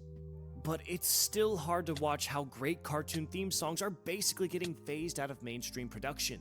That's one more core audio element and a big piece of what made these shows feel alive just disappearing. As unnoticeable as audio changes are, over the years, the cartoon audio decline has become more and more noticeable to people because of how drastically different it is now. Is it time for someone to step up with a solution for a change before it's too late? If it were this simple, someone would have done it long before it got to this stage. Yeah, Steven Universe. And that show had like some decent kind of things in it, but it was so corny. I could never watch and never get into it. The movie I think was pretty good. I started watching that like the reboot whatever that came out. It was okay. Like, it seems like Steven Future or something. It was never my kind of show. It was always just too corny for me. But it goes He's beyond alright, though. studios just trying to save money and time. Even if they got the voice actors to record together in real time again, which would be totally schedule destroying, insanely expensive, and logistically impossible for productions to spread across. I don't know if it was a horrible show, but I think it was just too corny. I think it had decent plot, decent like it had some decent parts of it, but it was just too corny for me. Different countries and The time look and everything zones, of it was kind of you'd cool. Still have production delays But it that was the just industry simply can't afford that was the problem. anymore. And even if they slowed down the sound design and went back to choosing specific intentional sounds for specific moments, they'd be making content for a generation of kids whose attention has already been conditioned by years of relentless stimulation. A thoughtful sound effect landing quietly in a slow scene might not even register anymore. And full theme songs would be skipped no matter how great they are. Because we're forgetting the most important variable in all of this, the actual kids themselves. These kids didn't choose this, but they've definitely been shaped by it in ways that make going back almost impossible, even if the studios wanted to. Think about what a modern kid's average day actually looks like. They wake up and the phone is already there. They scroll through endless Instagram reels, TikTok, and YouTube shorts all before breakfast. Content specifically engineered by rooms full of psychologists to be as addictive as humanly possible. I have a kid, they ain't getting no kind of like electronics or nothing until they're probably like 10, 11. Like until they start actually like needing it to like social wise, they ain't getting no kind of electronics. They should be going outside, going on the swing, going to the park, that kind of thing. They would not be getting electronics back at like when they're 5. Maybe like a little tablet, like one of those tablets with games on it. That would be every once in a while. Maybe like shows when they're watching with me or something for like dinner, something. Not, how is that out? What about that is out? Yo, they would be so brainless. They would be so brainless. That would not happen. I would never let that happen.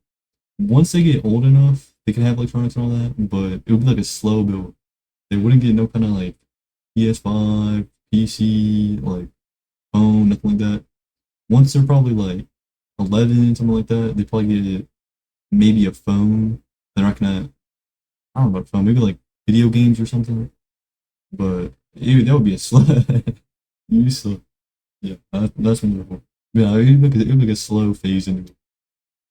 There's no story or Definitely not 5 years old with a phone and PS4. After hit in 3-second intervals, and then a cartoon starts playing. A University of Virginia study had kids watch just 9 minutes of a fast-paced cartoon. Immediately after, those kids performed significantly worse on focus and self-control tasks than kids who had watched an educational show. 9 minutes. 9 minutes is all it took for the pacing to temporarily rewire how their brains processed everything after it. And that was before TikTok even existed. Now imagine a kid who has already spent hours on Reels before watching a cartoon.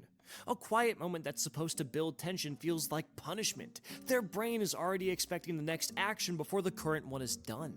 And since they're most likely watching on tablets or their phones instead of televisions like we used to, they can easily switch to their favorite apps on any pause that makes them feel less stimulated. Every single variable is against using soft and slow-paced sounds in cartoons. The way I see it, cartoon sounds had to either evolve or be left behind. Now, whether it's a decline or not is relative.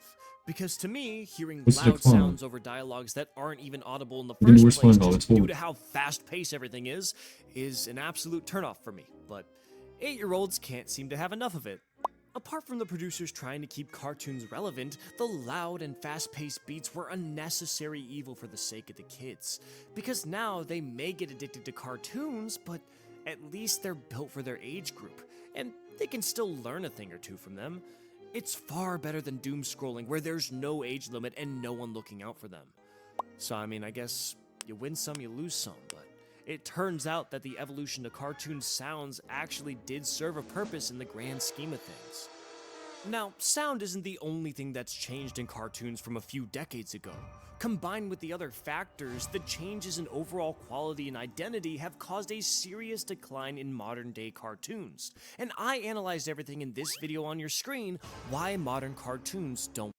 Well, yeah, it's not just audio though, you know, it's audio being worse, it's animation being worse. They always try to do like funny faces, like crazy things, or make little kids laugh, or just be stimulating. It's horrible. They don't actually put any effort into it. No kind of backbone to it. Just no story, no nothing. Just thing after thing. That was a good video though. Like that. Subscribe to that guy. Alright, on the next video, we could either do this one. I'll probably go to one of these two. I'll go to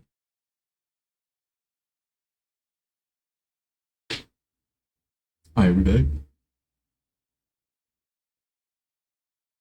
So Joe had been said. I'm finna say that number. I don't know what number that is. Alright, you fuck with this video?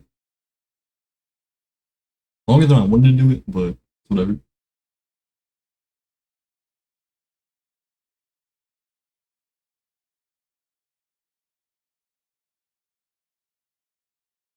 Alright, just watch this one.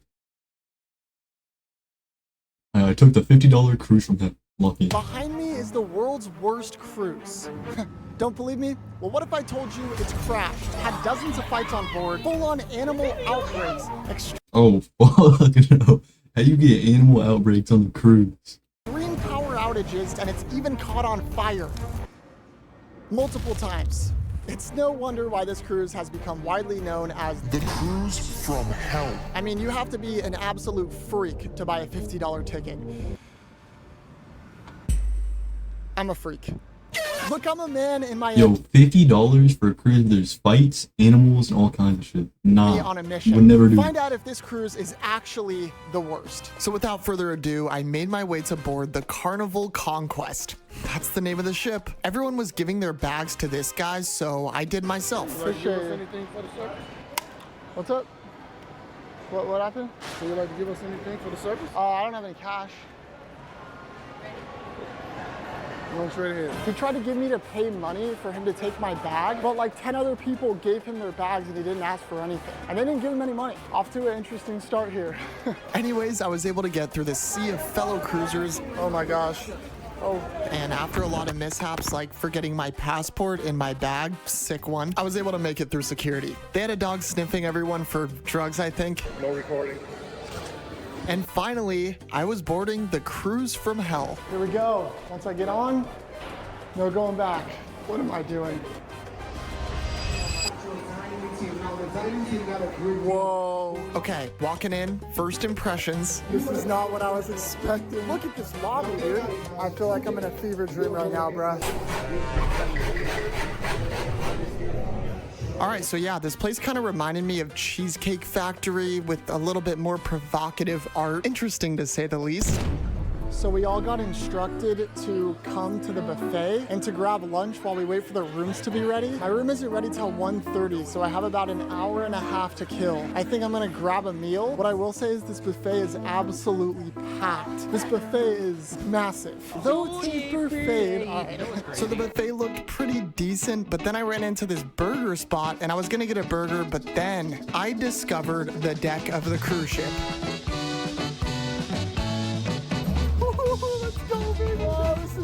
There's a slide. There's a slide in here. I like this. This is just one part of the ship, so I can't imagine. Hey, you know, it kind of look worth it though. They got like a water slide. They got a buffet. I mean, what else they have in store. I was just trying to take all of this in, but I'm not gonna lie, I was also pretty hungry. So I hit up Guy's Burgers, which is included with the cruise, and I copped a burger. That's all they had there. I'm currently looking over the beautiful Miami landscape. Look, I came on this ship prepared. I figured if I'm gonna rate this cruise, I wanna do it intentionally. So I'm gonna be rating this cruise on 4 simple things that according to the people on the internet are absolutely horrible on this cruise. Number 1. The food. Compared to other ships, Carnival is said to have some of the worst cruise food ever. Some of the reviews I found online are pretty concerning. Number 2, the rooms. People have a lot of complaints about the rooms, let me tell you. From sewage smells to bed bugs to mold to literal birds. Man, that was my room. That's crazy. I'm a little bit nervous to I believe investigate that that happened. later, so hopefully I got a good room. Number 3, activities. Now this is where Carnival really shines in uniqueness because they have an onboard nightclub that's said to get pretty rowdy. Hopefully I can post that on YouTube. There's also a comedy club and a full-on casino. I don't know, your boy might have to do some gambling.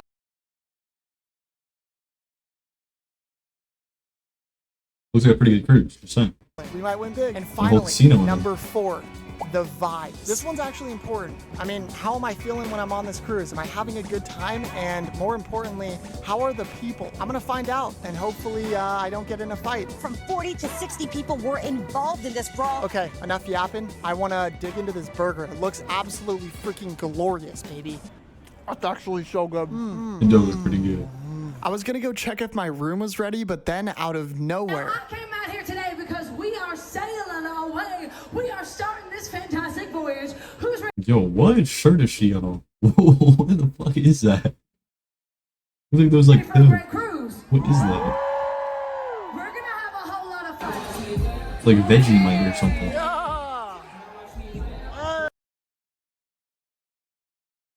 feel like that gotta be.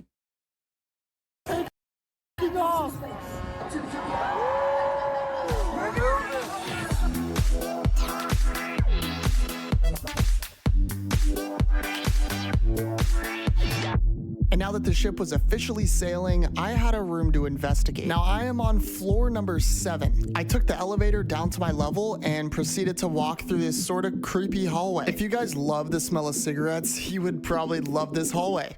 There's my luggage. There's my room. And How are this the is my room attendant. This is my Parvita. I'm your room guy, okay? Thank you. So Oh wow. anyway- What should I expect for the cruise? In case you are happy, I'm happy also. Awesome, yeah. Anything, just give me a call in case you need anything, okay? Hey, he's a Thanks, sweet man. dude. Appreciate it. No more dolly lagging. Let's go inside.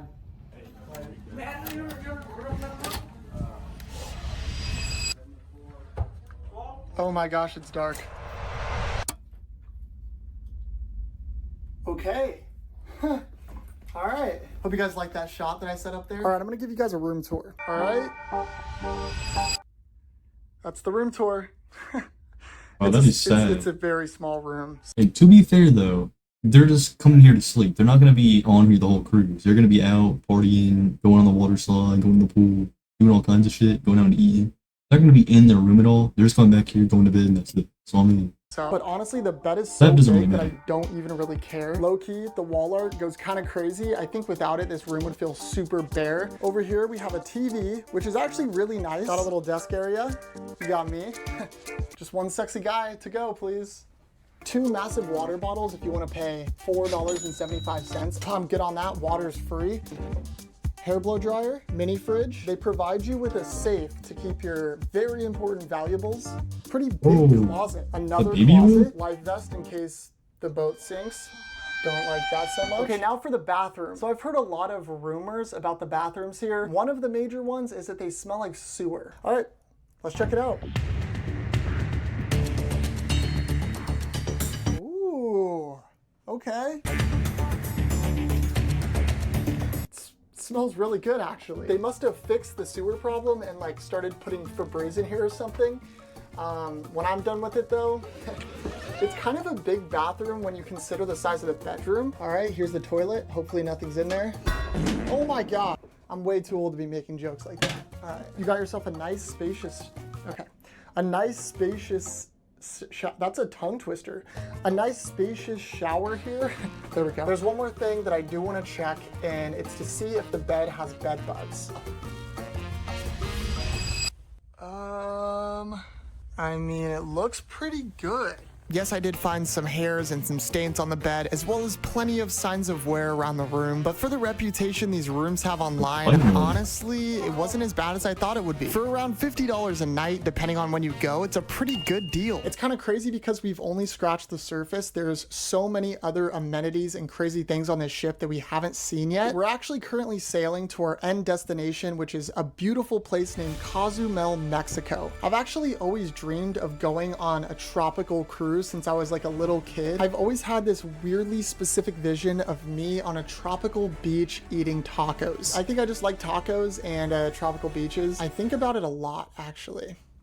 I'm low-key pretty hungry. Okay, all right, I'm gonna go get some food. Oh.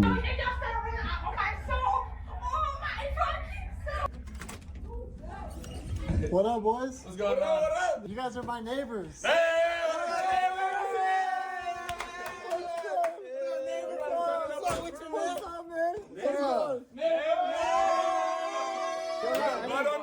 Nah. We're trying to find the bud. This is Christopher. This is James. Christian. And my name is Adam. We're all white. Nice to meet you guys. Oh my gosh, dude. That's a rowdy group, bro. After meeting my neighbors, I made my way to go grab dinner. It was now nighttime on the ship, and let me just say, looking out into the black abyss is pretty scary. But the vibes on the ship were pretty dang high. On the way to the restaurant, I ran into a karaoke bar.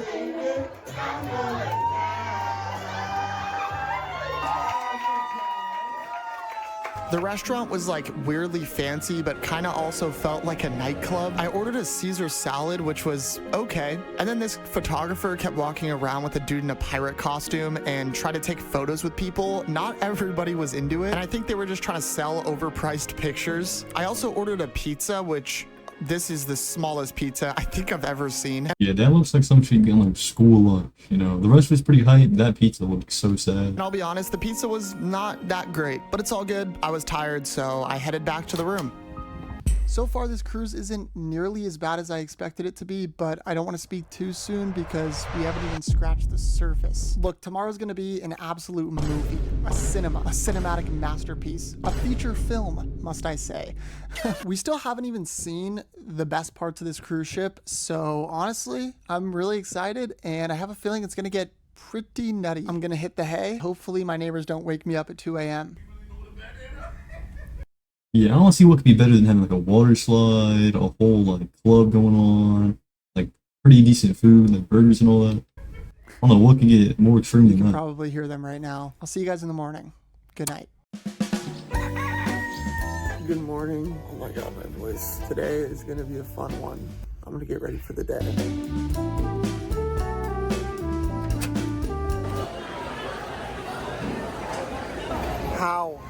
How is that possible? Now, I want to hop in this pool because I've heard this is the coldest pool in the entire world. But first, might have to hop on the slide.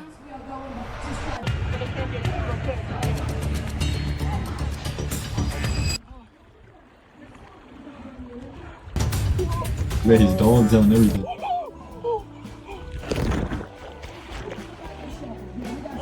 That was fast. I'm not gonna lie, that was the most fun I've had so far. Yes. So I went ahead and hopped in this notoriously freezing cold pool, and to my Hey, to be fair though, it's not their fault it's freezing. It's just seawater. So it's not their fault. surprise, it was pretty warm. I shamelessly spent the next few hours throwing back cheeseburgers, and in the process, I even found a mini golf course. And so I went ahead and made this absolutely insane shot. I was playing mini golf. I met some homies. What's your guys' name? Hayden. Landon. So how are you guys enjoying the cruise? Cool as hell. What do you think to people who come on this cruise and they say it's the worst? Because I've seen a lot of speculation. Well, I feel like the whole point is just trying to take the best experiences from life, you know, like living it the best you can. So if you're not trying to be down for the journey, the experience, I mean, that's the whole point of the cruise is a journey, so. That was inspirational, bro. Are you guys gonna pull up to the club? Yes. Hell yeah. Let's get crazy. All right, sorry. All right, I'll catch you around. All right, guys, your boy got something. Margarita. I'm a firm believer that you can have fun without alcohol, but I did just turn 21. I've never had a margarita before, so Bottoms up. Oh shit, I wonder how long ago this was. Now he just chugs like chug after chug. This was a year ago. Now bro does videos where he chugs like Holy shit. 40 drinks in one. I think I'm addicted. No, I'm just kidding. This drink's got me low-key feeling crazy. I took the rest of this day to take in all of the vibes on this ship. I mean, just look at this. This is absolutely beautiful. And right when things couldn't get any better, on the way back to my room, I ran into this guy. Give me a hug. Yes. My name is Steven. We're here, man. Thank God. With my boy, I met my boy in the elevator just now. Yeah. What's your goal tonight? My goal is just to meet a lot of people like you. Like cool ass. Yo, he's cool as bro. Have you been on Carnival before? 4th time on Carnival. Yo, this dude is hammered right now. You don't know what he's saying. 4th time going to Cozumel, Mexico. Obviously, you know I love it. Yeah. But I'm going again and again and again and again. Yo, he's a vibe, You gotta though. be open-minded, bro. Like, this is the best shit. You meet so much people, bro, and it's amazing. It's like a family vibes. Are you going to the club? Hell yeah. I'm going to the club with you tonight. I'm pulling up. Let's go. Yeah, we live. We live. Yo, we live. I changed. You guys are probably thinking, oh my gosh, Jack, you're so handsome and you clean up so nice. Tonight's a special night because tonight is the night of activities. I'm talking comedy clubs, casinos, and nightclubs. I'm super excited, but also kind of nervous because I've heard some crazy rumors specifically about the nightclub. You're probably wondering why I'm wearing this spectacular outfit. Well, it's because I booked a reservation. Okay, I'm gonna be honest. That looked more like a nightgown or something. I don't know if that's like a full-on suit you got. Nicest restaurant on the ship. Let's get it, baby. I'm going to the nice restaurant. It's the one on deck 9. It's like real fancy. Ah, okay. Enjoy it. Thanks so much. Sure. Hello. I have a reservation for 8. Wow, thank you. Guys, this looks amazing. I feel like I'm talking super loud. This restaurant is really fancy. I'm gonna give it a shot. I'm super excited. I got it cooked medium rare, which I believe is the only way to cook a steak. Oh, that looked disgusting. I'm gonna give it a shot. I'm super excited. I got it cooked medium rare, which I believe is... Yo, look at that shit. Nah, like I love this dude, but this shit, that looks disgusting. Is the only way to cook a steak. Find me in the That comments. is. It's probably just an angle though, but from that angle it did not look. That's so good. I feel like I don't even belong in this restaurant, to be honest. But thanks to you guys supporting the videos, somehow it's possible. We put a lot of work into these videos, and to see it pay off in ways like this is like one of the coolest things ever. I guess if you have like a dream job or something you want to do, you can do it, because somehow I got here, so it's not as impossible as you may think. I'm gonna devour this steak now.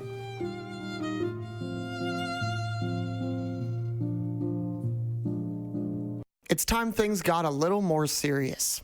It's party time. Our first stop, the casino. I'm here on a mission. Yeah, the I got casino. $100 and a dream.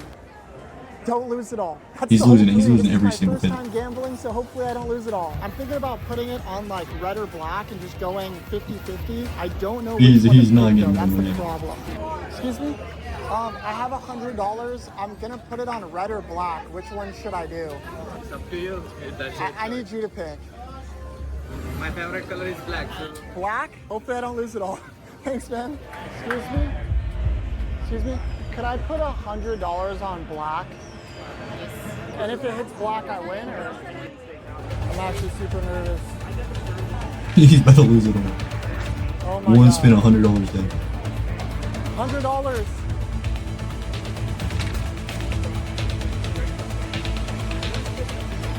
Oh my God, please.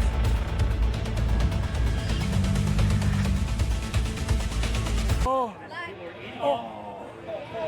Oh. Not even that red, the hit worst? green. That's like the most sad thing I ever. lost all my money? Okay, alright, thanks. Guess what happened? I lost. It's okay, it's okay. Thank you, bro. Have a good night. To hopefully cheer me up from that loss there, I decided to check out the comedy club. Now, I saw a lot of rumors saying that this comedian sucks and he just cusses up a storm with no punchline whatsoever. So I wanted to see if that was actually true. Nothing is off limits. Matter of fact, let me make sure. Because if you do go to guest services, you. If you do write letters and send emails, you. If you are then you should have left already. Can I say anything up here? Oh, I can say anything. Y'all are cool. Freedom of speech is still alive and well. Yeah, that review was very accurate. But women get it best. I suck on your daddy's. Like, man, Ross right out of Chicago. What the you keep with me? I'm 10 toes about this. I'm not gonna say the reviews were 100% false, but to be fair, I personally thought it was funny. I got no complaints. And now that I've evaluated most of this cruise ship, there's still one last thing on my list. All right, guys, it's that time of the night. I'm gonna hop in the nightclub. If I'm being completely honest, I'm not much of a club kind of person. It looks like a lot of people are going inside. Wish me luck.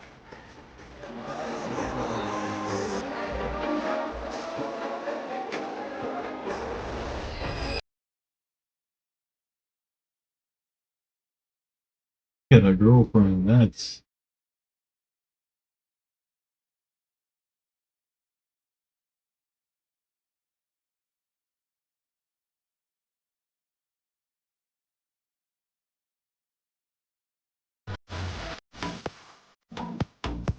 That'd be so awkward.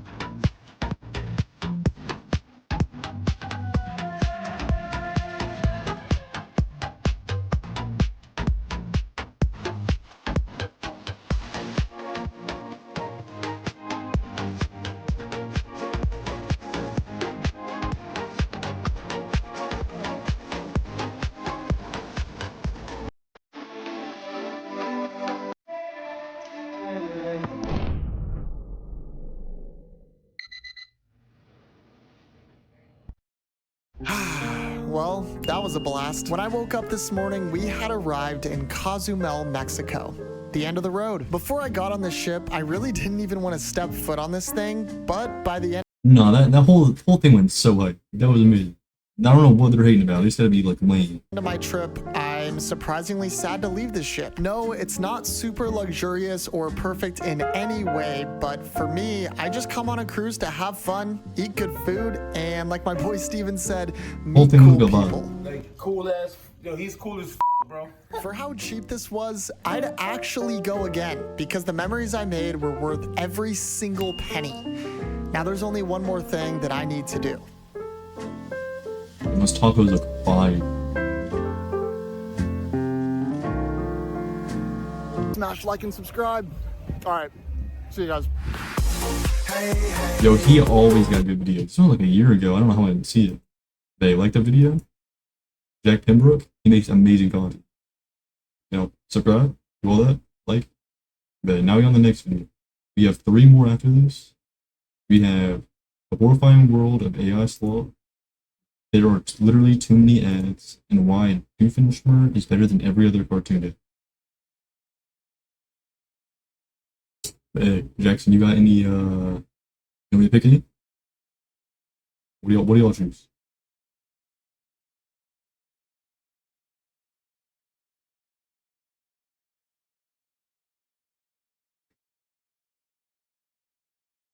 So look at hour and a half. Yeah, I might just run this one first, get it out of the way, then run this one last. I might do a few after, just because got plenty of time. Yeah, I'm just running this one.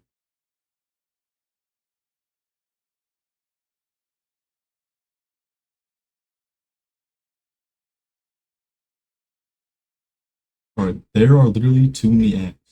Lucky. This video was sponsored by War Thunder. Are they gone?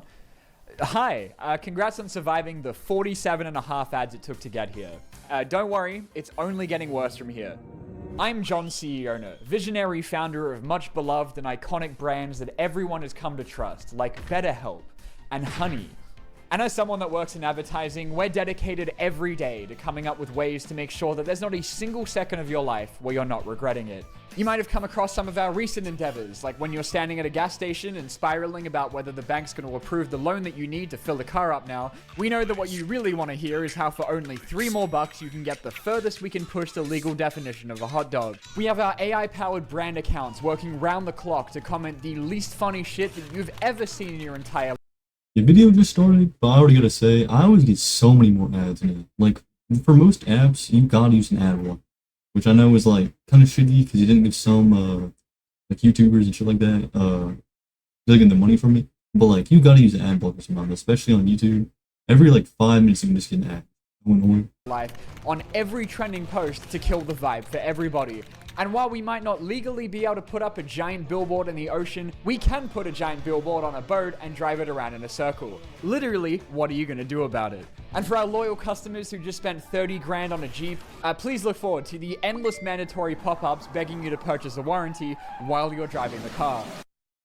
You know how when you walk into a fast food place and they normally have this thing called a menu so you can like figure out what it is you want to order? Yeah, they're also putting ads on those now. So it takes you 48 minutes to make a decision. Can I get, Why are they shilling gambling companies at the Golden Globes? Why are there gambling ads in my Instagram reels?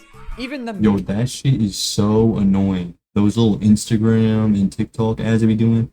I forgot what it's called, like those little gambling sites that nobody's gonna tap on. Mirrors in public bathrooms are ads now. I don't want McDonald's to be the first thing I see after I get done taking a shit. That's why I'm here in the first place. I'm actually an enormous fan of paying a subscription for Outlook and then still having a fake unread email ad show up every time I use it. Almost as much as I love having to scroll down to the third page of Amazon or Google to find something that hasn't bought its way into the top results. And like the other day when I was checking my mail, I had a guy show up to my front door asking me to change energy companies. There are too many ads, okay? There's just too many of them.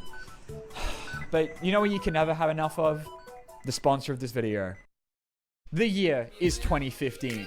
Nobody uses free-to-air TV anymore because it has so many ads that the only people watching it are physically unable to change the channel. And the same thing with cable, which has the same amount of ads except you also have to pay for it. Introducing— Yo, that and another thing with YouTube. Instead of making their videos like maybe 30 seconds long, 20 seconds long, something like that, now they are literally like 40 minutes up to like 6 minutes. And yeah, most of them are like skippable at some point. You have to watch like a 4-minute ad to be able to skip it. And then say you want to go to the bathroom or something with the ads playing, you come back, it's still going. And that shit's so annoying. The streaming service. A paradise away from ever having to see another ad for the rest of your life. The year is 2026, and you go to boot up this week's poorly animated episode of Invincible on a streaming service that you pay money for, and then also additionally an extra $3 a month for their separate ad-free tier, and then suddenly, oh, what's that? Is that an ad? So then you go into Disney Plus to watch the finale of the new Daredevil season, where for the 8th week in a row, you're thinking maybe it'll be good this time, and still have to skip through a trailer, and then also hear about their official Daredevil podcast. Hi, Peacock support. Why am I still seeing ads on the ad-free tier? Because, oh, sorry, the ad-free tier doesn't get rid of ads. We only meant it's free of some of the ads. What the fuck are you talking about?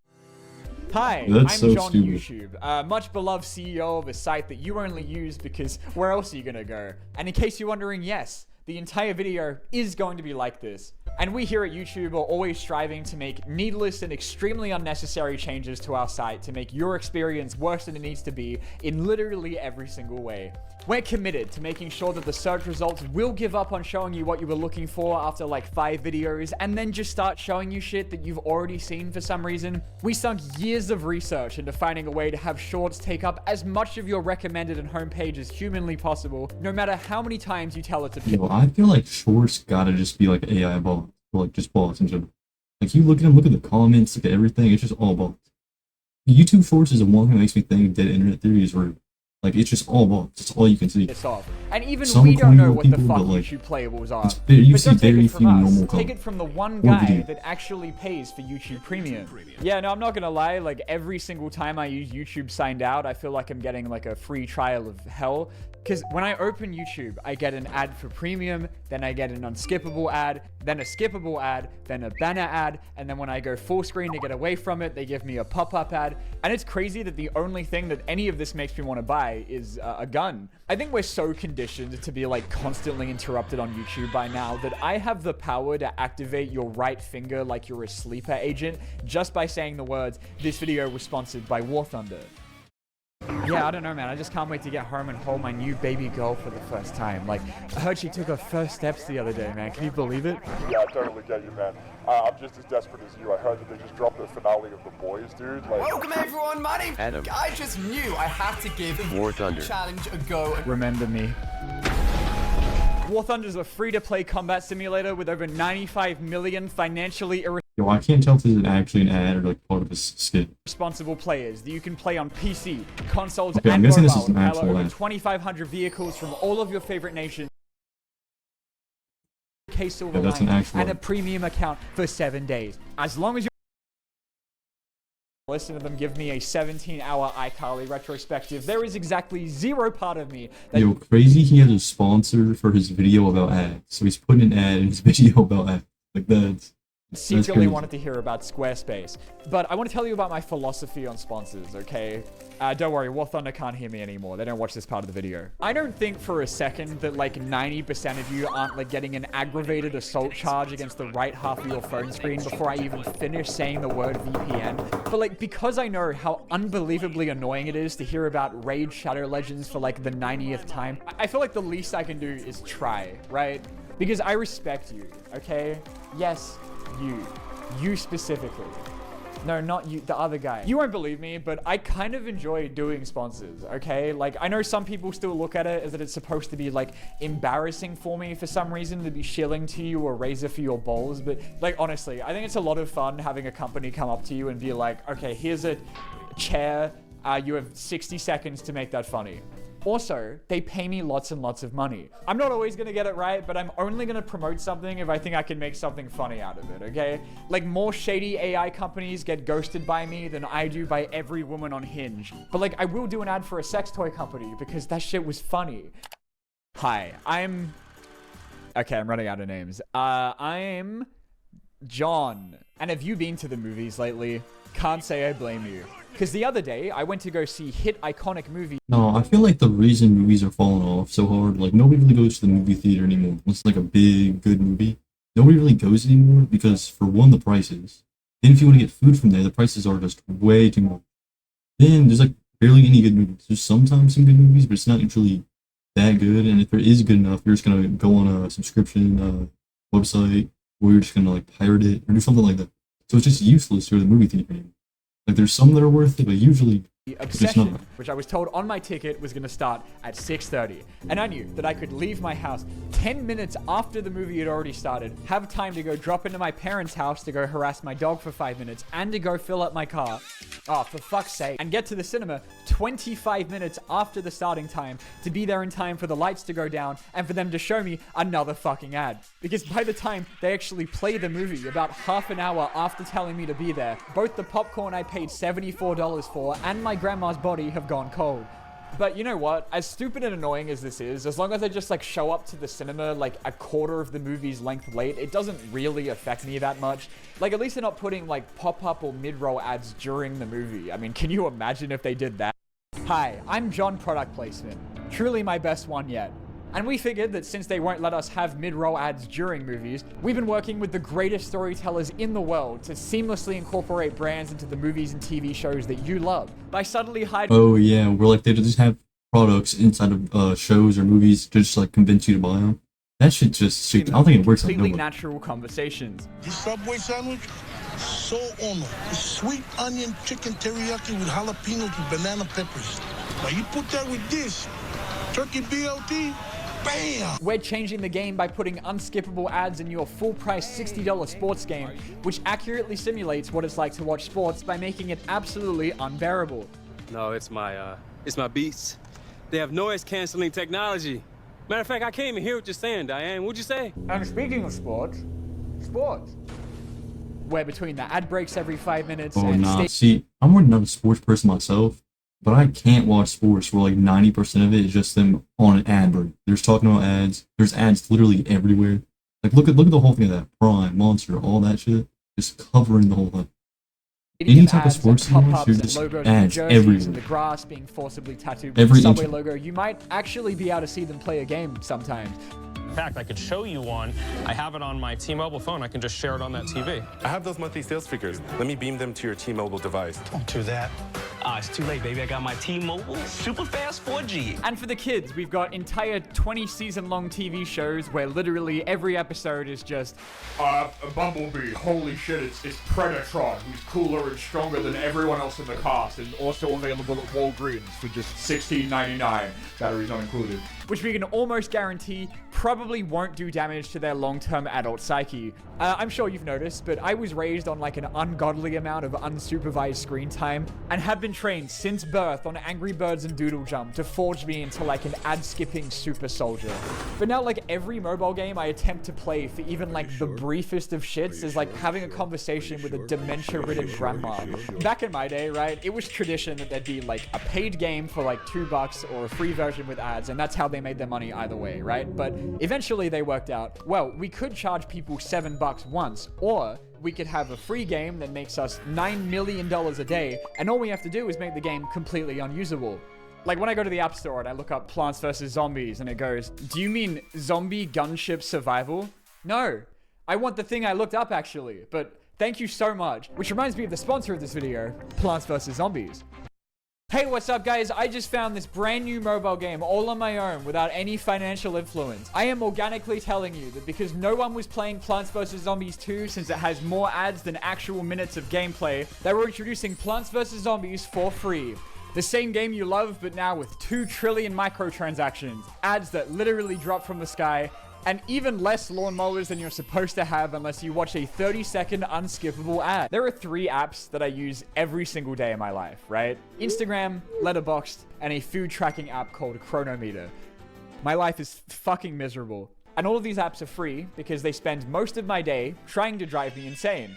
It took about like a week of using Chronometer to figure out that doing literally anything. Yeah, you can't use any mobile games anymore, or half the time you're on it, you're just getting that. It's like 30-second to minute ads that's just unbearable. So you have to either buy free ads, which no one's doing for a mobile game, or just don't play. It's that simple. In the app will hijack my phone for the longest 5 to 10 seconds. It's in every single streaming service too. You go on TikTok, every like 5 swipes you get an ad. You're on YouTube, you get like 4 minutes of ads. Like every single social media you can go on, there's ads. Every single mobile game you can get, there's ads. It's either you get an ad blocker, or you have to just play with things with an ad blocker. Of my life. This ad blocker It's the only actually faster for me to close and restart the whole thing before it can load any ads, which is just stupid for both of us, right? Because like now I'm conditioned to just immediately restart it after I do anything, so they're not even getting paid, and I'm regularly having the worst time of my life.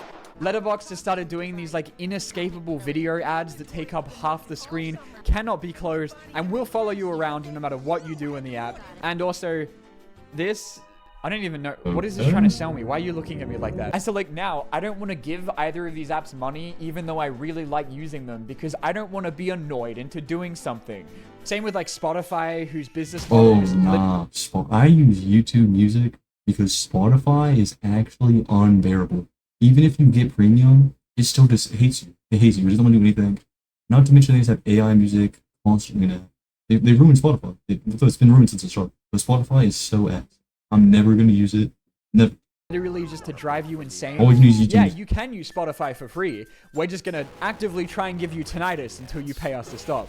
So when I'm reading this article about how insufferable online ads are on The Atlantic, and I'm then blocked from finishing the rest of it until I sign up, that doesn't make me want to make an account, bro. I'm just not going to read that shit. Like, oh wow, I wonder, am I going to waste 10 minutes typing in my email, getting involuntarily signed up to a mailing list I'll be on for the rest of my life? Or am I just going to go back on Instagram Reels? Instagram has a disgusting amount of ads. Like every second post or story or Reels is some dumbass insurance commercial or burger. But what I don't actually mind about it is that unlike YouTube or Chronometer, is that it only interrupts me for as long as it takes me to spot like the comically small text telling me that it's an ad, right? I mean, they still try and get you by making like the ratio of Reels to sponsored posts completely random, so you kind of get into like a flow state of skipping ads, but at least it gives me the option to leave, right? But congratulations to Twitch, which now pauses the ad it's showing you if you try.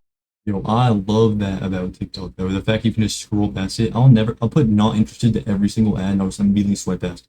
I'll never watch it. Try to escape I don't by care what switching it's to about. another tab, and we'll hold your limited time on this earth hostage so you can stare at a burger. because that puts it in like the biblically evil Hall of Fame, right next to like your $3,000 Samsung smart fridge using the electricity that you pay for to spend all day, also trying to sell you a burger.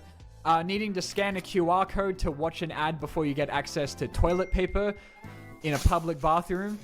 Or you can just pay for it, of course. Oh, fucking course you can. And the guys that started selling ad space on obituaries and charging extra to not have ads surrounding the memorial for the grandpa that you let play War Thunder. Okay, I don't mind having a look at a billboard or skip past a sponsored segment every now and then, alright? What I do mind is when I am doing something and then I am interrupted.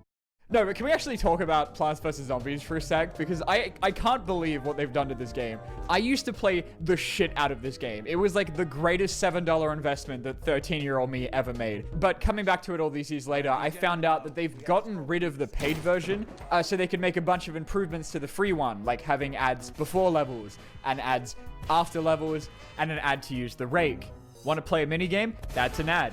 Want to use the speed up button? Hope you like dominoes. And I know I mentioned it before, but I cannot believe that like in the normal game, you're meant to have 5 lawnmowers and they've taken them away from you unless you watch an ad. And like, look at how much shit is flashing on the screen at once during a level, bro. And why does this game want access to my photo library? And you might think, oh, well, you know, that's fine. You can just get the ad-free version, right?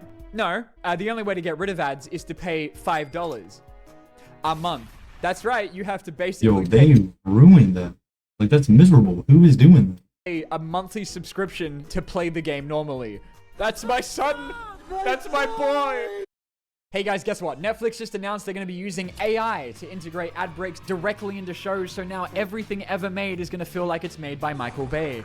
Wow. Turns out it can get worse. It'll be right at home with this other actually real patent by Sony, where they're developing ads that will not go away until you stand up and shout, McDonald's! Wow. Can't wait. Anyway, I feel like the older I get, the more this channel has gone from me being like, hey, look at this funny movie I found, to me just complaining about shit that I don't like. So like, better look forward to next week's video where we're going to be talking about the housing market. Oh, and by the way, don't forget to check out the sponsor of this video, War Thunder, and use the links in the description to get your limited time. I am down with his War Thunder sponsor. Hey, that was a pretty good video though. Yeah, it makes sense, right? There's ads on everything you do now. You can't play a game, you can't watch anything. If you go out in public, there's ads on the signs and billboards everywhere. There can be signs even in restaurants, there can be signs with ads on it. A little burp though. Fancy. Yeah. So even if you go to McDonald's, right, you're gonna order something, there'll be an ad up there. Like there's ads everywhere. It's miserable. Man, pretty good video. Give it a like. 40 subscribe to him, the diamond bolt, you know, subscribe. And let's get into the next video. Two videos we have left. The horrifying world of AI Slop, and why Doofenshmirtz is better than every other cartoon dad. I say we get into this one first, and then we walk into this one.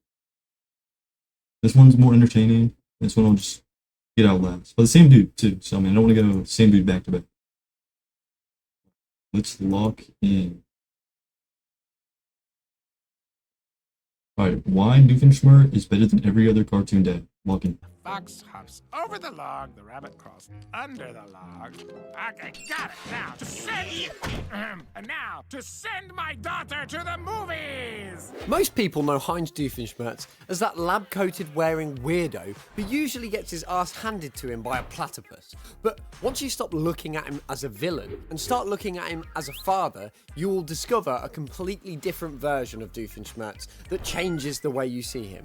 This man survived a childhood that would honestly fuck anyone up.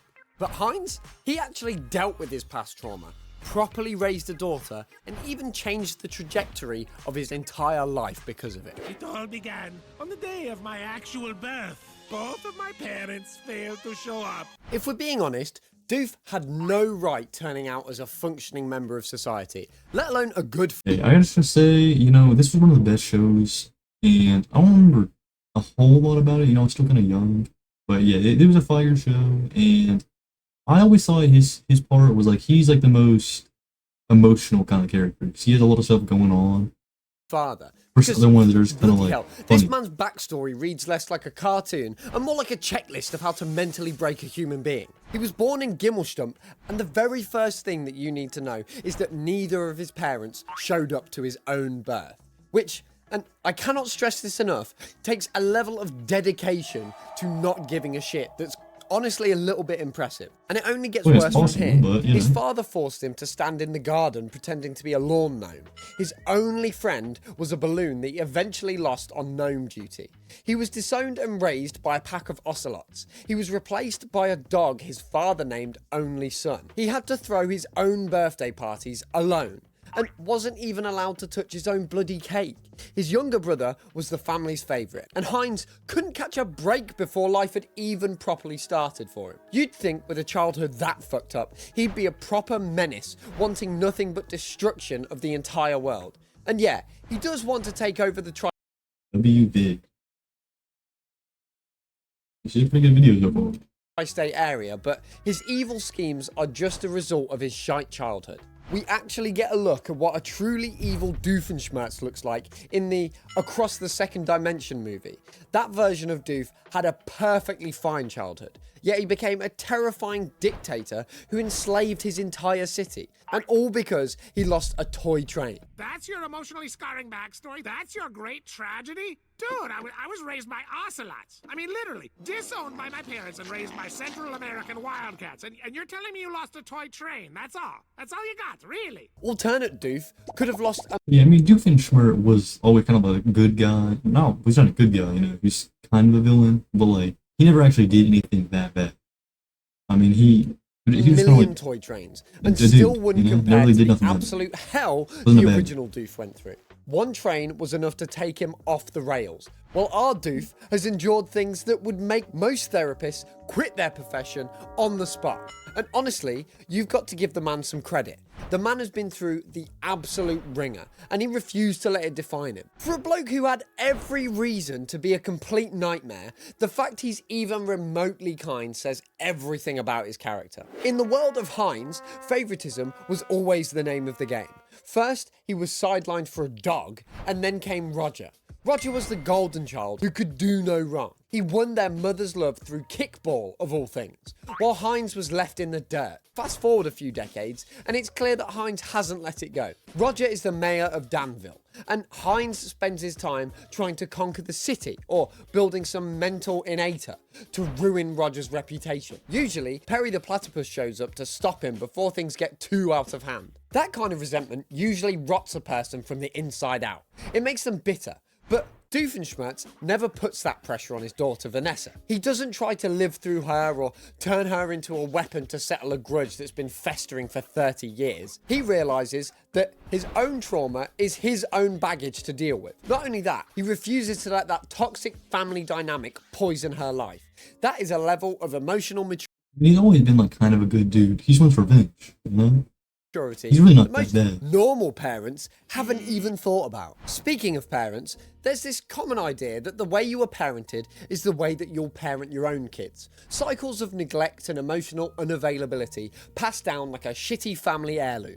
But Doofenshmirtz decided to break that cycle. He grew up in a house where love just didn't exist. His parents used him as garden furniture and couldn't be asked to be present for his birth. He had every excuse to be a distant, cold father. Instead, he does everything in his power to support Vanessa. Is he perfect at it? No, of course he's not, but I mean, literally no one is. Look at her birthdays. This is a man who spent his childhood as a lawn gnome. Yet he tries his hardest to throw her a proper bash every single year. He might get the theme wrong or make it incredibly embarrassing, but he's actually trying. In the episode, Dude, We're Getting the Band Back Together, it's Vanessa's Sweet 16. Doofenshmirtz puts his rivalry with Perry on hold and asks for help setting up a party. The vibe is aggressively aimed at a 7-year-old because he's a bit out of touch, but his heart's in it. Even Perry can see that this is a bloke who loves his kid.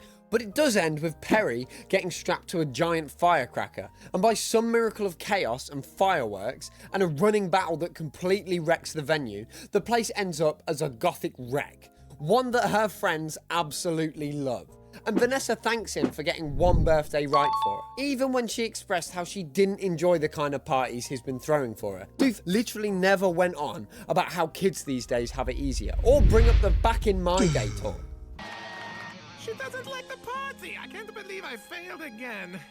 Well, at least I can watch you explode. Then there's the Finding Mary MacGuffin episode, where Vanessa was 7. She wanted a Mary MacGuffin doll. Doof spent the next 10 years relentlessly searching Yeah, I mean, he was always like a good dude, especially to her. Like, I can't really think of a single time where he actually did something like super bad to try to get like revenge or things like that. He really did like nothing that bad that I remember at least. Just like a good dad, you know. toy long after really, Vanessa had forgotten about killed it. anybody. When he Never finally done something finds like one that. at a yard sale, he doesn't hesitate for a second. He drives straight to his ex-wife's house and presents it to her. To him, that was the most important thing he had to do all year. In the episode Skiddly Whiffers, he shows that he can actually respect boundaries too. Vanessa wants to go camping with her friends like a normal teenager, and her dad tags along, disguised as a nature survivor. Kind of off topic, but I remember there was like one episode where they were like building like a water park or something in their backyard. I remember it was kind of like a weird episode because like the sister knew about it, tried to get him outside. They just didn't know about it. No, I think it was the one where they actually found out. Like the parents actually saw what they were doing, something like that. It was like a weird episode. I can't remember it too well, but it might have been the last episode or something. Survival expert, and proceeds to inspect every inch of the camp. Yeah, so the for parents finally potential found out hazards. what Denise and Once Ferb were again, doing. he asks Perry for help, Weird but episode. Vanessa figures out what he's doing and tells him to back off. Even he realizes he's overstepping and stops. But Vanessa, what if there were a blizzard or an earthquake and you with no one to take care of you, not even kindly ocelots like I had? Dad? I could be at that campsite right over. Go home. Okay, Pumpkin. Stay safe. Later, Vanessa and her friends are approached by a swarm of bees. So Doof covers himself in honey, gets the bees' attention, and dives into a lake. Like which cartoon father would be willing to sacrifice himself like that? Can you imagine Peter Griffin doing that? Peter would probably throw more bees at his kid. Yeah, but he would literally just like start kicking her in the head, trying to get her the beat. It's just for a laugh. Is this about Meg's cervical cancer? What? You always fall for that. Anyways, a lot of the cartoon dad tropes usually follow a 9-to-5 blue-collar worker who at some point in their life struggles to make some time for their children. But unlike that, Doofenshmirtz is never too busy with an innator or some other evil plan to spend time with his daughter. And when they do spend time together, he wants every moment to be a learning experience for her. He even goes as far as referring his whole evil scientist gig as a family business. Summer Belongs to You is a perfect example. He takes her on a father-daughter trip to Tokyo, which happened to be the location of the annual Good Guy convention. Of course, he also kidnapped Major Monogram, which is obviously illegal, and planned to drop a giant water balloon on the convention, which upsets Vanessa. Which is fair. I mean, vacations are supposed to be times not to pay attention to work. When Perry arrives, Doof even considered going ahead with his plan on the spot so he could get back to spending time with his daughter. Vanessa, wait! You have all the traveler's checks. Traveler's checks? Really? Did I say traveler's? No, I do want to spend time with... Look. I'll drop the water balloon right now and we'll get going. For someone who's a villain, you'd think he'd want to go with his plan as slow and as dramatic as possible, but he was more than willing to just get it over with, just so he could get back to spending time with his kid. But of course, things go wrong, and Vanessa ends up accidentally joining Phineas and Ferb's around the world trip. The moment Doof realises she's missing, he immediately abandons his evil plans and teams up with Major Monogram and Perry to find her. So, they travel halfway across the planet and eventually find her in Paris. However, Doof gets arrested by the end of it, and we see how much she cares about him too. If Vanessa didn't really care, she'd have let the OWCA take her father away. But no, she pulls out a weapon, or rather a hairdryer that she made them believe is a weapon, and takes off with her father in Perry's hovercar. And he's never been prouder of anything in his entire life. So that means you're a little evil. Okay, Dad. Maybe I'm a little evil. I knew it. It's okay. I'm not gonna cry. Dad. At some point, his ex-wife Charlene Yo, always... like, this was such a good show. The plot was so good. Like, even now I'm getting invested. said that no one can be truly evil. And that fits Hines perfectly.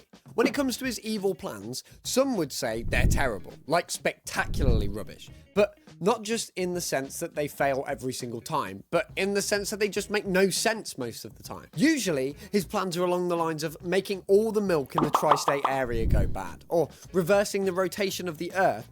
Yeah, he never really has that big of idea. Well, they're big of ideas, but he always has, like, strange. It's not just like, oh, let's kill everybody. They're like, something like that, like make a death ray, some crazy thing. He always just has like a weird idea. So he doesn't have to say good morning again. He wanted to make everyone have the same jingle stuck in their heads at one point. Yeah, this actually happened. Even when he's trying to be a villain, he can't help being a decent person. In Spa Day, he takes in a cute kitten he finds outside of his building and names it Mr. Fluffy Pants. The kitten wreaks absolute havoc with all of his equipment and leads him to nearly falling off the building. But when the owner shows up, Doof gives the cat back because it's the right thing to do. He's pissed off about it, but I mean, he does it anyway. My cat! I've been looking all over for him! I'm going to have to do the right thing here, aren't I? Fine. Here you go. His relationship with his ex-wife Charlene is also worth a mention here. Let's be real for a second. Charlene? I remember this. Good number of Yeah, cartoon ex-wife families are Charlene. married, and they're a complete train wreck. Heinz and Charlene are divorced, and they still have the most functional co-parenting dynamic on television. Wow, I did not remember him having an ex-wife named Charlene. That's crazy. They split because they wanted different things in life, with the tipping point being a hand puppet Doof had. But despite this, the two of them communicate well, co-parent without visible hostility, and manage to maintain something resembling a functioning relationship, even after the marriage ended. For a man with zero models of healthy adult relationships growing up, that is no small feat. There's no bitterness, or using Vanessa as a pawn in a legal battle, or the usual "your mother is a nightmare" talk. Instead, he takes his role as a father seriously, and doesn't see Vanessa as a burden in any way. And he treats his ex with respect. He's someone who has every reason to be a bitter, lonely shell of a man, but instead he's a supportive ex-husband and a devoted dad. It's honestly a refreshing change from the usual nagging wife or deadbeat dad tropes that we used to. For the entire run of the show, Doofenshmirtz always had one goal, and that was to take over the tri-state area. It's the sole reason why he started his endeavour as a villain, and might well be in every single monologue he's ever given. And in the season 4 finale, Last Day of Summer, he finally achieves that. So Doof becomes too busy with work to talk with his daughter for the first time ever, but he eventually becomes the ruler of the tri-state area by becoming its tri-governor. After realising that such a position doesn't exist, Doof creates the tri-governorinator, along with the do-overinator, and makes himself one, which at the same time creates some rifts in time and space, and it becomes its own problem entirely. But anyway, he's finally victorious after an entire show's worth of trying. Then he finally talks with Vanessa, who reveals she got accepted into an internship at the OWCA. But the problem is, they won't take an intern who lives with one of their enemies, which meant she'd have to move in with her mum. That's pretty rough. So when she finally gets the chance to speak with her dad, she doesn't just tell him about the internship. She tells him the truth, that he's not evil because he wants to be evil. He's evil because he was raised in an environment where love and approval were completely absent. And somewhere along the way, he decided that being the villain of the story was better than being nobody at all. And in her words, he's basically just a nice guy pretending to be evil. So in the end, she tells him to turn over a new leaf. You're basically a nice guy who's pretending to be evil. It seems like it's all out of obligation to your backstories, not something that truly comes from your heart. Despite everything he's been through, Doof only ever became a sort of bad guy. Again, look at the other version of him, who became a monster over a toy train, which is nothing compared to our Heinz, who gives up on his single life's goal, takes his daughter's advice, and tries saving the world instead. Of course, he's not the best at it, but the fact that he's willing to improve and become a better man speaks volumes. To be honest, Heinz had every reason to be a monster, but he chose to be a father, using his trauma as a guide for what not to do. It's really true though. He's just a good guy, pretending to be a bad guy. And yeah, that's really it. You know, you don't really do nothing bad. Just kind of weird shit. To listen and to be the best man he could ever be when it came to Vanessa. A past like this would break most people, but Doof is just one of those few examples where he actually became stronger thanks to the horrible past that he's been through. If you enjoyed this deep dive... That was a good video. I was locked in that whole time. I'm not sure if I talked a whole bunch during that. I was trying to, but I was so locked into that. That was a good video.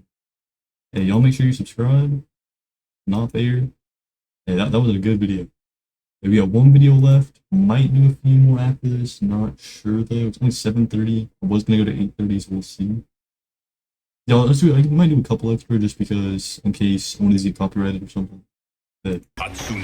Oh well, right in the intro. All right.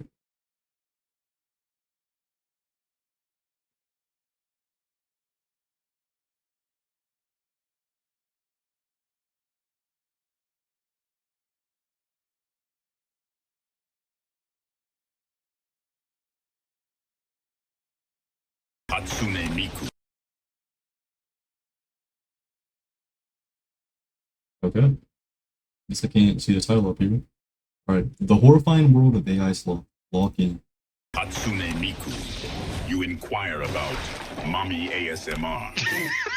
If you had asked me as a kid what kind of things I thought I'd have by 2025, I want to said some boring shit like flying cars or recreational Gundams or a girlfriend. Yeah, you always imagine like flying cars or something that's like better games, something like that. Not shitty AI that takes jobs, wastes water, just all kind of bad shit.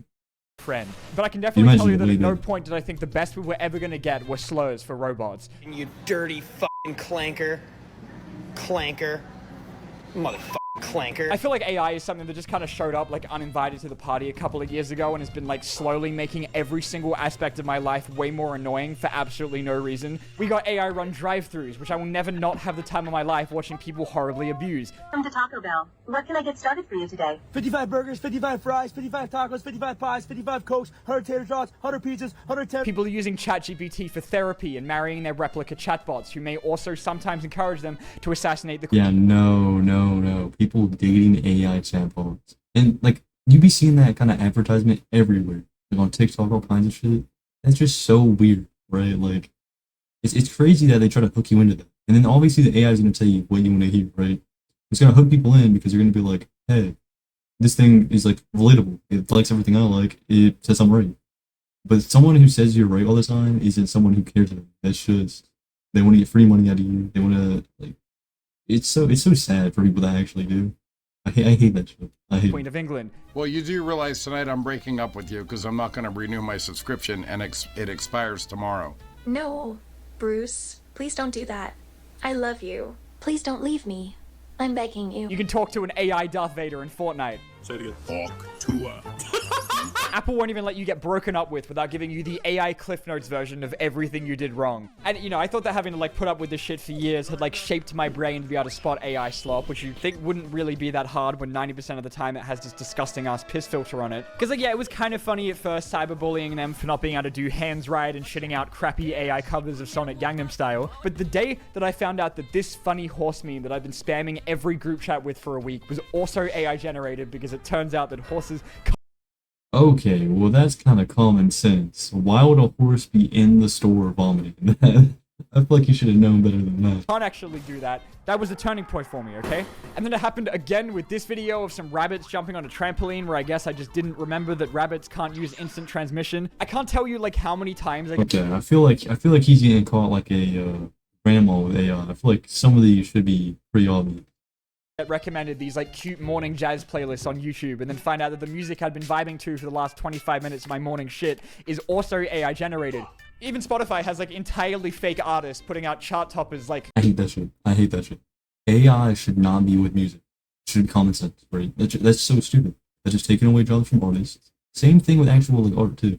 Like art, music, all that shit. It just takes away from artists for using AI. I hate that shit. I hate it.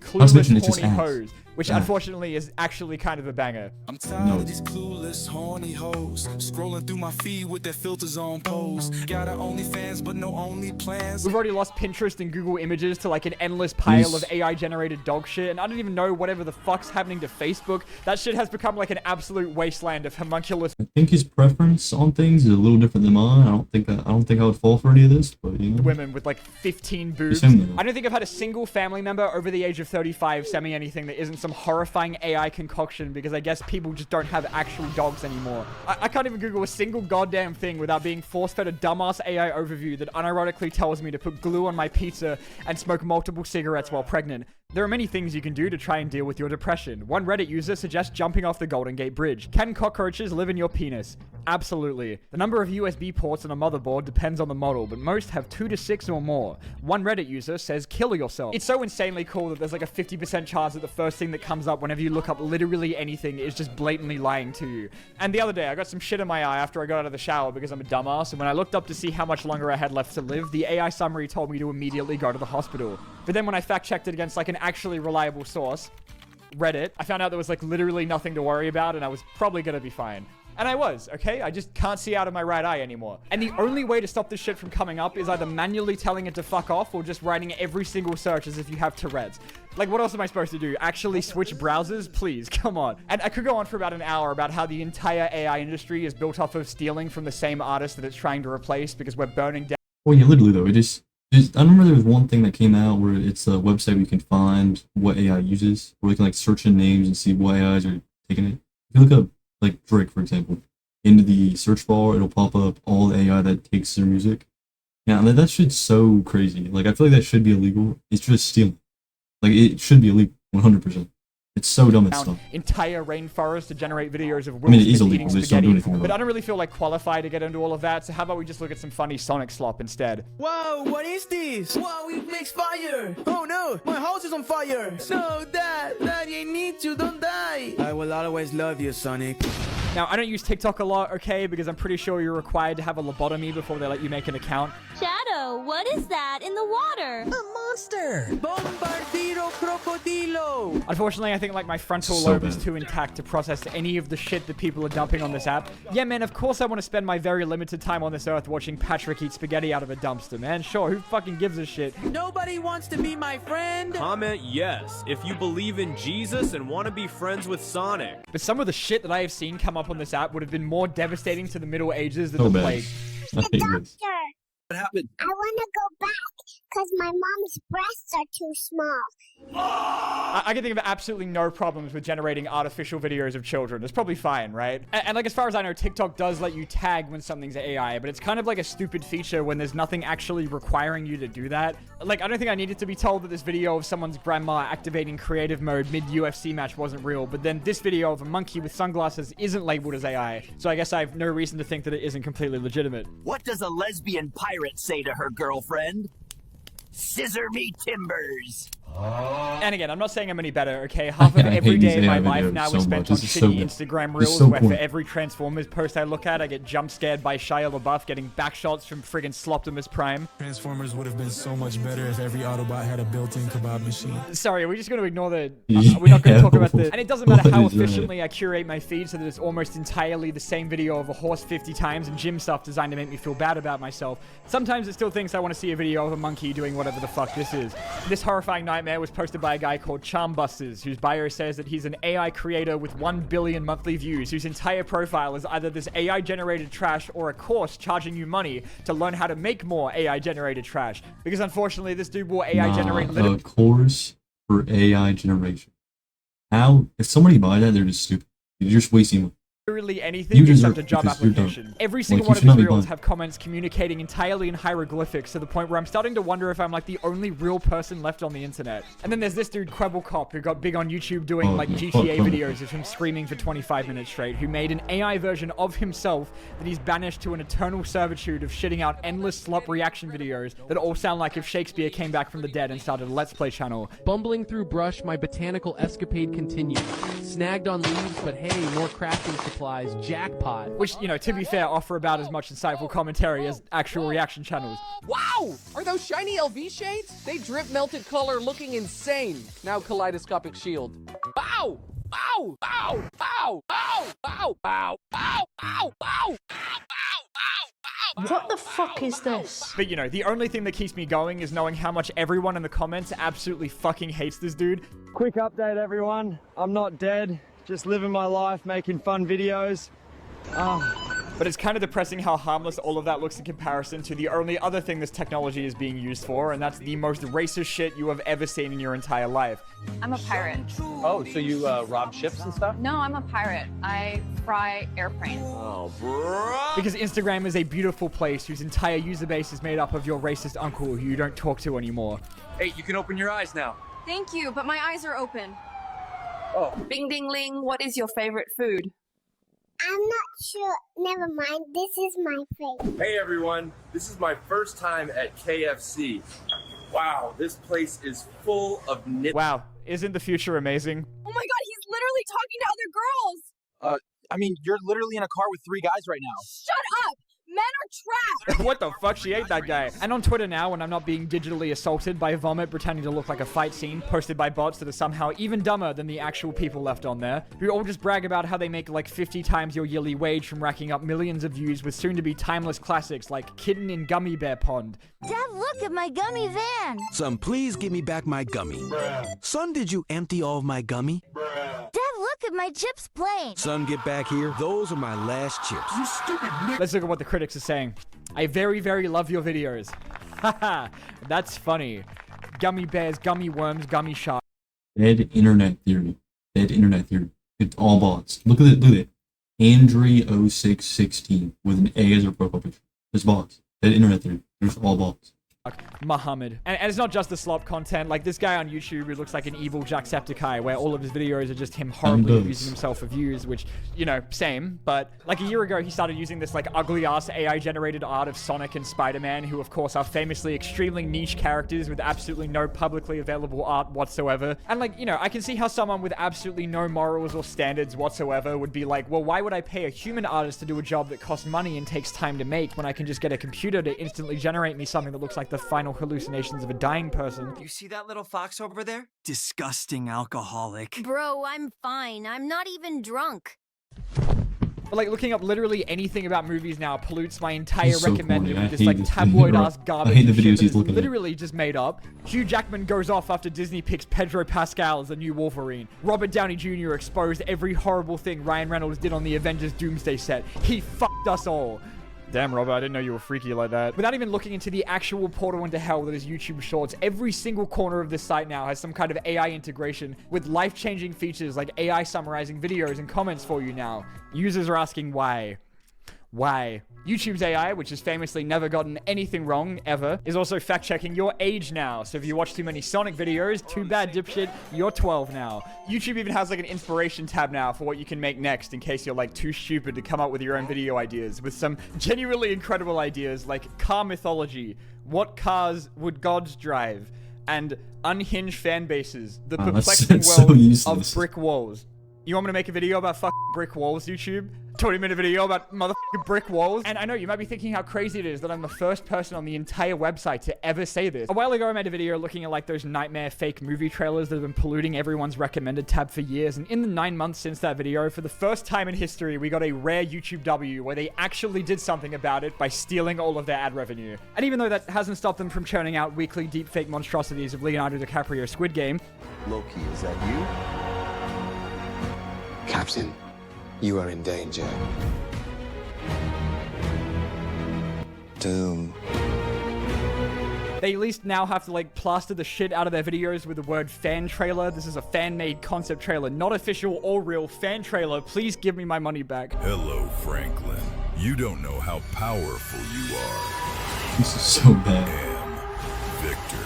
So that's taken care of, but now we got AI-generated leaks to worry about, where my timeline is Yo, constantly... not to mention the AI data centers that are just ruining the environment and making all the costs go like by 10. Like, why? Who needs this? Who needs this? Who needs all these data centers, all this random AI slop? Nobody needs it. It's just for big companies to get more rich. Constantly blessed with a brand new Top to Skinwalker get Doctor rich. Doom every week, It's trying to top. pass itself Nobody off as wants a it. set leak. Like there was this incredible Jurassic World leaked trailer that came out like last year of Scarlett Johansson anamorphing into a velociraptor with a ponytail that unfortunately turned out to be better than anything in the actual movie. Where I think the best part was this article I found that was acting like it's this super convincing footage and people couldn't even tell if it was real, and then you watch it and then it's like... Wow, yeah, that looked... Oh, that just looks so real. And if you're thinking about how you are ever going to be able to tell what's real anymore, don't worry, because I just asked AI Iron Man about it, and he sent me a 14-paragraph essay in Japanese. I think I kind of get AI chatbots a lot more than any of the other shit we're looking at, because they've been around for like a lot longer. I used to waste literal hours of my life talking to Cleverbot as a lonely, friendless child, which for any of you under the age of 40 watching was this like old-ass website that's basically like the same as modern chatbots, just no Yo, way near I as... remember watching Jacksepticeye play that. it used to be kind of entertaining, but it was entertaining because you would see the stupid shit they'd say. Like with Cleverball or whatever, when Jacksepticeye would watch it, the AI would just say something that's entirely unrelated or just stupid because he'd ask them dumbass questions. That's what was interesting about it.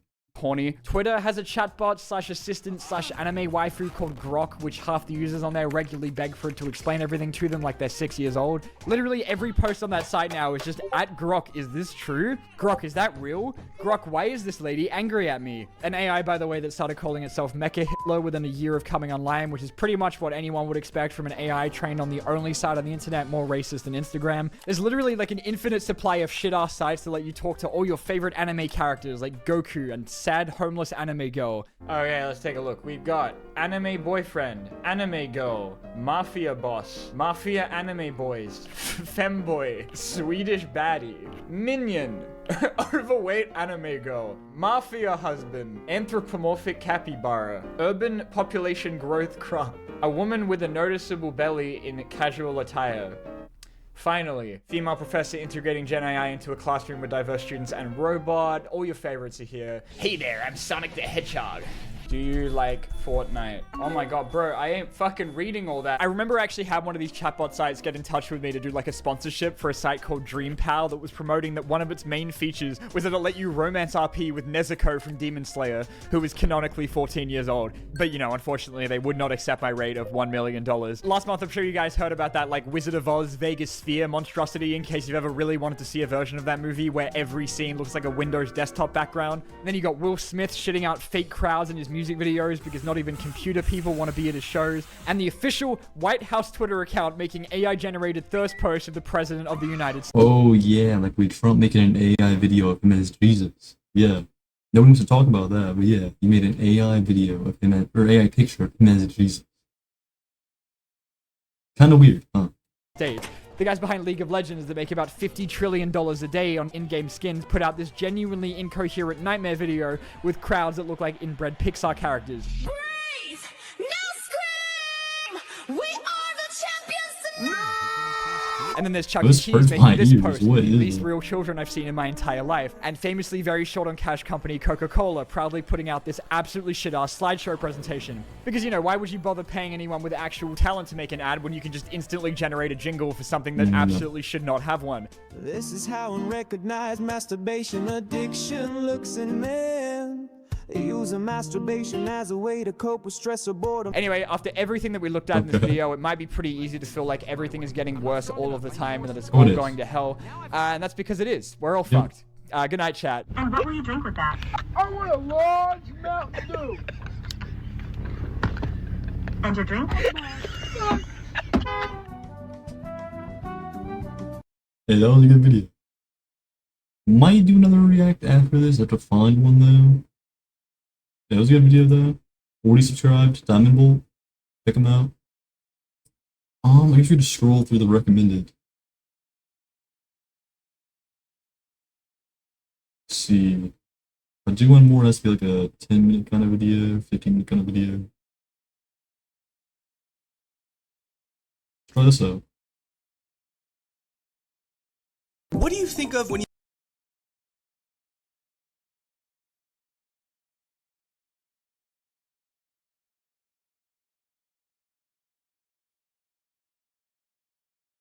Alright, I made 5-star meals with gas station ingredients. Lucky. What do you think of when you think of buying something from a gas station? Well, you probably said gas, which, no, gas is definitely the first answer. But I'm not getting gas at a gas station today. I'm getting ingredients, so I can make a 5-star meal out of nothing but gas station food, which my brother... I don't understand how he's gonna make a 5-star meal with gas station food. I feel like that's not possible. Like, what is his definition of 5-star? Is he just, like, looking at recipes for it, or is he just, like, saying it's 5-star? I feel like that's literally just not possible. Will rate on a scale of 5 stars. See, I've never made anything other than cookies one time. Just ignore that haircut, okay? I was going through something. So we have an ExxonMobil gift card for $50. So guys, I swear this He's trying to make a 5-star meal with $50. video is not sponsored by ExxonMobil. I just really didn't want to spend any money on this, okay? Let's get in there and let's get spending.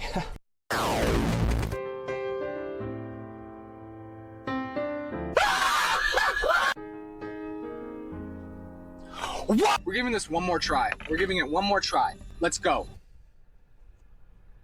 This does not look like a mobile. You guys take this? No. No? It's no more Excel mobile. All right, thank you so much. Appreciate it. Have a good one.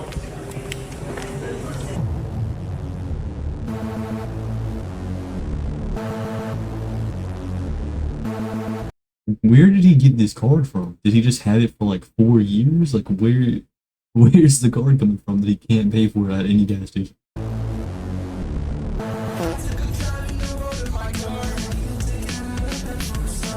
We are here in the Walmart.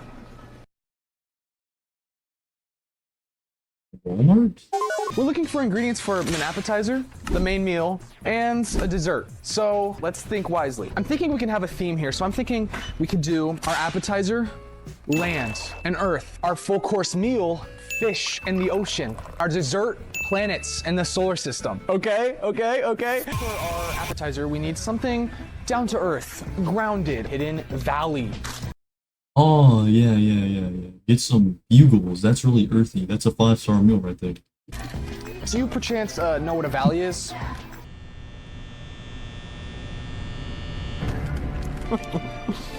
Sometimes my genius amazes me.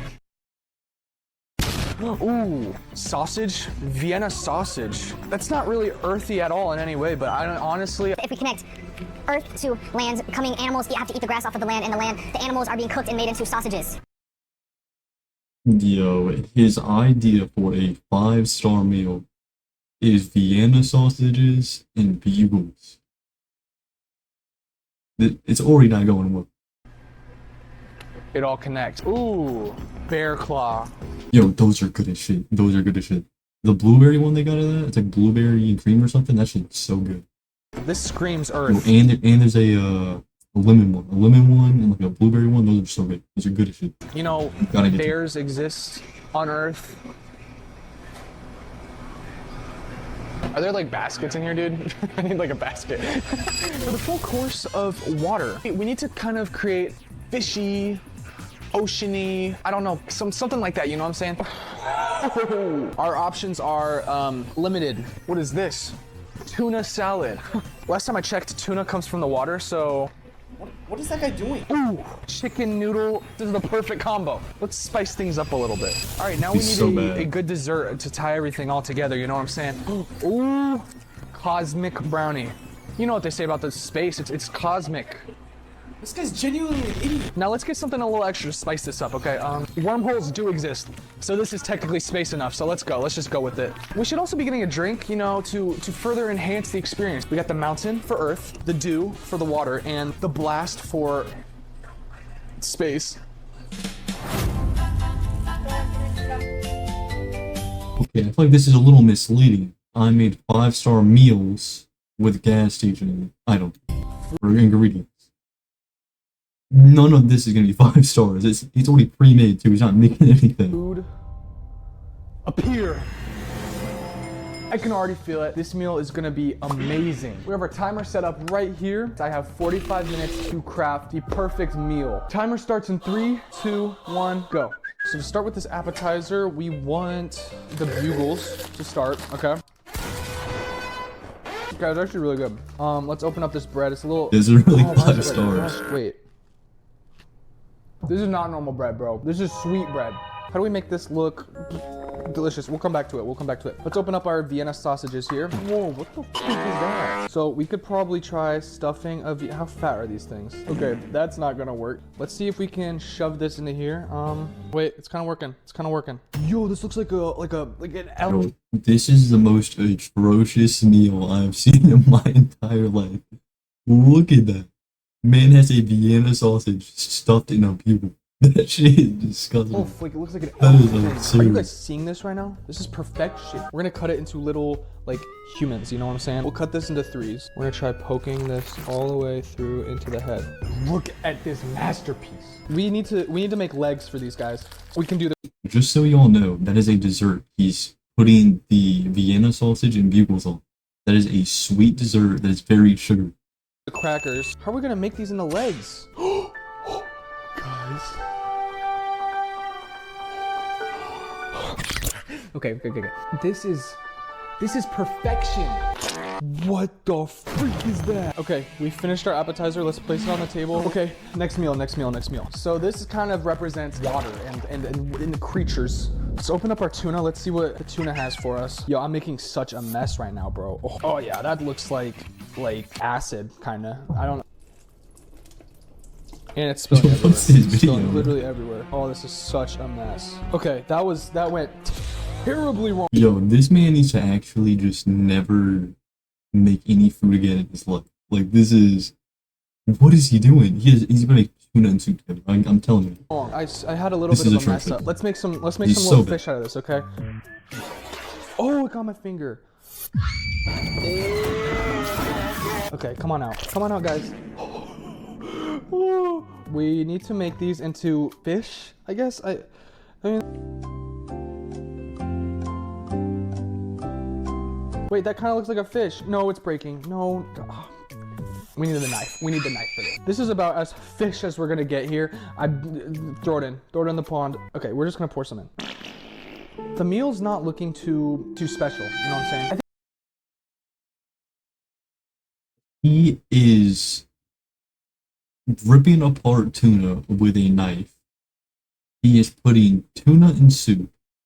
He has Vienna sausage, a dessert, and B-rolls on a kebab. I think it's time and he has Mountain Dew. Spice things up a little bit, you know what I'm saying? So let's get some of this in here. Not too much now. We don't want my god, too hot much, sauce okay? today. This is... That was a lot more than I expected. This is so my bad. gosh, it's literally bloody. We just killed all the fish in here, dude. We're going back to our roots, the bugles, okay? Oh yeah, baby. Oh, You know what? Just for the element of surprise, let's just throw in an extra sausage in there. Goodbye. One delicious meal right here, baby. That is just like, that is perfect. That actually represents the Loch Ness Monster and the big sea creatures of the world. So while we heat vomit soup up here, we got one more thing to do, and that is the space dessert theme going on here. We gotta go all out. We gotta be creative here, you know what I'm saying? Oh my god. Maybe we could melt this. I don't have a crusher, so we're gonna have to do it DIY style, you know what I'm saying? Ow. This looks like a dog, like, this looks like... What is he doing? What is he doing? Stop. This looks like the grass after my... We didn't even buy water, so we can't even use it. You know what we do? Mountain Dew. Diarrhea special. Yum, yum, yum, yum. We need to microwave this.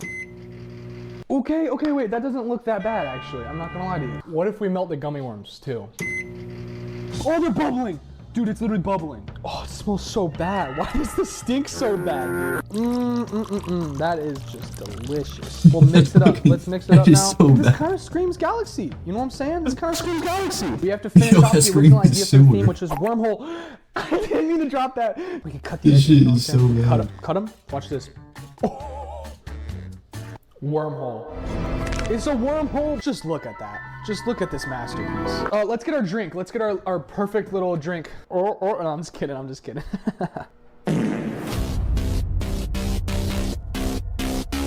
It is time for the great food critic to review my food. That is my brother.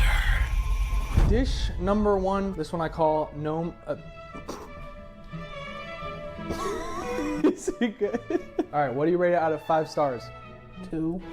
2? Oh my god, that was my best meal. Sausage, Next meal bugle, is and a called dessert. Surf and Turf de la Sausage.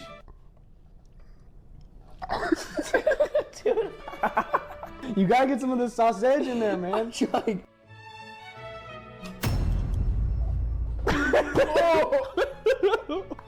What did I get in that? It tasted so bad. Right. I would say a 3.5 and also a 0. This is our final course. This one is called the wormhole, okay? It looks like shit. Something good Is it good? Is it good? Yeah, I mean, kind of. Okay, so what's the problem?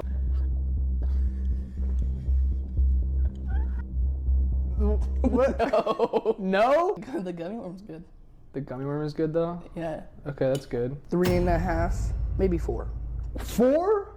You know, I think we're a little off with our grading system. I think that's like 1, 1, 1. I don't think there's no 4.5 stars, 3.5 stars. Ooh, okay. You know what? I'll take these ratings, even though you're lying, because I know that it is 5 stars, all of them. But you know what? It's alright. If there's one thing I've learned from this whole experience, it's that So you you should never can't let me cook. near your kitchen ever again. And also that I agree. cooking just isn't the right path for me. Yep. Instead of cooking, I could be doing things like playing Fortnite. Dude, how did that not hit? Come on, Juice WRLD. Unless you suck at that too. If this is really who we are. Yeah, it was a good video though. Gonna like it. Subscribe. Hey, pretty good stream today. Got some reacts, Terraria, more reacts, you know, got that out of the way. Got a decent amount of videos today. Me last stream, because for July 4th, for like a week, I won't be streaming. So, this will be the last stream for a little bit. The video will be coming out consistently every single day. And then once I get back, stream, more videos. You know, don't be a single day where I don't have videos up. I made sure. So,